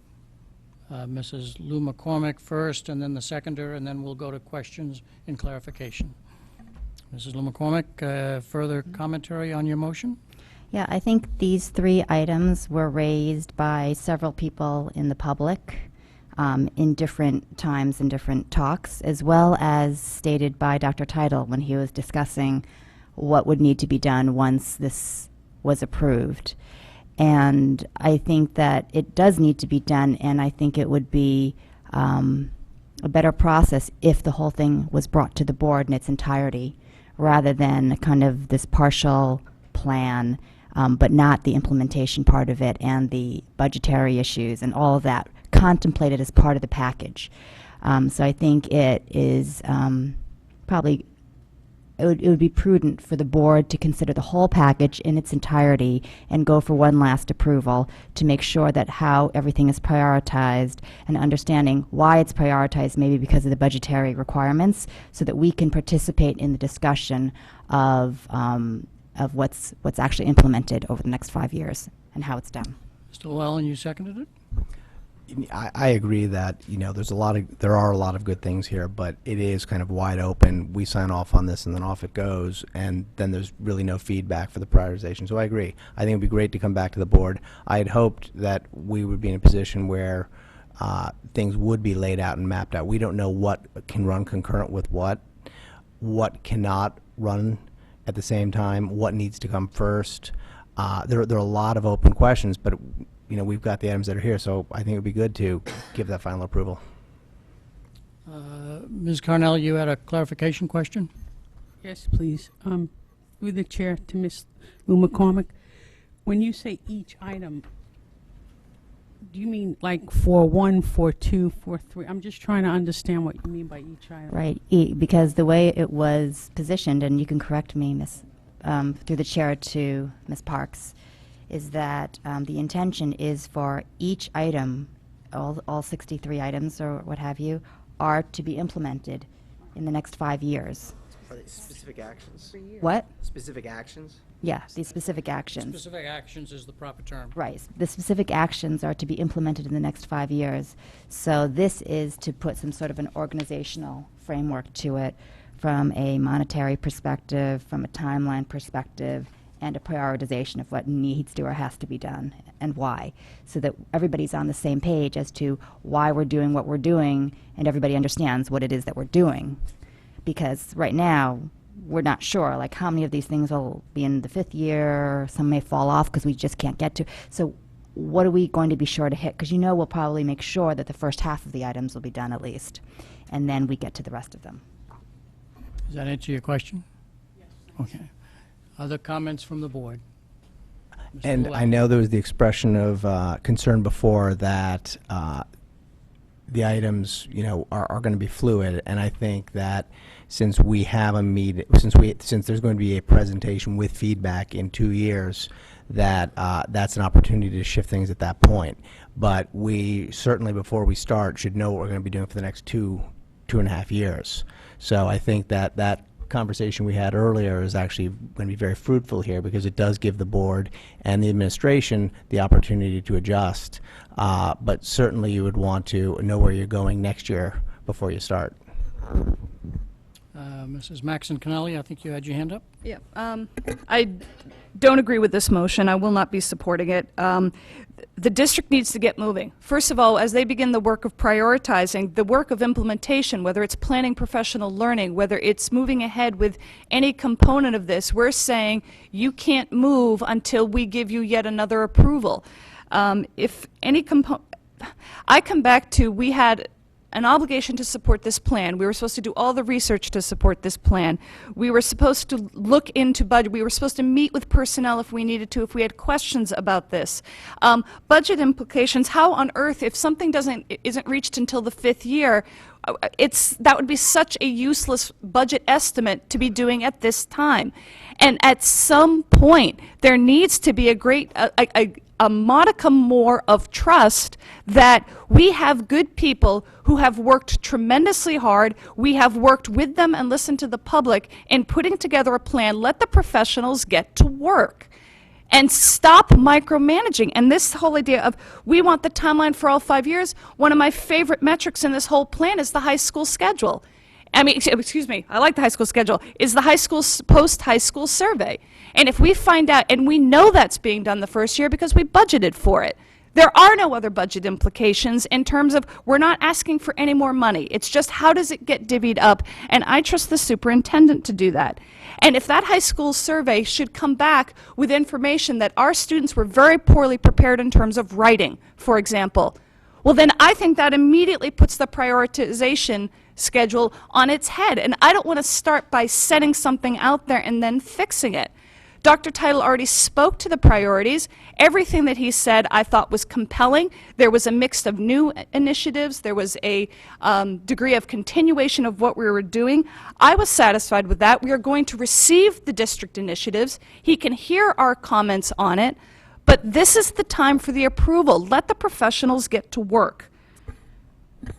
Other comments that people wish to make? Mrs. Lou McCormick.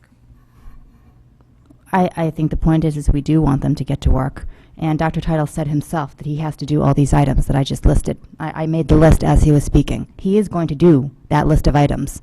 All I'm saying is that we would like him to share that before he goes forth and does it, because I think the public will probably have comment on the prioritization, or if they think, oh my gosh, that's so expensive, why are we putting that up first? Or why people have views, and just because you might agree with the list that he puts out doesn't mean that that reflects everybody in the community. So this is an attempt to be inclusive of the community within the process. And if I may respond?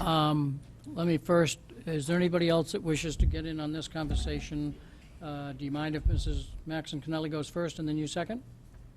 No. Okay. Mrs. Maxon Connelly. I hear what you're saying. I have heard plenty from the public. The vast majority of people from whom I have heard from have said, go. Get going.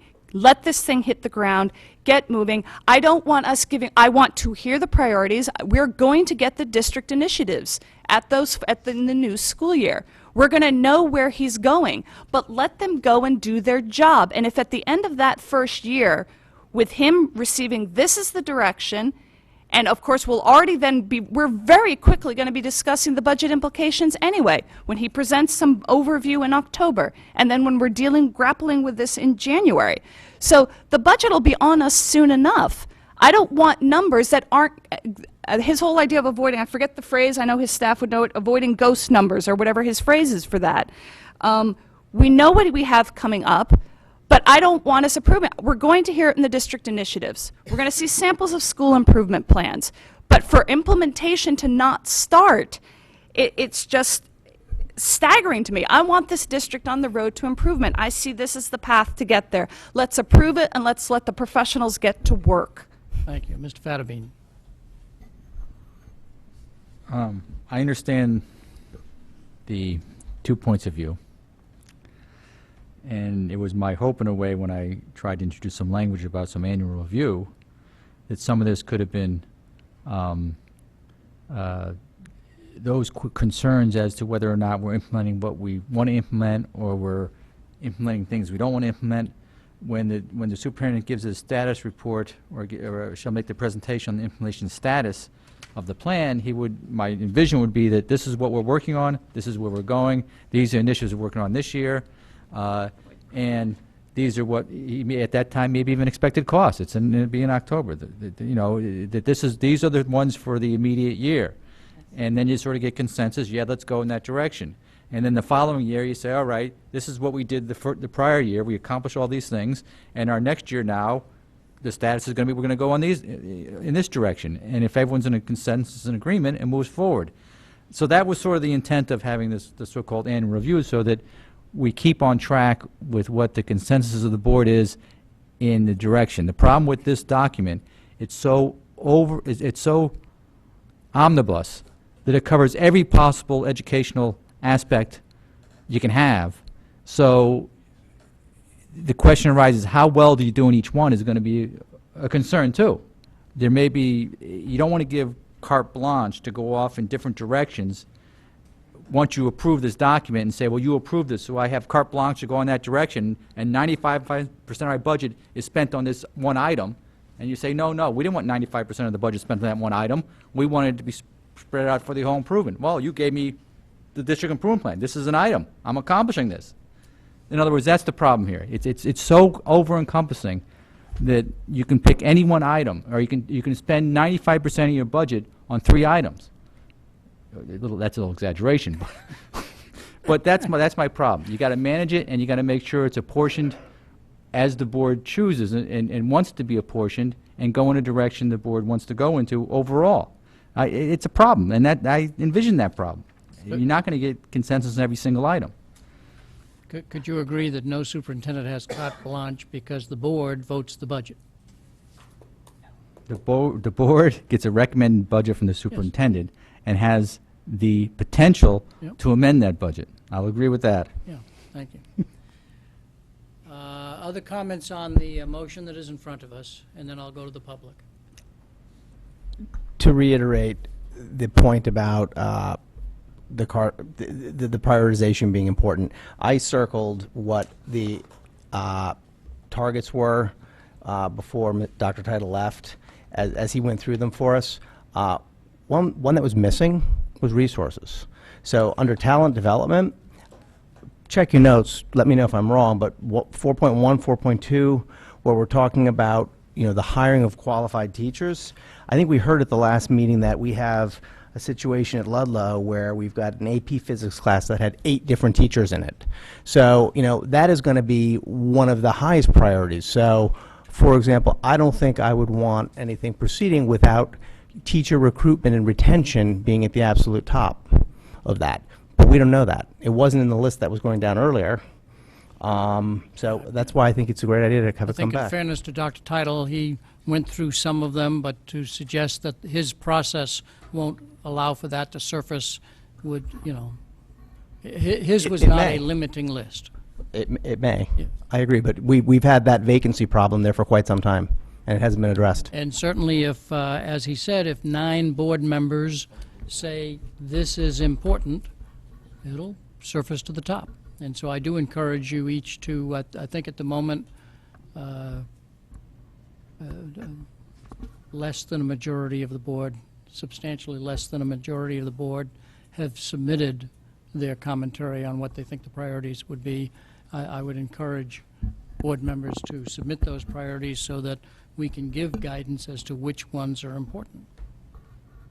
Let me go to the public. If I won't restate the motion. I hope that people out in the public followed the motion. If not, tell me and I'll have our secretary restate it. Any member of the public wish to come forward to speak to Mrs. Lou McCormick's motion, to add a phrase to the main motion? Nobody coming forward? Back to the board. Are we ready for a vote? All in favor of the motion as, does anybody need it reread? Seeing none? This is amending the main motion, correct? Nobody needs it reread. All in favor of the amendment to the main motion that Mrs. Lou McCormick offered, please raise your hand. Mrs. Lou McCormick, Ms. Carnell, Mr. Llewellyn, all opposed? Mr. Patton, Mrs. Gerber, Mr. Dwyer, Mr. Confortito, Mr. Fattabine, Mrs. Maxon Kennelly. The motion fails 3 to 6. Are we ready for a final vote on the main motion? Okay, it appears as though we are. The main motion is that the Board of Education approve the district improvement plan dated July 9, 2015. Wouldn't we say as amended? Because there were some amendments Yes, that did thank you. pass. Yes, after the word district improvement plan as amended. I would say, or dated July 9th, 2015 as amended. Dated July 9th, 2015. Well, it was dated. It was The- dated. The plan is dated. So after the word July 9, 2015, it will say comma as amended. And the minutes will reflect the amendments that passed. Any other final comments on that being the main motion? Okay, all in favor that the Board of Education approve the district improvement plan dated July 9, 2015 as amended, please raise your hand. Mrs. Lou McCormick, Mr. Patton, Ms. Carnell, Mrs. Gerber, Mr. Dwyer, Mr. Confortito, Mr. Fattabine, Mrs. Maxon Kennelly, and your, right, okay, thank you, and Mr. Llewellyn. It's unanimous 9 to 0. I appreciate, I believe that the staff, despite the extended discussion, will appreciate the fact that the plan has been approved 9 to 0. I look forward to its annual implementation. On to Ms. Munsell. Mr. Llewellyn had asked if he could have additional time to discuss the budget transfers that we did approve, but he asked for additional time to ask some questions. So Ms. Munsell is here to answer them. There may be other board members who have thought of questions in the meantime, but nonetheless, I'll start with Mr. Llewellyn. Battery's dead. Hold on a sec.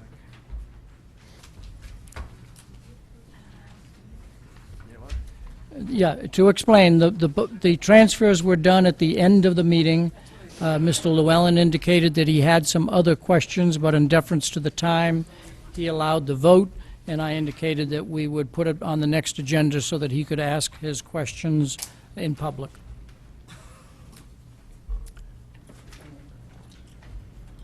Hold on.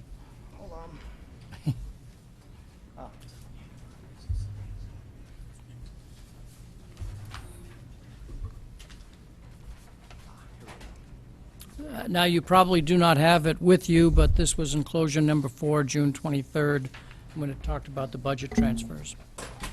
Mr. Llewellyn. Okay.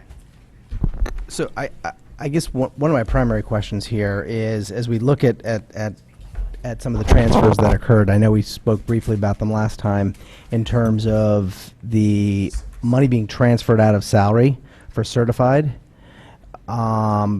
It appears they were about $500,000 ahead of budget there. Obviously, we need to put more money into the healthcare, but one of the disturbing things on here is this transfer for legal services. We had a baseline budget of, let me see, I got it over here. We had a baseline budget, I believe, we had a 13-14 expenditure of $480,000, to which we will end up spending $909,000, is that correct? 2 times the amount? That's a projected, yep, expenditure. The budget's 450. Okay, and the breakdown on that, I understand there was, well, why don't you give me the breakdown, if you could, please? I can give you, in general terms, special ed, approximately, these are actual expenditures at this point in time, about 270. Labor negotiations, 225. Arbitration, 95. And general, 150. Sorry, what was the last one, please? General matters.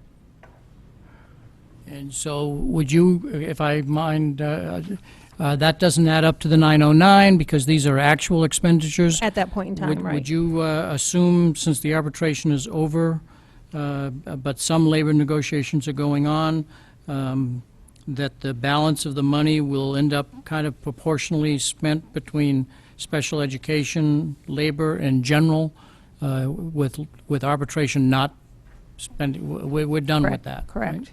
Yeah. Well, I guess my concern with making that assumption is we know what arbitration was, we know what special ed was, we know what labor was, but we're still unaccounted for $320,000, or a third of the spending. $320,000, to put in perspective, is, what is that, about 75% of the original budget? Something like that. It's late. But it's a 70% of the original budget.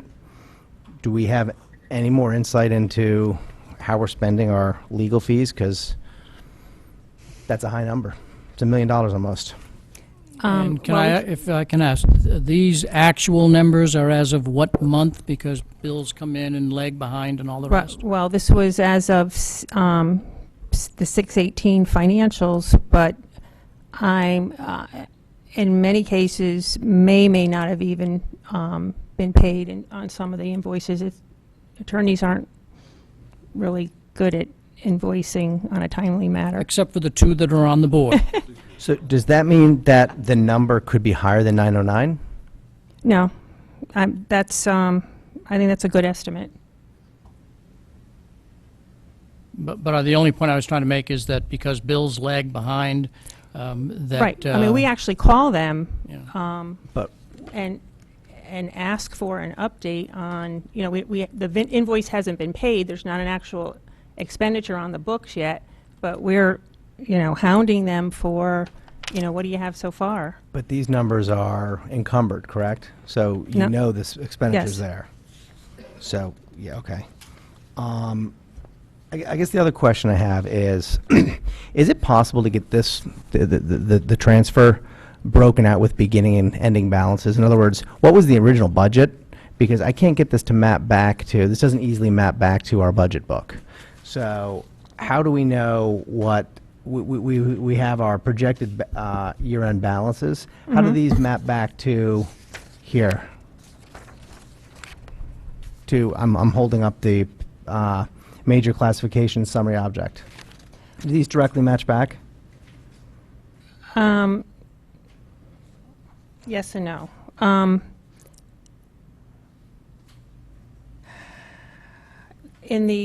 the financial report, the unencumbered balance, the available balance, Yes. at the last column, in some cases, it would be the same number as what is projected in that first column on the budget transfer sheet if we're done with that, the expenditures.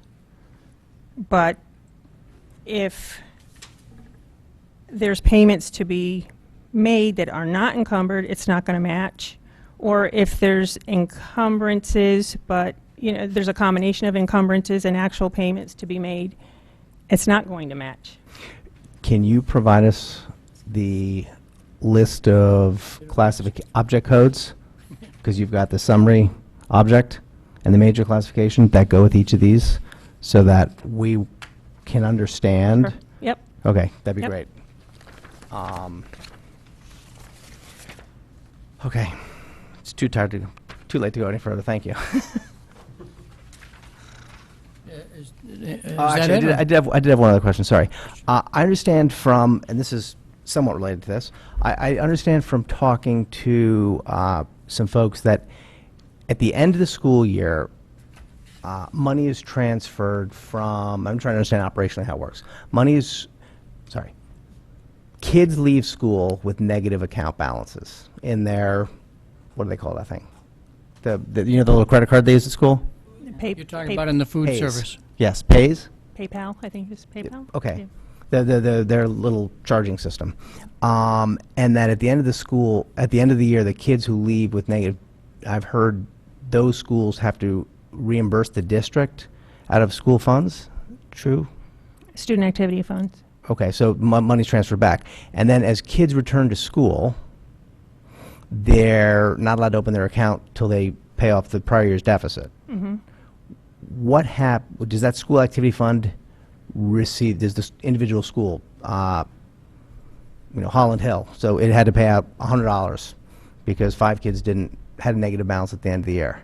At the end of that year, at the beginning in September, when those kids come back and they pay off their balances, does that school get its money back or does that money stay?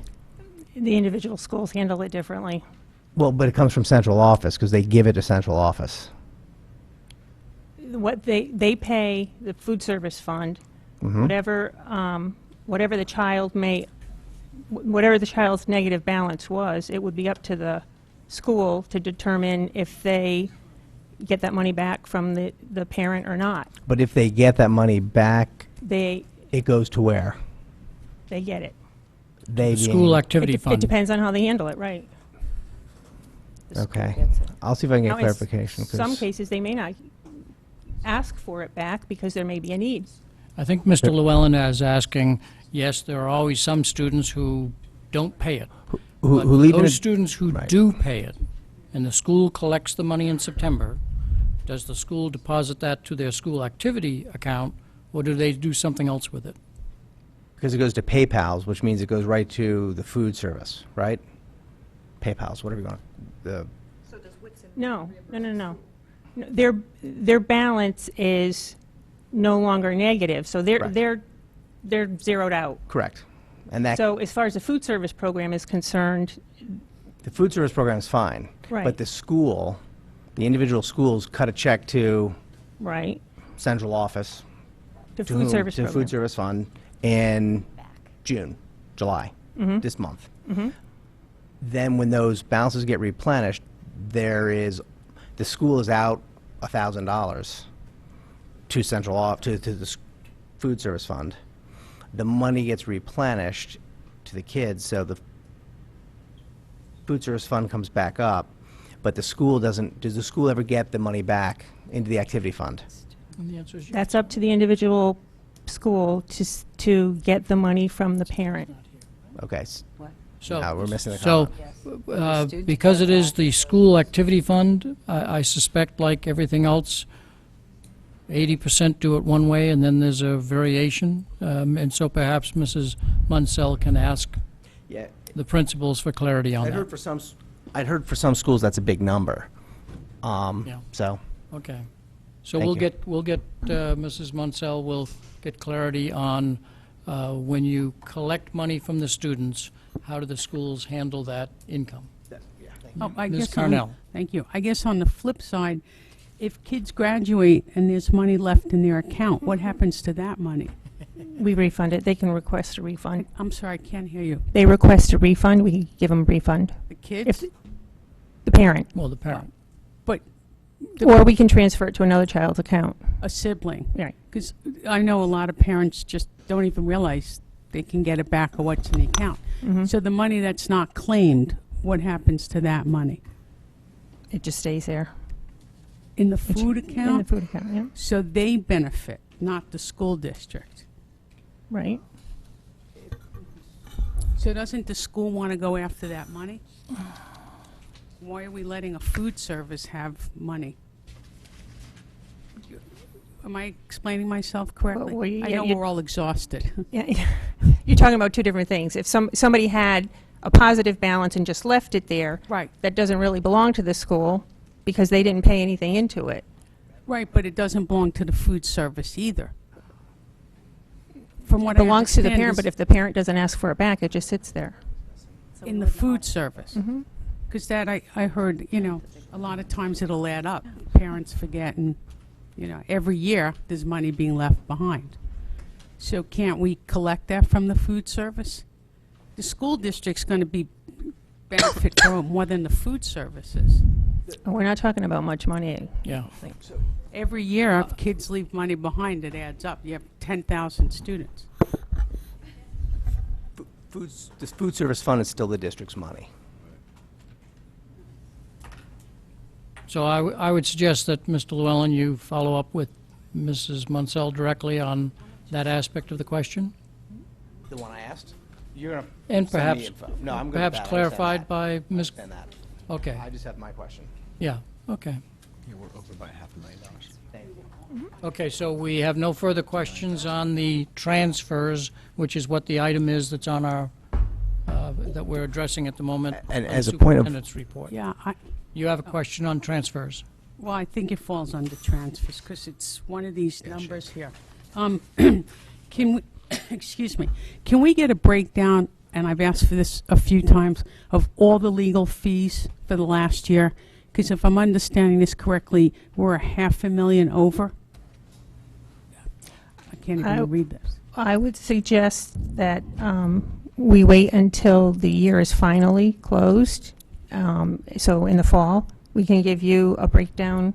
Okay, of so the actual total. right. Oh, no, that's fine. I know they lag. So we are at this point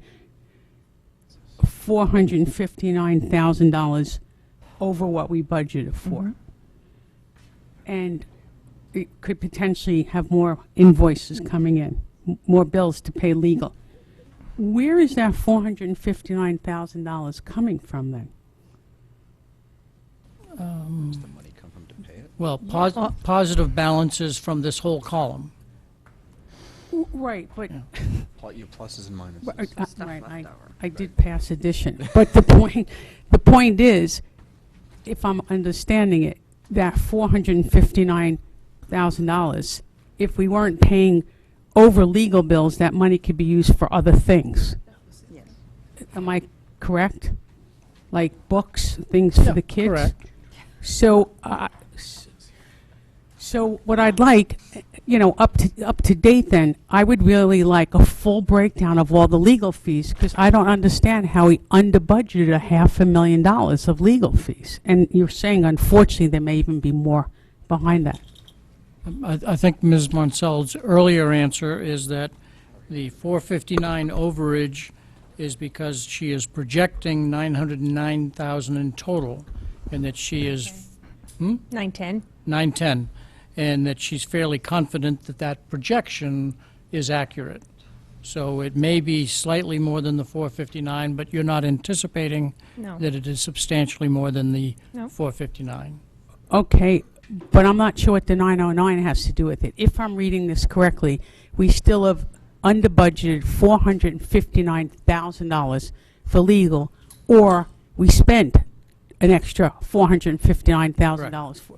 Either way. Yeah. So, in other words, $459,000 has been taken away from other opportunities that we could have given back to the kids in this district. And I'm asking you, what are some of the legal fees? What did this encompass that we spent $459,000 over budget on legal fees? And the original answer is that the breakdown at the moment that Mr. Llewellyn was going over is that $270,000 has been spent on special ed, $225,000 on labor negotiations, $95,000 on arbitration, and general legal issues, $150,000. That does not add up to the total of 910 because there are outstanding bills that she is projecting. And I think Mrs. Munsell was suggesting that when the year is done, she can take that special education, labor, arbitration, and general, and bring those numbers up to date to say, here's where we spent it all, which will be $459,000 more than we had budgeted. Well, it's going to probably be a little higher. So once all the bills are in, we can update this breakdown. And then I would like to see a breakdown of the entire legal bills for the year, okay? Any other comments, Mr. Patton? Just really quickly, and I don't know if this was discussed last time too, I'm actually going the opposite end, and transportation was over, or is projected to be over by about $80,000. And where does that come from? Because that's a little bit more.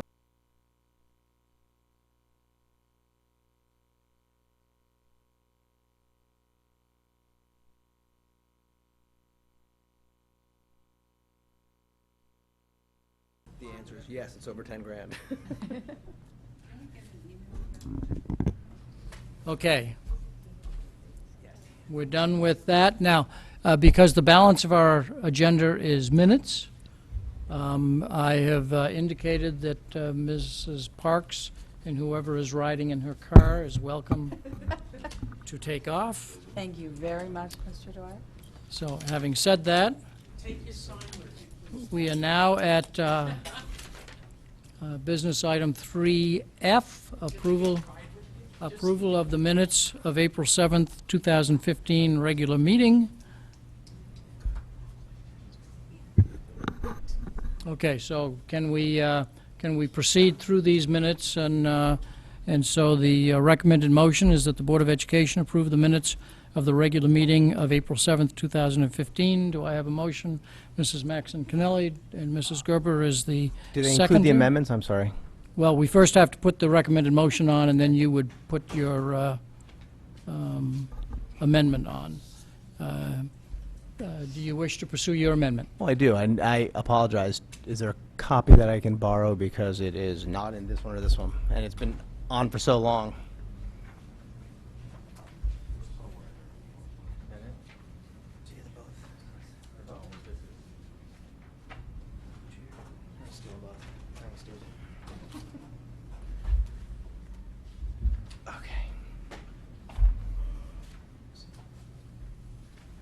So for board members, this was a set of minutes that was originally put on the June 9th, May 7th agenda, and was postponed, and Mr. Llewellyn offered an amendment that was enclosure number 7 dated June 9th. For those of you who may have it in front of you, because you carried it forward from prior board meetings. Okay. So, April 7th amendment submitted by Mr. Llewellyn, enclosure number 7, June 9, 2015. Do you wish to put this forward as an official motion? I do. I have one point of order first, though. Are we going to go to public comment?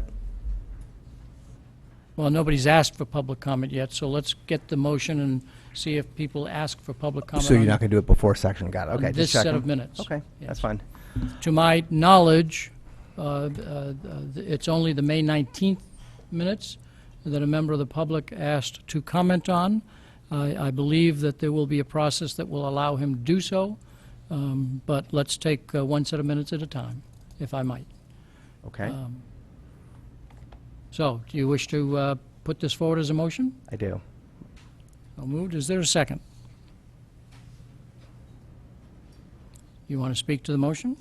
Sure. I've inserted language here that I believe more fully reflects the conversation that occurred.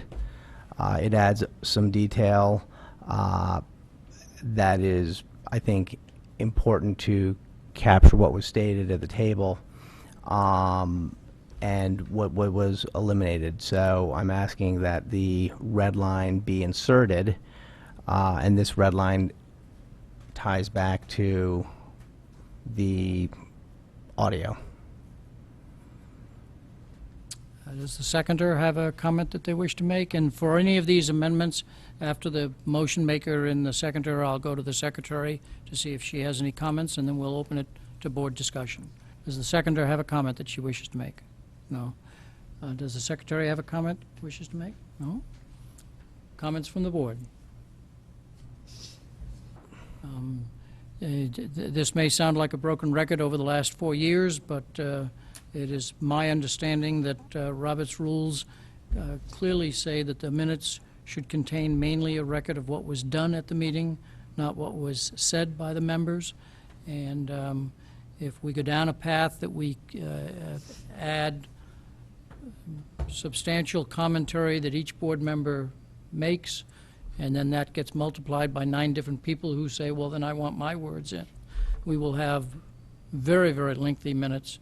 And so I believe our secretary does a good job of capturing the essence of the conversation. And so that has been my consistent stance regardless of the proposal. Mrs. Maxon Connelly. And I guess I'd like to repeat what I have tried to state to as my consistent stance, which is I'm very much opposed to anything that is now becoming a transcript. I mean, when I think of the, what was it, 10 to 15 minute opening I gave for the food allergy policy, I mean, in no way was I looking for a transcript of that to be put in, even though there were many important ideas. The point is I advanced the policy. And I looked over this language when we got it, and I believed that the essence of Mr. Llewellyn's position was very clear to me upon reading it. I certainly understand that when something is important to someone, that sometimes your words you'd like to be recorded, but in point of fact, there was nothing inaccurate about the essence, and that's why for neither this nor the 21st would I be supporting it in the level of detail that it is. Other comments from the board members? Let me, before I see if there's any other comments from the board members. If not, I'll go back to Mr. Llewellyn for a final comment. Sure. I think the essence is actually different by omitting certain language. The data would have to be reviewed and redacted. Was not what she said. She said that she believed it would have to be redacted. I disagree. Mr. Llewellyn hoped that Ms. Munsell would somehow document the fact. There's no comment in here on the FOI piece. We disagreed that she needed to redact it based on what the district was allowed to redact at a prior FOI hearing. I think the fact that a statement is made, a definitive statement is made based on a past being eliminated changes the essence as well as the meaning of what's there. Mr. Llewellyn asked for confirmation that the tax-exempt status was used and that no tax was charged. Ms. Munsell said correct. That was all eliminated. So the affirmative response to a question asked was also eliminated. So I do believe it changes the essence. Any other final comments from board members? If not, are we ready to vote? This is on the amendment, submitted by Mr. Llewellyn, April 7th. All in favor of the amendment, please raise your hand. Mrs. Lou McCormick. Mr. Fattabine, Mr. Llewellyn, all opposed. Mr. Patton, Ms. Carnell, Mrs. Gerber, Mr. Dwyer, Mr. Convertito, Mrs. Maxon Connelly. The motion fails 3-6. We're back to the main motion, which is to, that the Board of Education approve the minutes of the regular meeting of April 7th. Can I get a raise of hands? All in favor of approving the minutes? Please raise your hand. Mr. Patton, Ms. Carnell, Mrs. Gerber, Mr. Dwyer, Mr. Convertito, Mrs. Maxon Connelly. Opposed? Mrs. Lou McCormick, Mr. Fattabine, Mr. Llewellyn. The motion passes 6-3. On to the meeting of April 21st. Recommended motion is that the Board of Education approve the minutes of the special meeting of April 21st, 2015. Do I have a motion? Mrs. Maxon Connelly, seconded by Mrs. Gerber. And Mr. Llewellyn, you have an amendment for April 21st as well. This was shown as enclosure number 8. The minutes were presented first on May 7th, postponed, and then the enclosure that was listed number 8, June 9, 2015, titled April 21st Amendment, submitted by Mr. Llewellyn. Mr. Llewellyn? Sure, thank you. I do wish to submit it. Yep. Is there a second? This is Eileen Lou McCormick. Mr. Llewellyn. These particular minutes relate to the conversation around Walter Fitzgerald And you may recall from the last board meeting the inter-exchange, which is also eliminated from the last minutes. I had specifically asked, what is the cost? What are the business plans? What are the alternatives? What's the building capacity? Have we done an analysis, or is it premature to add this to the strategic plan? That was eliminated. Those were all questions. Those were all requests for information that a board member made, and that was eliminated from the minutes. So the minutes do not reflect that I asked any of those questions, which I believe are pertinent. The other piece that was left was I asked Dr. Title, is the school meeting all of our expectations, educating the kids that are there? Dr. Title's response was that it was not, and that it can be improved. Mr. Llewellyn expressed his concern that the district is going to be investing to bring kids in from other districts to a school that does not meet our expectations. Mr. Llewellyn stated he supports expanding the learning that is going on there, but doesn't believe we need to run there before we can block and tackle. So, what's been eliminated here is formal questions that I made, to which I've not received responses, the question I asked about our performance there, and the response. So these minutes are materially different from what actually happened. Mrs. Lou McCormick, do you wish to make a comment? I mean, I guess this is a continuing trend, so these, I think, requests for FOI is important. They should make the minutes, and if these statements belong in there, I don't know why this board would prevent it. Board members don't ask to put comments in all the time, so of course I'm going to support this. Other comments from the board? Hearing no comments, are we ready to vote on the amendment as presented on enclosure number 8? All in favor, please raise your hand. Mrs. Lou McCormick, Ms. Carnell, Mr. Fattabine, Mr. Llewellyn, all opposed? Mr. Patton, Mrs. Gerber, Mr. Dwyer, Mr. Convertito, Mrs. Maxon Kennelly. The motion fails 4-5. We're back to the main motion that I'll read. Number G, that the Board of Education approve the minutes of the regular meeting of April 21st, 2015. All in favor, please raise your hand. Mr. Patton, Ms. Carnell? Okay.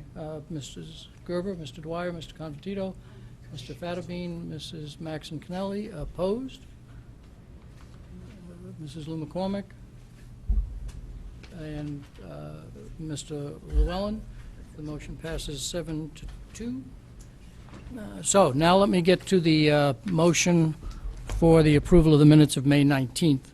As you know, this failed as a result of a tie vote, and so in order to reconsider and have an actual action item here, we will have to ask one of the 4 members who voted in the negative to put a motion forward to reconsider the motion on the May 19th, 2015 minutes. Is there any of the 4 of you who are willing to reconsider that decision?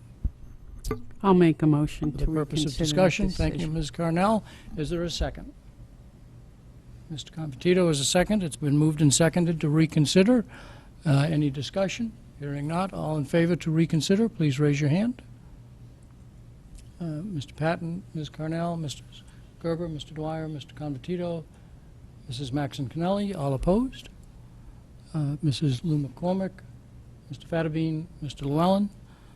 Okay, so we now have the recommended motion that I'll put on the floor now that we have voted to reconsider, that the Board of Education approve the minutes of the regular meeting of May 19th, 2015. Do I have a motion? Mrs. Maxon Kennelly, a second. Mrs. Gerber. So now let me explain. There is a provision of Robert's Rules that, let me find it here for a moment. When it talks about various standing rules and bylaws and whatnot, on page 19, custom, In some organization, a particular practice may sometimes come to be followed as a matter of established custom.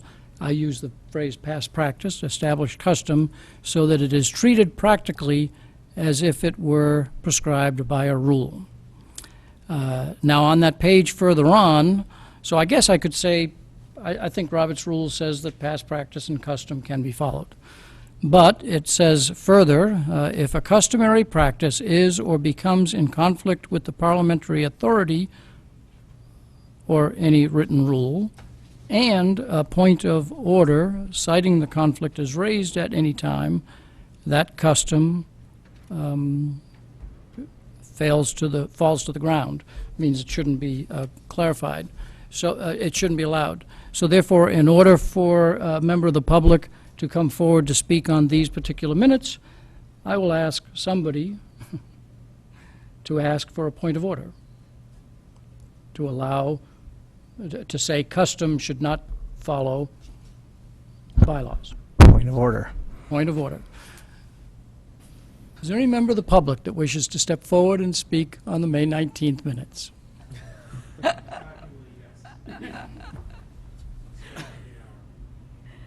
Thank you for your patience while we got to your set of minutes.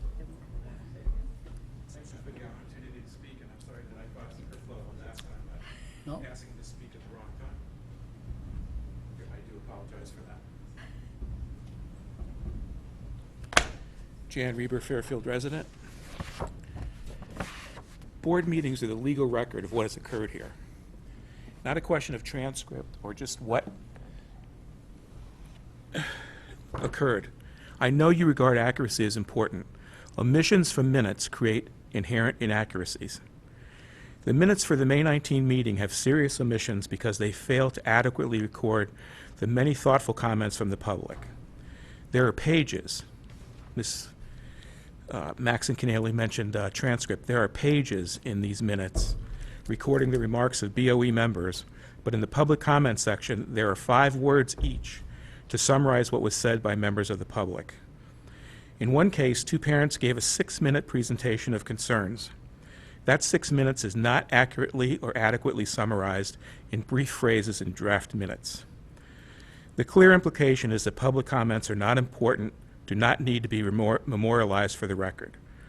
I respectfully request that you not approve these minutes until they more accurately reflect the public comments at the May 19 meeting, and that you only approve the minutes of any future meetings that accurately reflect public comments. The June 23rd minutes, for example, suffer from the same omissions as those of May 19. It's very notable that the public comments excluded from the minutes often include content that is critical of district office practices and content that suggests changes to policies and procedures. By failing to maintain an accurate legal record of these comments, you are in effect censoring the public, censoring the record, and keeping criticism and questions from being permanently memorialized. It's not a question of recording every word. There clearly seems to be on the part of this board a policy to censor and keep from the public record anything that's critical. In voting to make the minutes more accurate, you will also be affirming to the public that what they say deserves to be part of the record. As individual BOE members, many of you spend hours on the phone, in email exchanges, and meetings with parents and the public. You deserve our thanks and our respect for your dedication. Somehow, though, as a body, the BOE does not reflect more than minimal attention to the public. More accurate minutes will be an affirmation that the public is not only tolerated, but is heard. Thank you. Thank you. Anybody else wish to come forward to speak on these particular minutes? Back in May 15th of 2000, are you just changing seats or are you coming forward? Please do. Christine Vitale, 254 Vernon Hill Road. I don't know if you're going to take any motion on including public comment in the minutes. I think you run down a very slippery slope in that you get to vote on the minutes. You get to approve whether or not what transpired was accurate. Members of the public, when you start getting too detailed in what we say, we don't have that luxury of approving or disapproving. So I that concerns me a little bit. I do think, in looking at other town bodies, public comment is not recorded in detail. A lot of the time, it's just if a motion's before the table. I think that if you indicate whether or not a member of the public spoke for or against, I think that kind of captures it. I think that if somebody, as a member of the public, if you want to include something, if you have a written record and you include that in the minutes, I think that should suffice. Just my 3 cents. Thank you. Anybody else? Please state your name and address. Nancy Haberly, Fairfield resident. This has been a long, ongoing issue here, and the public comment is squashed. The board comment is now squashed because we have changed our bylaws. So this is a trend that this is America, for God's sakes. I don't understand why what people have to say is not why don't we want to hear this? Why don't we want to hear what people's opinions are? Or this is really scary to me. And my husband and I have been fighting this since we've been coming to these meetings, and we have personally been shot down constantly over this. It's freedom of speech. People should be allowed to express their opinions. My opinion matters. We pay your salaries, we pay the district, we pay the central office's salaries, we pay the teachers. This is extremely important, and what is going on here is very, you talk about slippery slope? This is dangerous territory. This is very dangerous. The town should be petitioning this board because this is outrageous what's going on here. We need to be heard, and those minutes are reflective of what's going on. And people are not going to sit down in the history and look back and watch those meetings. The minutes are the recollection of those meetings, and we're not getting that, and it's gotten less and less and less. Nancy Haberly spoke about, the minutes, and that's what it says. That's inappropriate. That is not what's happening. This essence baloney, this is enough. We need to start documenting this stuff because it's a bad representation. We're looking like a bunch of fools up here. Thank you. Thank you. Anybody else? Somebody's coming forward. Please state your name and address. Doreen Herron, 53 Forest Avenue. I was actually the secretary of a PTA where I had to attend a forum on how to take minutes. And when you record minutes, it's actually less is more. You can go as less as just recording motions. So we're the Board of Ed's the only board that has discussed motions to this degree, and nobody's getting censored. It's actually the opposite. We do not need transcripts. We need less. People can always revert to the tapes. The fact that we have this discussion every time, and now we're allowing public to comment on the minutes, and now I'm up here talking about minutes.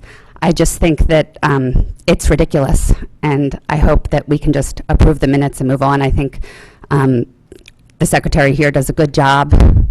I think you guys get them ahead of time, that you can give your comments to her. If left anything out, I'm not sure. I think that's how it works, but please approve the minutes.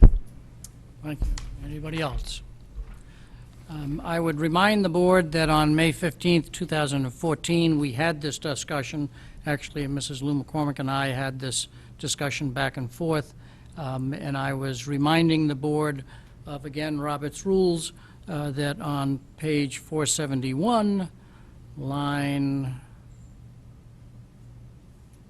15, 16, 17, 18, it says, the name and subject of a guest speaker can be given, but no effort should be made to summarize, they say, his remarks. And that's Chapter 14, Section 48, as I said, page 471. And so our protocol comes from Robert's rules that we state the name of the speaker, the subject matter, and not try and summarize their comments. And so we have, that's what led to this protocol. Comments from the board members on this particular set of minutes of May 19th, 2015. Mrs. Lou McCormick? I have a, can I ask a general question of Say Robert's? again? Can I ask a general question of Robert's do. rules? If this board should want to do something other than Robert's rules, we have the authority to make a motion to incorporate comments from the public if we should so choose. Is that correct or no?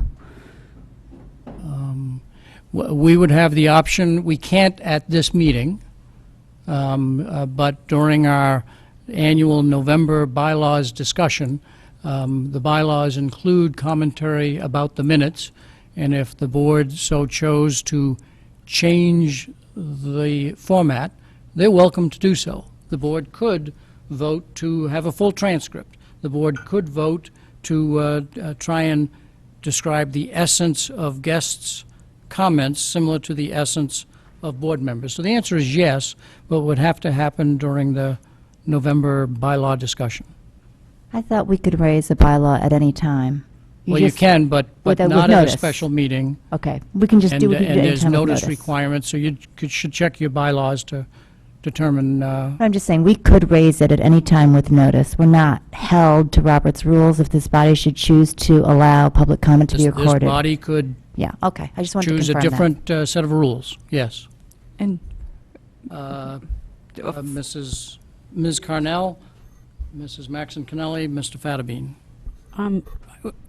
To expand a little more on what Ms. Lou McCormick said and what someone from the audience said, maybe one of the discrepancies that we seem to be having, because this board does spend a lot of time on minutes, is maybe we should take a vote on how we want the minutes. Are they just bullet points of how we want the minutes? Are they transcripts of how we want the minutes? Because I appreciate what Robert has to say, but he doesn't sit at this board meeting and go through this time about the minutes all the time. And I think our time should be much better spent on more important things. Maybe that's a suggestion, that the board takes a vote and majority rules, and if people want transcripts, then they get transcripts. But it has to, we all have to agree, because I think a tremendous amount of time is just wasted on the minutes. I think Mr. Fattabine would be the first to agree with me that the subject of minutes has been an annual conversation, and that motions have been made trying to better define what the minutes should include, but we haven't seemed to find something that all 9 of us have arrived at. Is that a reasonable, fair statement? I think it's a fair statement to say that the minutes have been disputed among the board. Yep. And I think that the first, the chair has cited Robert's rules that he believes support his position, and I, in the past, had cited portions of Robert rules that support a position that would have more than just that statement in it. Agreed. And perhaps if you go to the minutes, you might find it, or you might not. But we've also made amendments to the bylaws, which I believe don't make any distinction between speakers as the chair advocates. So the bylaws would control. If the bylaws don't control, you go to Robert's rules. But Robert's rules can't be interpreted to be inconsistent with a specific bylaw. So my position is, as I stated in the past, the bylaws don't make such a distinction that the chair advocates. Robert's rules sections that the chair indicated, there are other sections in Robert's rules for public bodies that contradict that. The chair recites issues with respect to, I believe, in generally private minutes that are not published. When minutes are published, there's a different standard. And I've mentioned in the past, and don't want to re-argue this, and I try and be quiet during the minute presentation, but I just wanted to raise a point that there is a difference of opinion. There's support for both sides of the position, and it's not a simple let question. me clarify, because I'm the keeper of we have to discuss the agenda items and not items that are not formally on our agenda and therefore have not been noticed to the public. We certainly can change a bylaw. We can't continue the conversation at this table, at this meeting, but we can certainly advance, board members can advance an effort to try and clarify how the minutes shall be taken, and the board will have a debate and discussion on it, and maybe, I'll say the fifth time will be a charm, and that we'll get it to something that is a compromise that people can agree on. But if I could ask the conversation to be focused on these particular minutes, which is the motion that's on the table. Any comments on these particular minutes? Okay, if we're ready to vote, that the motion says that the Board of Education approve the minutes of the regular meeting of May 19th, 2015. All in favor, please raise your hand. Mr. Patton, Mrs. Gerber, Mr. Dwyer, Mrs. Maxon Connelly. All opposed? Okay. So we have reconsidered. We're still at 4-1. This set of minutes will appear on August as well. It will appear on every meeting because we are required by the town charter to file a set of minutes. Point of order? We are required to file a set of minutes with the town clerk. So until we can get some compromise to approve these minutes, it'll show up. I'm just letting you know that. I understand we're required to file minutes. Yeah. There's no requirement to file approved minutes. I will ask Mrs. Brown, the town clerk, whether she agrees with that viewpoint. File unapproved minutes? Yeah. And if Ms. Brown says you can file unapproved minutes, then I'll file them.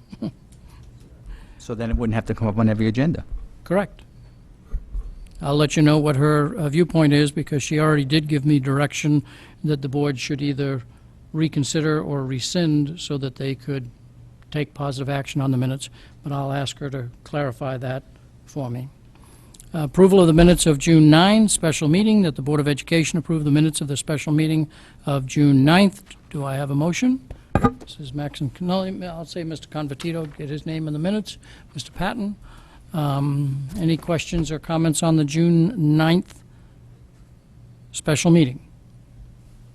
Seeing none, all in favor of the minutes that the Board of Education approve the minutes of the special meeting of June 9th, please raise your hand. Mr. Patton, Ms. Carnell, Mrs. Gerber, Mr. Dwyer, Mr. Convertito, Mrs. Maxon Connelly, all opposed? Mrs. Lou McCormick, Mr. Fattabine, Mr. Llewellyn, those motions. Excuse me, I just wanted to clarify, these are the executive session minutes for June 9th? Okay. These are the minutes that just simply say we went into executive session and we came out. The regular meeting. No, this is the special meeting. All right, I apologize, I misunderstood. You wish to change your vote? The special meeting, I do not have, my vote would be for. For. I always thought you were June 9th. Because it's a special meeting, does anybody else Right. had that confusion and they wish to change their vote? What? Yes, you do. So we have two changes of votes. Three. You voted for, so that's a 9-0. That's a 9-0. Thank you very much. The next is recommended motion that the Board of Education approve the minutes of the regular meeting of June 9th, 2015. Any commentary on these minutes? Hearing none. I have a motion, and I have a second. Mrs. Gerber? Seeing no commentary. All in favor of the minutes of the regular meeting of June 9th, 2015, please raise your hand. Mr. Patton, Ms. Carnell, Mrs. Gerber, Mr. Dwyer, Mr. Convertito, Mrs. Maxon Connelly. All opposed? Mrs. Lou McCormick, Mr. Fattabine, Mr. Llewellyn. Those pass 6-3. Approval of the minutes of June 23 special meeting, that the Board of Education approve the minutes of the special meeting of June 23rd. Do I have a motion? Mrs. Maxon Connelly, followed by Mrs. Gerber. Any comments on this? This was the Executive second session. superintendent's evaluation meeting. Yeah. Again, this is we open, we close, we're done. All in favor of the motion that the Board of Education approve the minutes of the special meeting of June 23. Please raise your hand. Are you raising your hand? Okay. We have 8. Oh, I'm sorry. You're correct. You were not present. 8 in favor. Are you abstaining? No opposed, 1 abstention. Final set of minutes. final set of minutes of the June 23rd regular meeting, that the Board of Education approve the minutes of the regular meeting of June 23rd, 2015. Do I have a motion from Mrs. Maxon Connelly? A second by Mrs. Gerber. Any commentary on that set of minutes? I've got commentary. Mr. Llewellyn. So, once again, I think, these reflect a lot of selectiveness in terms of comments that are made, but I want to address a couple of them. One is some of the public comments are actually inaccurate as to what was stated, even just the topics. So, high school survey, honors class enrollment, it wasn't honors, it was AP, and it also omits the fact that there was a substitute issue that was discussed as well. I believe, Mr. Dwyer, that you mentioned a moment ago that the public comment was supposed to be limited to topics. But The name and the essence. the essence. You want me to read? So, It doesn't no, say that's okay. essence in here. We have adopted a word essence. Okay. But the name and the subject is what is But stated in Robert's rules. what I think we've noticed is that we tend not to put down whether people support or don't support. Yet in here, there's a support written for WFC, yet that is not consistent with what's been done in the past. There are sections in here that are missing as it relates to the exchange that occurred around the book. What was it called? The manual there? The handbook? For example, it's Mr. Dwyer said his language was approved by a prior board and he believed it to be part of state law and it is not subjective. Well, is it part of state law? I'm not sure, but you later go on to say that you came up with the first handbook from a CABE conference. So it's state law, but you found it at CABE, but it doesn't reflect that. Once again, I don't think they accurately reflect the essence or what was said. I think there is more filtering that's going on here. The whole exchange over the comments that we made related to you saying, Chairman Dwyer saying that once the DIP was approved, we effectively approved the expansion of WFC was omitted as well. So, I can't support the minutes that are half the story. I think that Mr. Reber said it very well in that, they've got to accurately reflect both sides. They can't just be one-sided. That's a viewpoint. Any other comments that board members wish to make? And I won't bother making a motion because I know how those go. Thank you. Mrs. Maxon Connelly. Just briefly, I would only say that if an essence is wrong, if a position is not accurately captured, that should be submitted. I'm not going to vote for transcripts, but I want accurate minutes. I want an accurate capture of the essence of the conversation. And I'm sorry that Mr. Llewellyn takes the view that there's no point to any of this. I think I've been extremely consistent that I will never vote in favor of a transcript, but if the essence of something has been mischaracterized, that should be submitted, and I'd be happy to support it, especially when it's submitted ahead of time, because then that also does the courtesy of giving Mrs. Gerber and Mrs. Brown, who is the original author of the minutes, the time to go back and check the transcript. The 2 times that I have submitted changes, they went back, checked, reflected that what I had done was accurate, and the changes were made. I have no problem with that. We have a process in place.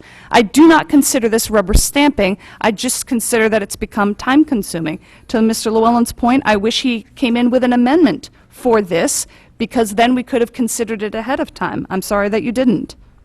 And you saw what happened to my last 2 amendments. Therefore, I will make comments. They were not transcripts.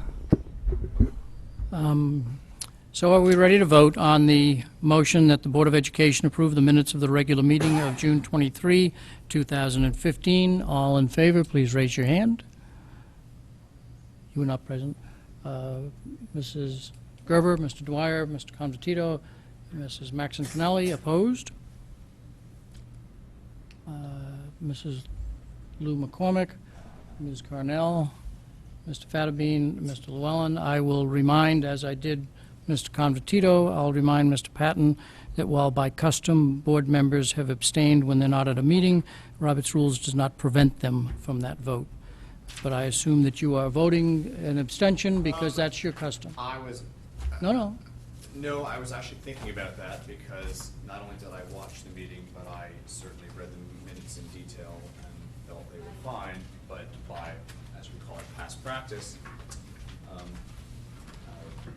members have abstained. So if it is possible to change my vote, I would like to. It's not been recorded yet. If you wish to change, as some other board members did, you're welcome to. I will change my vote to approve the minutes. 5, the minutes are approved 5-4. We are at adjournment. Recommended motion that this special meeting of the Board of Education adjourn. Do I have a motion? Ms. Carnell, Mr. Patton. Now, on the other matter, on the other matter, there had been a meeting scheduled for this advisory committee that Mrs. Lou McCormick, Mr. Patton, and Mr. Convertito will populate, scheduled for and called for July 13th. If we take no action on this, then technically they will not meet, and we'll have to call a special meeting again during July, which is not likely, or deal with this in August, so that people understand that's where we are. Any comment, or shall we quickly take action on this? Mr. Llewellyn first had his comment hand up, and then, so I'm asking if the board wishes to call this meeting to order so that we can quickly at least establish the committee, so I can determine whether we're going to do that. Mr. Llewellyn, Mrs. Maxon Pinelli, and Mr. Fattabine, make a comment. Given that it's 1:30 in the morning, I don't think it's probably prudent to call that to order. I think, given that it's the summertime. Fair enough. And people want to participate, I think we defer to August. Mrs. Maxon Pinelli? I'd like this, there has been half-decent publicity about this. I think there's an expectation on the public's part that this initial meeting be held. Then it's up to those 3 committee members to decide to what degree they want to hold their meetings when. August, I think, is worse than July. I mean, August, Fairfield becomes a dead town. That's why there are no camps. But the notice has been made to the public of this meeting. I think the meeting should be held. I would propose amendments to the commission statement, so for that reason may take additional time, and I would prefer that it not be done at this late hour. Could I ask if the board would be amenable to allowing the 3 members to meet, and that you might present changes that you may want to make to the commission statement, and that they meet on an ad hoc basis to present that back to us in August? Mr. Convertito. Well, I would suggest that, first of all, we adjourned the meeting. We don't have another meeting I'm here. just asking whether we could call another meeting. You can't call another meeting. It was noticed for yesterday. The time approximate this meeting will begin after the conclusion of the special meeting that begins at 6:30. So it's after the conclusion. Mr. Convertito does not wish to take action on this. What about on this side of the table? We're done? We're done? I need a... I'm just going to look this over for 1 second, but I think I agree that... You're going to use the microphone, please. How about just a yes or no, Mr. Patton? If legally we cannot call the meeting, then I see no point. I don't know that, I don't But have the town there's charter in no- front of me, I don't know that. At the moment, we will say that this item will be put on the August meeting, okay?